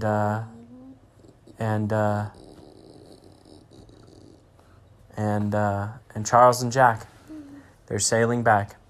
But we must travel back in time to when Asher Robin left. I forget which chapter that was. I think that was chapter 9 or chapter 8. He had left his dear friends, James, Mary and their children, Rubina, Shiloh, and Howie. He left them to keep them safe. Oh, and of course, Samuel Sparks. But what did he tell Samuel Sparks? Where did he tell Samuel Sparks to go? To his island. Back to the island. And so, we now go back to when Asher left. Shiloh and Rubina had woken up that next day. And they were looking for the God's pirate captain. And he was nowhere to be found. Samuel Sparks was manning the deck at the stern. The stern? At the helm. The wheel. I don't know what that's called. Nobody knows what that's called. But he's at the wheel. Steering wheel. Sure, steering wheel. It doesn't sound very piratey, but he's there. And James comes up. He had let a few lines in to catch some fish or nets or something like that, and gotten some fish for breakfast. Howie was way up in the what's the thing at the top of the mast? The barrel. No, that you look out. The bird's nest. Thank you, Asher. He was way up in the bird's nest, looking out. And then Rubina and Shiloh come up to Samuel Sparks and they say, Sparks, where's Asher? "Have you seen him? I can't find him." Samuel Sparks explained the situation to them, that he had left and gone on alone to do the dangerous work of going before Blackbones. And while we know how that went, and we know that it was all good, But in the story, they don't know. that's exactly what I was about to say. They had no idea. So they were very sad. Maybe they felt a little betrayed. They didn't know what to do. It was like... All of a sudden, Howie go and yell so he sees Asher Robin coming towards them to meet them. Sure, we'll do that when we get there. I like that idea. Thanks, Micah. Yeah. Sorry, I lost my spot again. Okay, anyways, so they set sail. They're already sailing, but Samuel Sparks, he leads them back to their island. And I forget how far they had gone, but that's probably about a 3-week sail. And they feel sad. They feel like they wish they could have gone. James, of course, he's all right with it, because he started to understand. Well, he just didn't want to put his kids in unnecessary danger, like Rabina and Shiloh. And so he's there's a little bit of relief in him, but he's still debating. I think at least he's still debating whether or not he likes to have the British Empire around, because he thinks that they would do a lot of good to keep the pirates away, keep the pirates at bay. And anyway, so he's good to go back to the island. Excuse me. Or Samuel Sparks, of course, he's just thinking about his son. He knew there was no way to talk Asher Robin out of it. And he had to let him go and trust that God was going to use Asher to bring back Charles, if that was his will. And but he felt very helpless, sailing along the seas all those weeks. He had no idea where Asher Robin was. There was only 2 pirates who really knew, the 2 pirates that he knew, which knew how to get to Blackbones, and one of them was with the British Empire, Richard Alpheson, and then the other one was with Asher Robin, of course. And he had it in mind. All the rest were Seabones because he picked them up. Yeah, well, he had it in mind to stop by that one covert that was only a day or so away, and to stop by that covert and try to find somebody else who knew about the bounty on Asher Robin. It was pretty large. I mean, clubs had heard about it already. Clubs had heard about it already, and yeah, so word had gone far. But Samuel Sparks figured, what would be the use in that? It was dangerous waters. You had Seabones, and what if Asher Robin was able to, get them stealthily, and he felt it in his heart, like he should trust what was going on. And so he took the kids, James and Mary and Rabina and Shiloh, he took them all back to the island.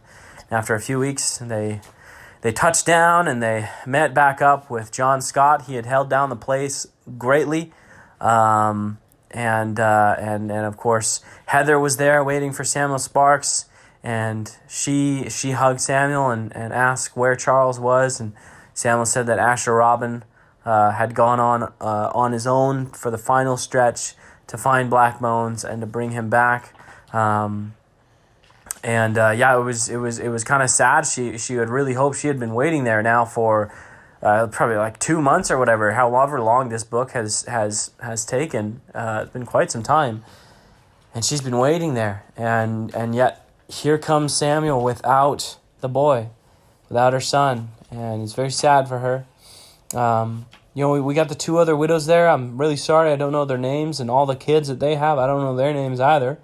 But they're still there. They're still going strong, going great. They got their houses all set up, and the island is looking like a real village, really, at this point, And you got the chief Scotsman, John Scott, holding it down. And things were routine there. while Shiloh loved being back home. He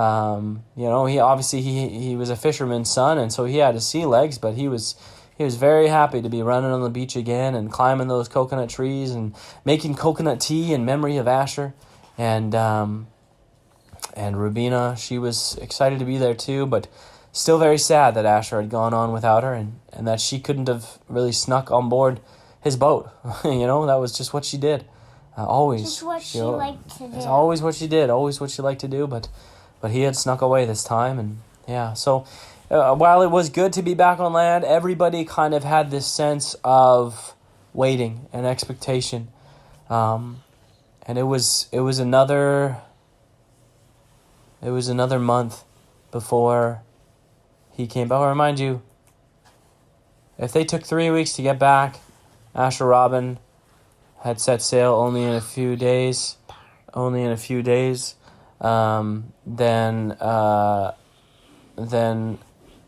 really it's only about a week actually before he gets back. So yeah, that's nice. So they waited there a whole week, waiting for Asher Robin. And then one fine morning, Howie was on the tip of the cliff, I think, where there was a cliff where you could jump in, but then sometimes there's that tiger shark there. Anyways, he was up there with Shiloh. And then Howie saw it.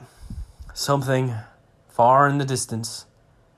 The sails of a ship reflecting the rising sun. And he looked at it intently. Well, they saw ships passing by regularly. It wasn't like it was an uncommon place. Nobody really knew they were there unless they were looking. But this ship just kept coming straight on. He looked at it for a whole hour while Shiloh was putting breakfast together. Fresh fish and maybe some mangoes, something delicious like that. And, of course, Howie then saw that it was, I forget whose ship it is at this point. We've been playing musical ships a lot, you see, because Asher Robin had originally set out with the Cross of the Sea, but then came back with but then left it. Death. Left it, and then hopped on Black Death, but then Black Death started to get shot by Richard Alpheson, so then they went on over to the second ship, which would have been Black Death had already gone with Bonebreaker. They had gone back onto Clubs' the ship that Seabones had stolen from Asher Robin, which he had taken from Bonebreaker, and then they had gone on to Clubs' ship. That's right. So whichever ship that Seabones used to get clubs and spades and stuff, or not spades. Spades is with Richard Alpheson, right? Of course. Okay, but anyways, the second ship that Seabones had that Clubs is the captain of, which is where Jack was. That one Asher Robin had jumped on with Tom Robin and Charles, and then that's where they picked up Jack, and then that's when they sailed off. So I don't really know if that had a name. Howie didn't really recognize it, but the ship just kept coming straight toward the island, and so finally he could see. He sounded the alert. Ooh, ah, ooh, ah, ooh, ah, ooh, ah, ooh, ah. And the whole island was at alert because this ship, which was obviously a pirate's ship, was coming toward them. And James took up a spear, and John Scott got at the ready, and all the kids and the wives went in. And Mary wanted Rubina to come in with Shiloh, who had made his way back to the village at this point. She refused. She stood there on the beach, staring at the ship, almost knowing in her heart, this was her dear friend Asher Robin coming back. Even though it was an unknown and mysterious pirate ship, she just knew. She had this feeling. And sure enough, when it got close enough, Howie could strain his eyes and see, and anybody with a looking glass could look and see Asher Robin at the front, waving his arms. And there behind him was Jack and Charles, and a mysterious man was at the helm.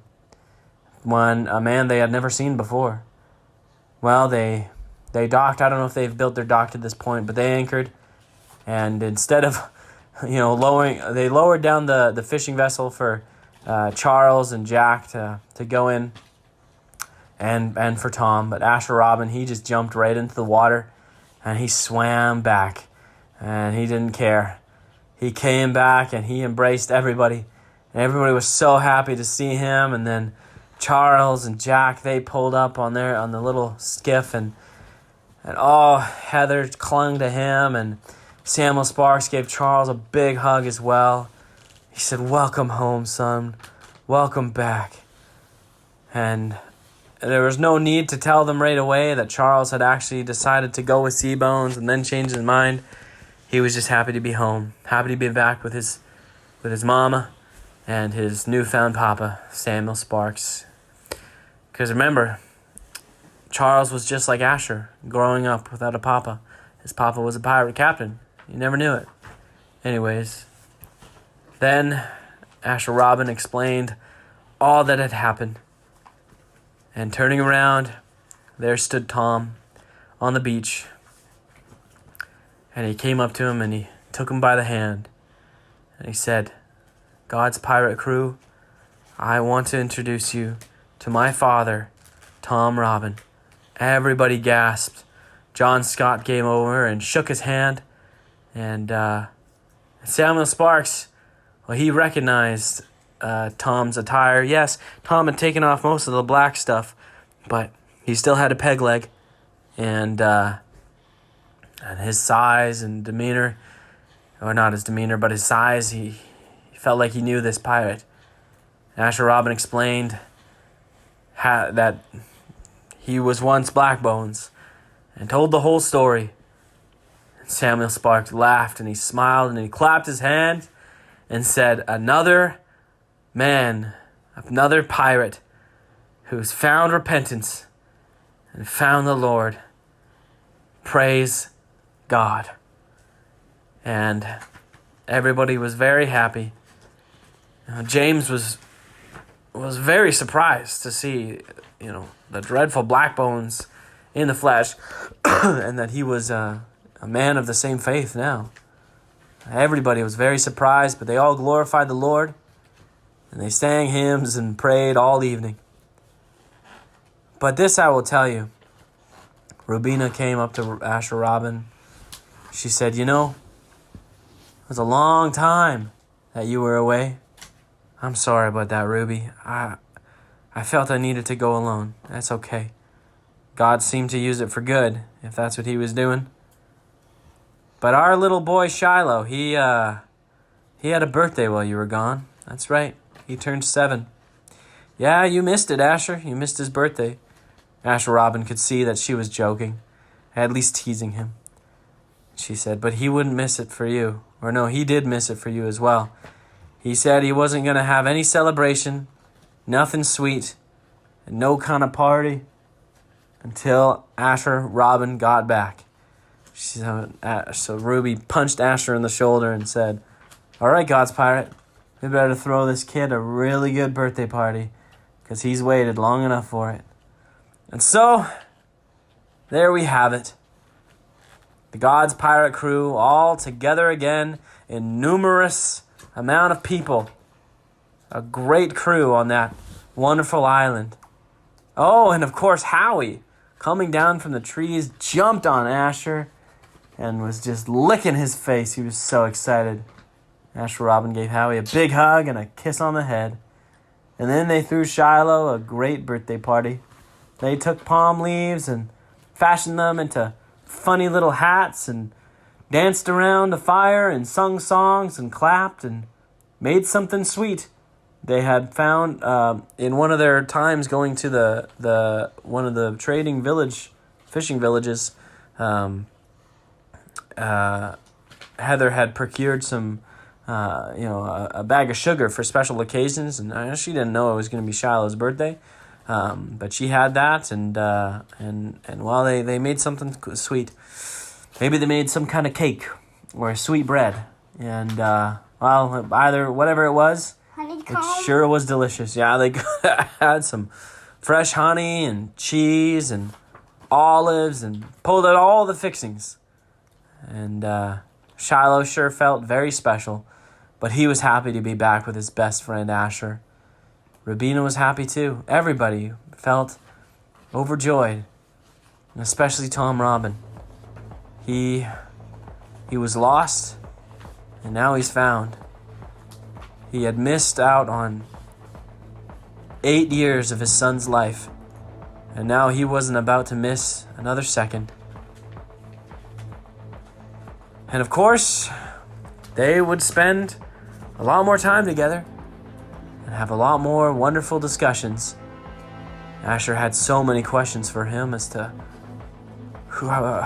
about his mother, about everything, his life before he was a pirate boy, before Captain Griffin picked him up, how that happened, how did he take him, all these questions.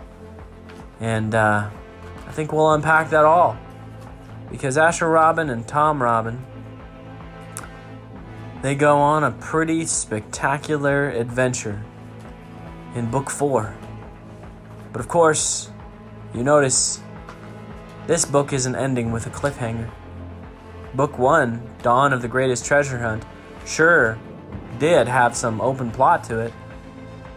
Shiloh and Ruby's parents, they were still kidnapped by Blackbones at this point, working as slaves. And that set up the next book, Book 2, Blackbones Gold.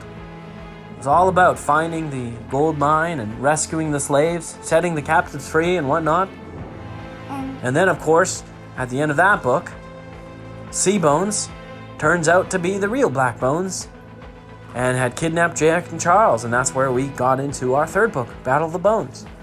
But this book, Battle of the Bones, it's the end of the trilogy, the first 3 books of the Adventures of Asher Robin, God's Pirate series. And I feel like it's wrapped up pretty well, wouldn't you say, boys? We've gone through many battles and many adventures and met many friends along the way and seen many miracles and God and His gospel working throughout all the seas in that day in that area. So this book comes to a happy and blessed end. But it sure is not the end of God's Pirate, that we know. But I think for the summer, we'll take some time off, and maybe in about a month or so, maybe 2, we'll pick it up again. Book 4, which is called The Isle of the Dragons. So until then, good night. No! That's how you want to end it? Anything you guys want to say to close off this book? I was not expecting Seabones to be his grandpa. That is a huge twist.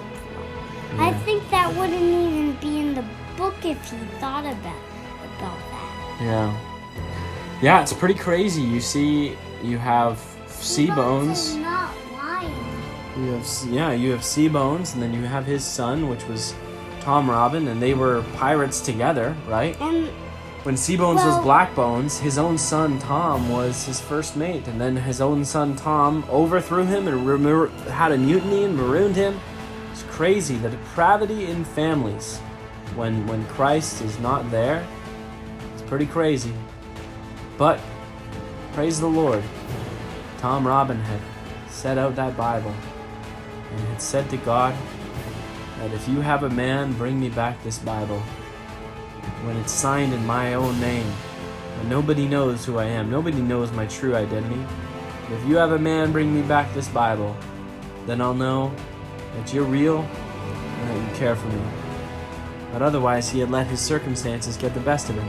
He had let all the pain of losing his son make him doubt God. And in fact, he was angry with God. Then, of course, almost a decade later, here comes a man to his own pirate covert with that Bible. And that man is a boy, and that boy is his son.